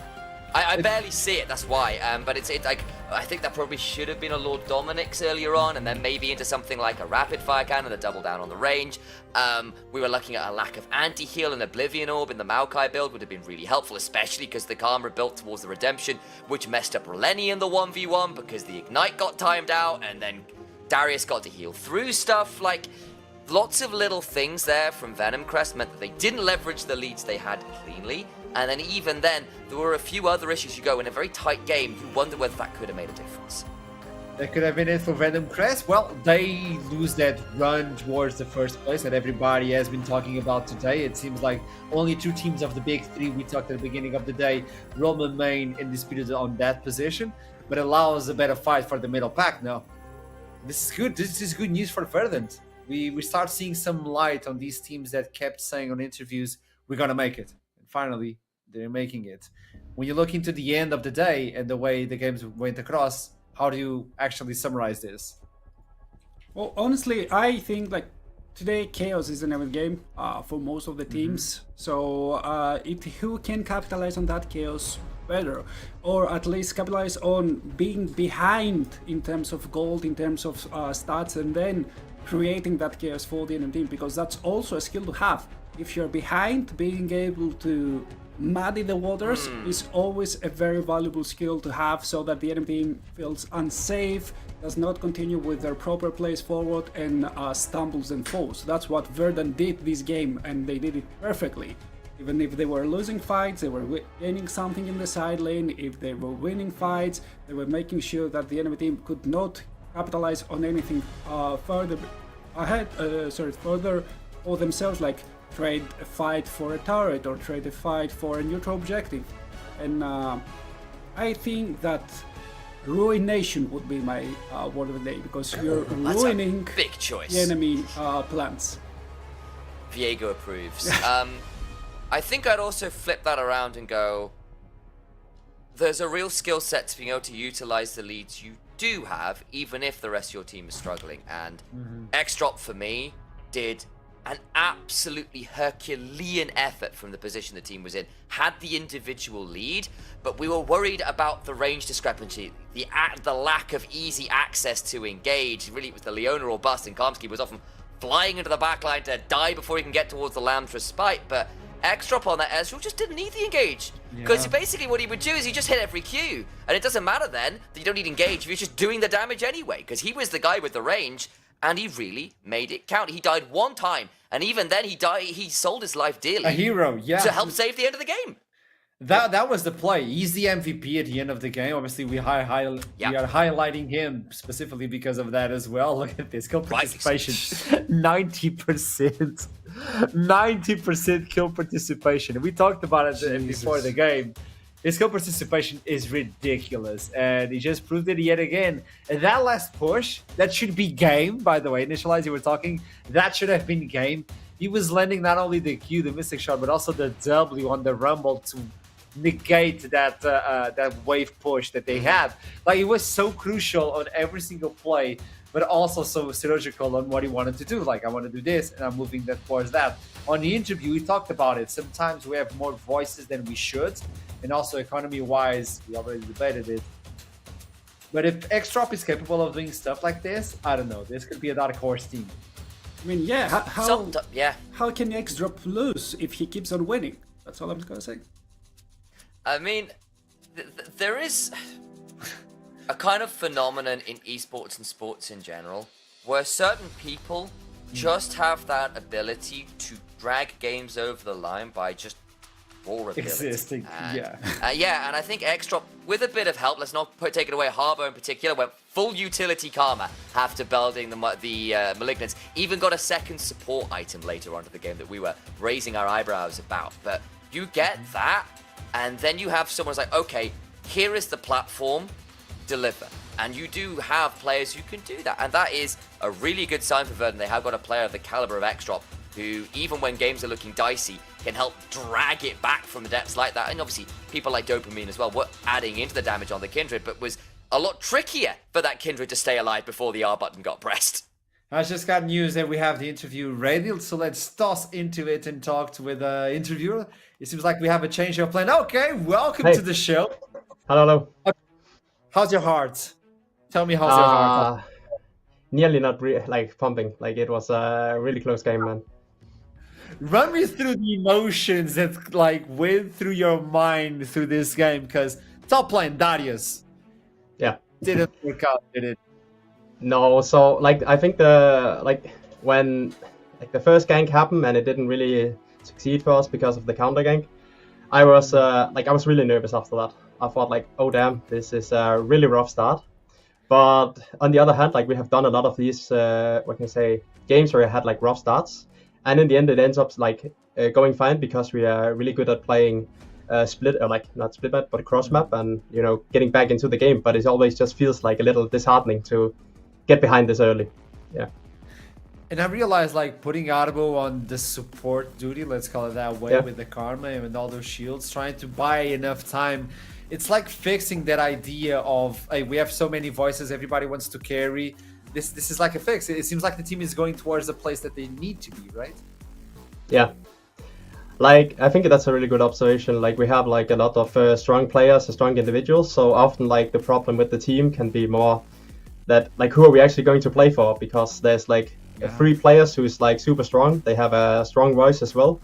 And it's not you can say we have someone who is only on tank duty and someone who is willing to go support. Everyone is talented and want to prove it, and that just makes the game harder to play, but also it's hard to draft. So, but I think when it's succeed as it is later on in this game, right? I think it's it's really satisfying, but it's high risk, high reward, I would say. Now to wrap it up, X-Drop, what can you say to him? Because I love that guy. I don't know. He's like probably top 3 AD carries for me, just to be honest. But the amount of work he put in today, it's stellar. How does it feel like to work with X-Drop and bringing him into? So the fun thing about me and X-Drop is that last year I helped him coaching in MCon. And immediately after we went separate ways after the team, I thought to myself, like, this guy is so fucking good. Like, I would just like to have him on my team. So I said, okay, Drop, I know like you want to coach and you're really good at it, but I really think you have a spot on this team. So me and Drop talked together again, and you know, he came to the team. So I was just really glad, and like he keeps showing a good performance. So like the decision made to get him on the team just, you know, keeps getting reaffirmed. So like I really like to work with Drop, and we worked together for 3 splits now. That is vision. You wanted to retire. You were like, nah, not yet, man, not yet. We Not still have yet. one more job. I love it. Hey, congrats on the victory. Thank that you. was a stellar one versus Venom Crest as well. Like, congratulations. Let's see what you pull up for the rest of the split. Yeah, thank you. Thank you. See ya. Obviously, like the nervous system is a little bit like. Don't blame him. Yeah. But just looking at your friend and be like, hey, you're a good coach, but snap out of it. Job's not done. You have Exactly. one more in you. I mean, the thing is, it's not just one more. It's a one of that caliber is exactly what you want to see. And again, Verdant's like score this split hasn't been that consistent, but I think within that, X-Drop has by far been the most consistent member. I think we have seen time and time again this guy put out really, really good performances, really, really good numbers, and this is just another example of the guy delivering when the team needs him to. And yeah, he delivered a knockout blow. Let's be real. Well, with that in mind, let's understand how we finished the day. The first one of the second half of the split. DMG and Ruddy in first place. And then Venom Crest and Nord are tied up for the third one.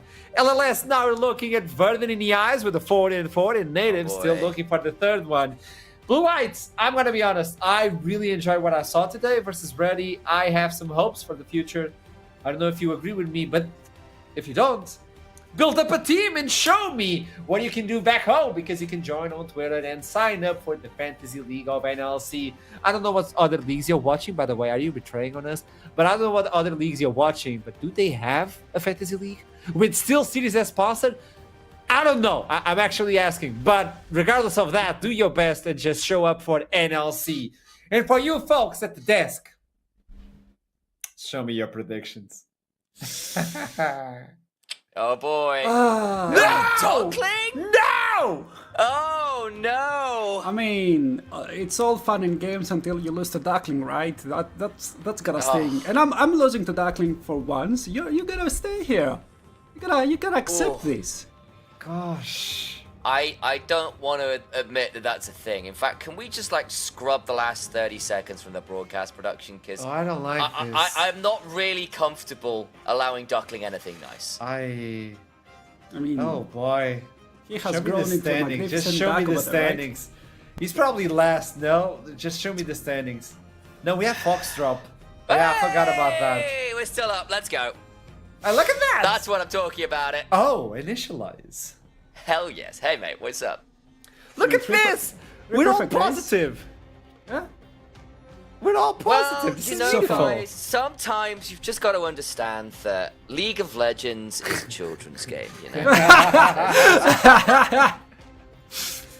Well, I gotta say something. But you need before the we're mind of a done. genius to get points like that, right? Let's go! I'm I gonna have understand. this clip is going to be used in about a week's time when I bungle it and it's all going wrong. But until then, we enjoy this moment. Yeah, savor it. But you know what? I would like to say congratulations to Duckling for having a perfect day. But do you have a Verdant shirt with actually your name on it? I might actually. With the Portuguese flag as well. With the damn. Portuguese flag with That's your a name on flex. it. That's I a mean, flex. I'm just saying Duckling. Wait. I mean Duckling. I mean, There you come on, get on our level. go. There you go. Now, with that in mind, let's see what we have for the next week. It's also interesting. We're gonna start with Blue Whites versus Venom Crest, followed by Nord versus DMG. Spice it up with Ruddy versus LLS, and to wrap it up, Natives and Verdant fighting for the interesting spot. This could be Verdant's run on the other day, though. On Wednesday, you can follow us with Venom Crest versus Ruddy, LLS versus Natives, Verdant versus Nord, and then DMG versus Blue White. Join us on July 2nd and July 3rd for the 5th week of NLC. We still have a few weeks ahead of us, but don't miss any day. Talking about not missing the ref, you didn't miss a single shot today. You're really good at the desk. What do you have to say before we wrap it up? Please don't get me back to my cage. Please, guys, please. The water quality is horrible. The food they're giving me just scrubs. Please let me back Too here. late. You know I just received 60 eggs, and you gotta get one for dinner, by the way. Initialize. Wow.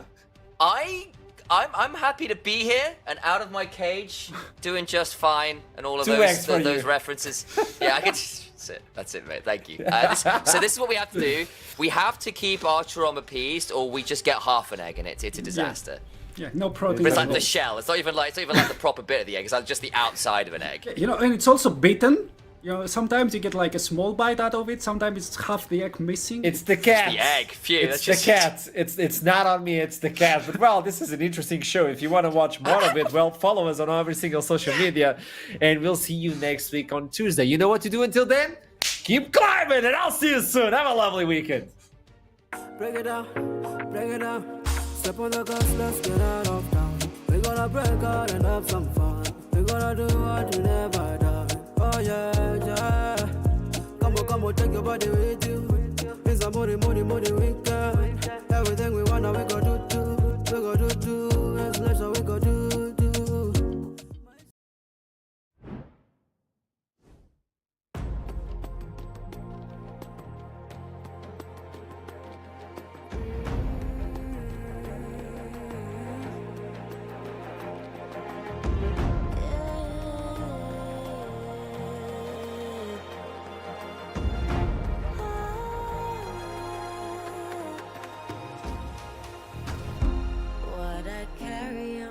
Shoulders, we're showing stories told. Watch the fire burn away the cold.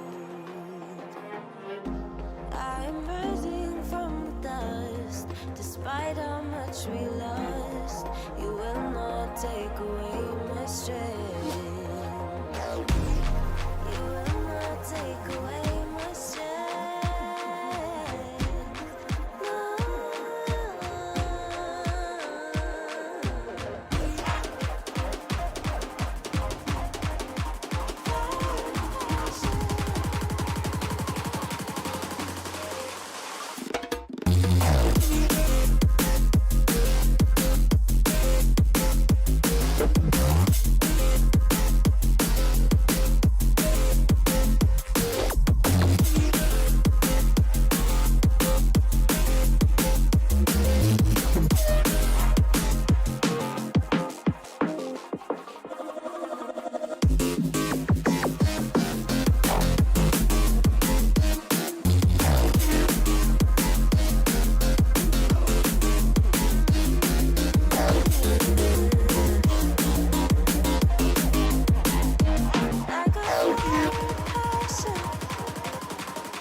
Shoulders, we're showing stories told. Watch the fire burn away the cold.